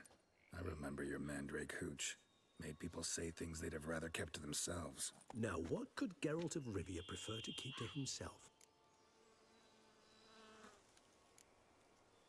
So, think you've set a nice little trap for me? Sorry. Want to get me to confess? Gonna have to try harder. I love a challenge. In that case, my ears are cocked. What must I do? How about you get the ball rolling? Reveal one of your secrets. Vampires, intriguing creatures, must lead fascinating lives. Anything in particular interest you?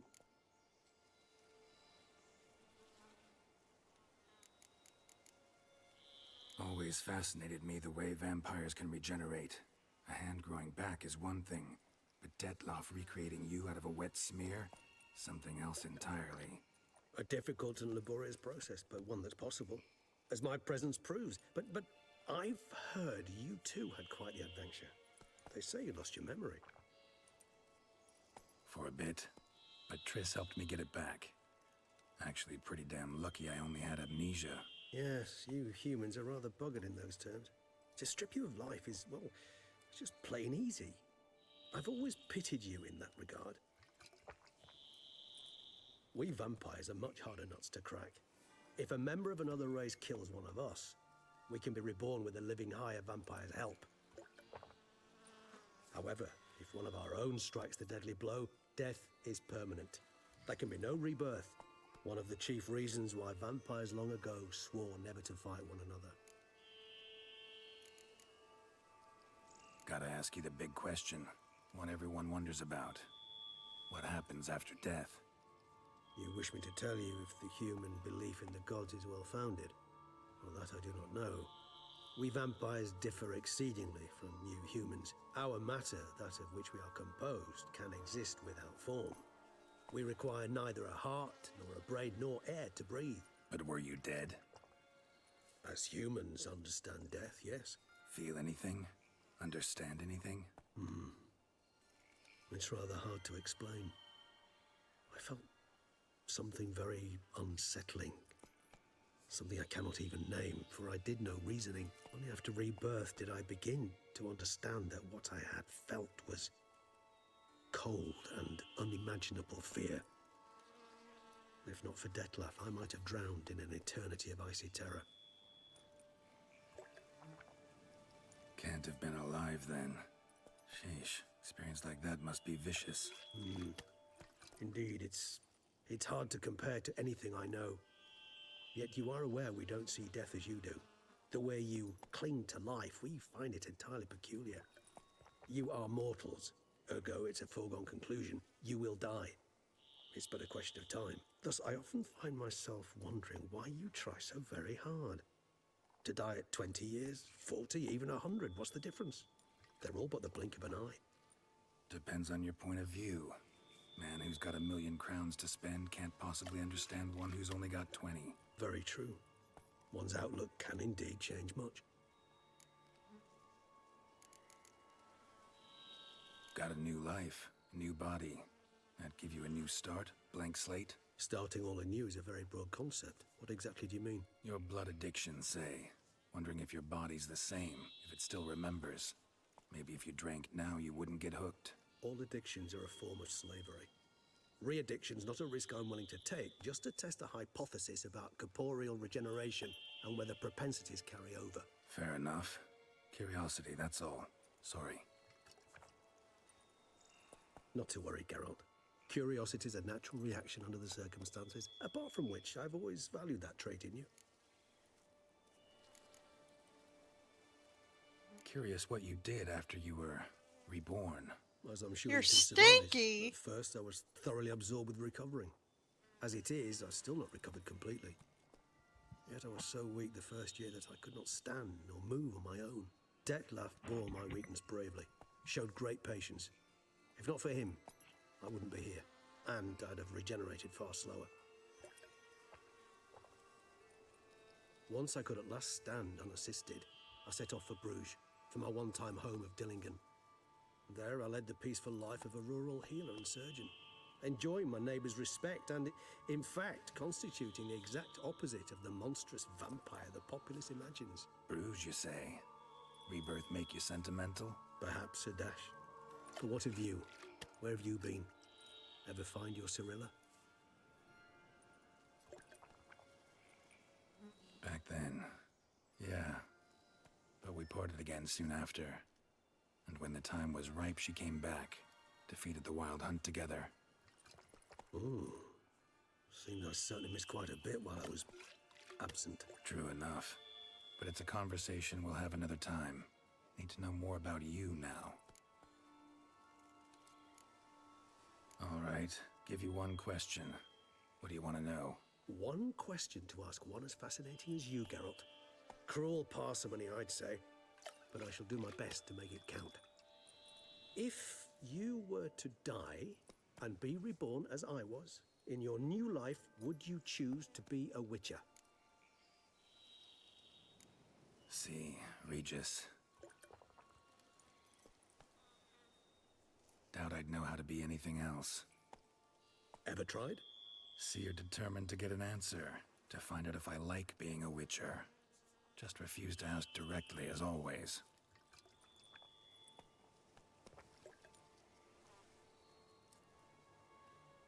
I like being on the path.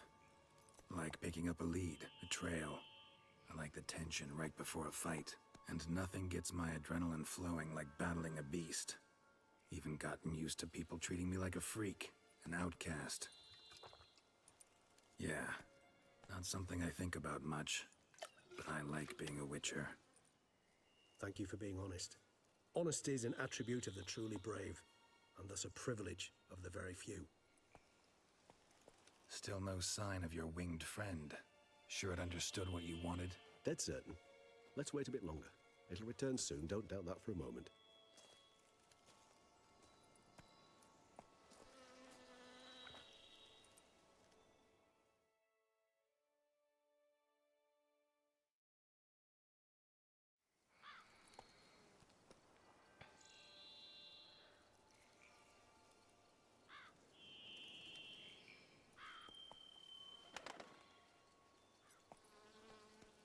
Ever vigilant, even in his sleep. Quite vampire-like, in fact. Are you absolutely certain they don't administer a few of our genes during the trial of the grasses?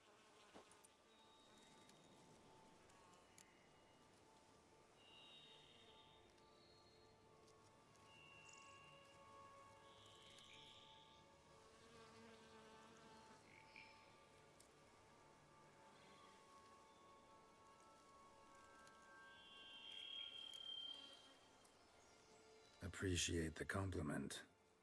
Got something for me? You were right. No kobolds or mamoons for miles around. Knew it. Allow me to finish. You see, there's this spotted white. It haunts an abandoned residence in the Caraberta woods. Impossible. My brethren hunted down every last spotted white before I was born. Then it seems you must revise your knowledge of spotted whites. For somehow this one managed to survive your brethren's onslaught. It seems I know this home it haunts. Recall a tale about it. Locals believe the place cursed. Perhaps that's how the white survived entirely unmolested. Why does he keep using that word like that? Know anything else about this curse? I don't recall much in particular. Really don't attach much importance to such things.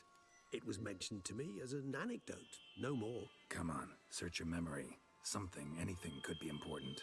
I believe it had a relation to hunger, or, perhaps greed, rapacity.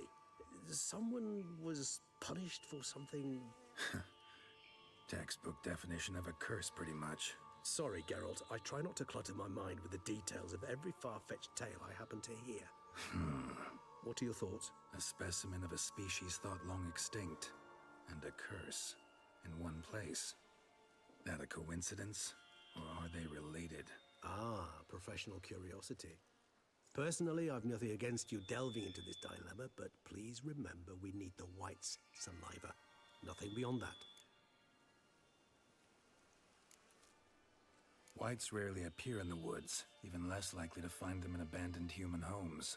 They inhabit remote wildernesses, old abandoned cemeteries. What's your point? This might not be a spotted white after all.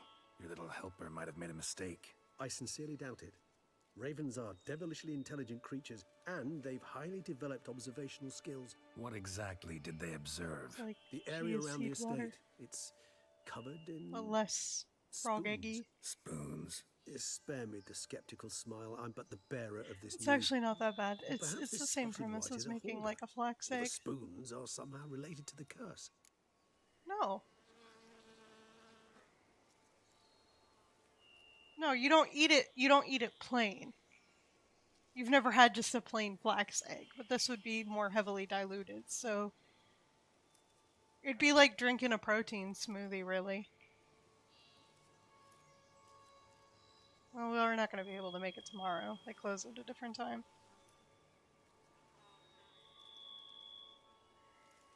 Today, or tomorrow and the day after. Let's do this. Start making your decoction while I go get some saliva from that white. We were talking Uses it about in its flax booze. meal. Do you Or imagine the ground white flax will seed. simply sell you some? Worst case scenario, I'll bring you its salivary glands. They ought to do as well. For a moment there, I imagined you asking the white to spit into a vial. Quite amusing as a thought, but the salivary glands will do fine indeed. So, see you later. Yes, till later. I shall start by perusing some tomes. Tomes? Thought you were gonna make this decoction. We require one last ingredient. Alas, obtaining it could prove a trifle toilsome. Thus, I hope to identify a suitable alternative. All right. Good luck. And to you, my friend. Alright, so... we're going to...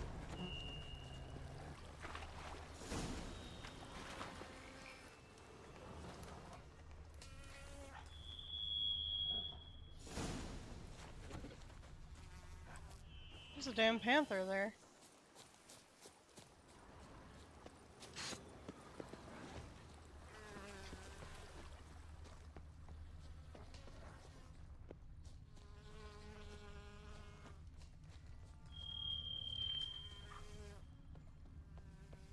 We're gonna go read the bestiary entry about spotted whites. Flaxseed pancakes or bread. You're so right about that. I could. Not that I'm going to. I like pinched a nerve in my back a couple days back, so my shoulder and back's been fucked up. Okay, so it's a cursed one. We're gonna read about spotted whites and then we're gonna be calling it for today. The best defense against spotted whites, stay calm and leave them alone. Fragment of a treatise on spotted whites by Roderick Gilligan. Gilligan? Spotted whites were a subspecies of white in which the witchers drove to extinction.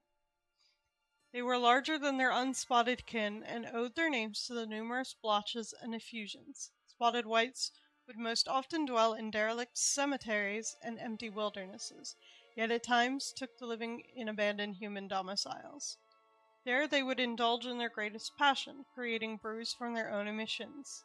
When not disturbed, spotted whites would not act aggressively. If threatened, however, they became very dangerous indeed. In the colder months, or when faced with an unreasonable chill, they would slip into a state of lethargy, making them easy targets. Even during their active periods, it is said that witchers found a surefire way of besting them, based around careful casting of the Yrden sign, or at least so claims witcher lore. Though whites are ghastly and threatening in appearance, one should not approach them with sword drawn or attack them unprovoked. Left alone, they present no serious danger to anyone and are far more interested in mixing noxious brews in cauldrons than in fighting. This species mainly lives around ancient burial sites, though they have also been spotted near more recently founded cemeteries and wherever mass graves can be found. Whites spend the winter months in a state of lethargy, very similar to human sleep. They live strictly solitary lives. In fact, it's practically unheard of for these creatures to appear in groups.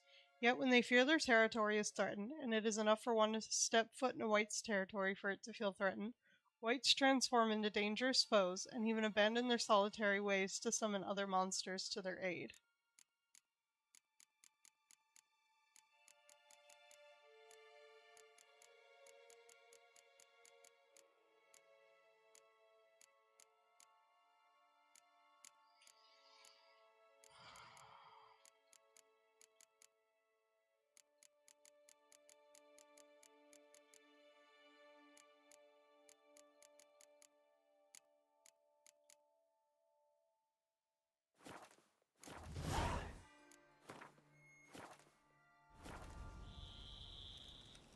Oh yes, there are many ways you can use flaxseed. I keep it on hand because it's a great egg substitute. Anyway, this is where we will be calling stream for today, so let me organize my desk so I move my keyboard out of the way. Of course, of course. Tomorrow, I believe we will be on Overwatch, and we may be with Blaze. At least I think it's like Wednesday, right? Yeah, it's Wednesday. It is Wednesday, my dudes. Let me see. Let me look at my schedule here. Oh, excuse me.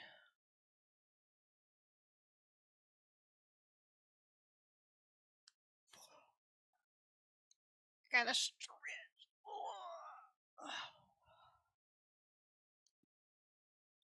Let's see. Stream schedules. Yes, Thursday will be Overwatch. But let me see here. We're not going to run off just yet. I'm going to see if there's anyone to raid. I've been blinded. Let's see who's online. I know Blaze was streaming earlier in the day.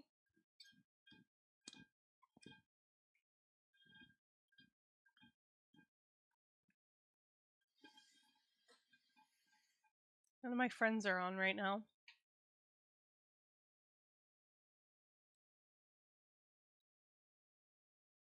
What the heck? Ah, they were both live earlier and now they're gone. Alright, well, either way. Unfortunate. Don't have them to raid into. Oh well. With that being said, I want to give a big thank you to everyone who tuned in. Big thank you to everyone who stuck around. I appreciate each and every fucking one of you. So I hope you all have a fan-fucking-tabulous day, night, evening, whatever the fuck it is for you. And I will see you all again tomorrow. Bye-bye!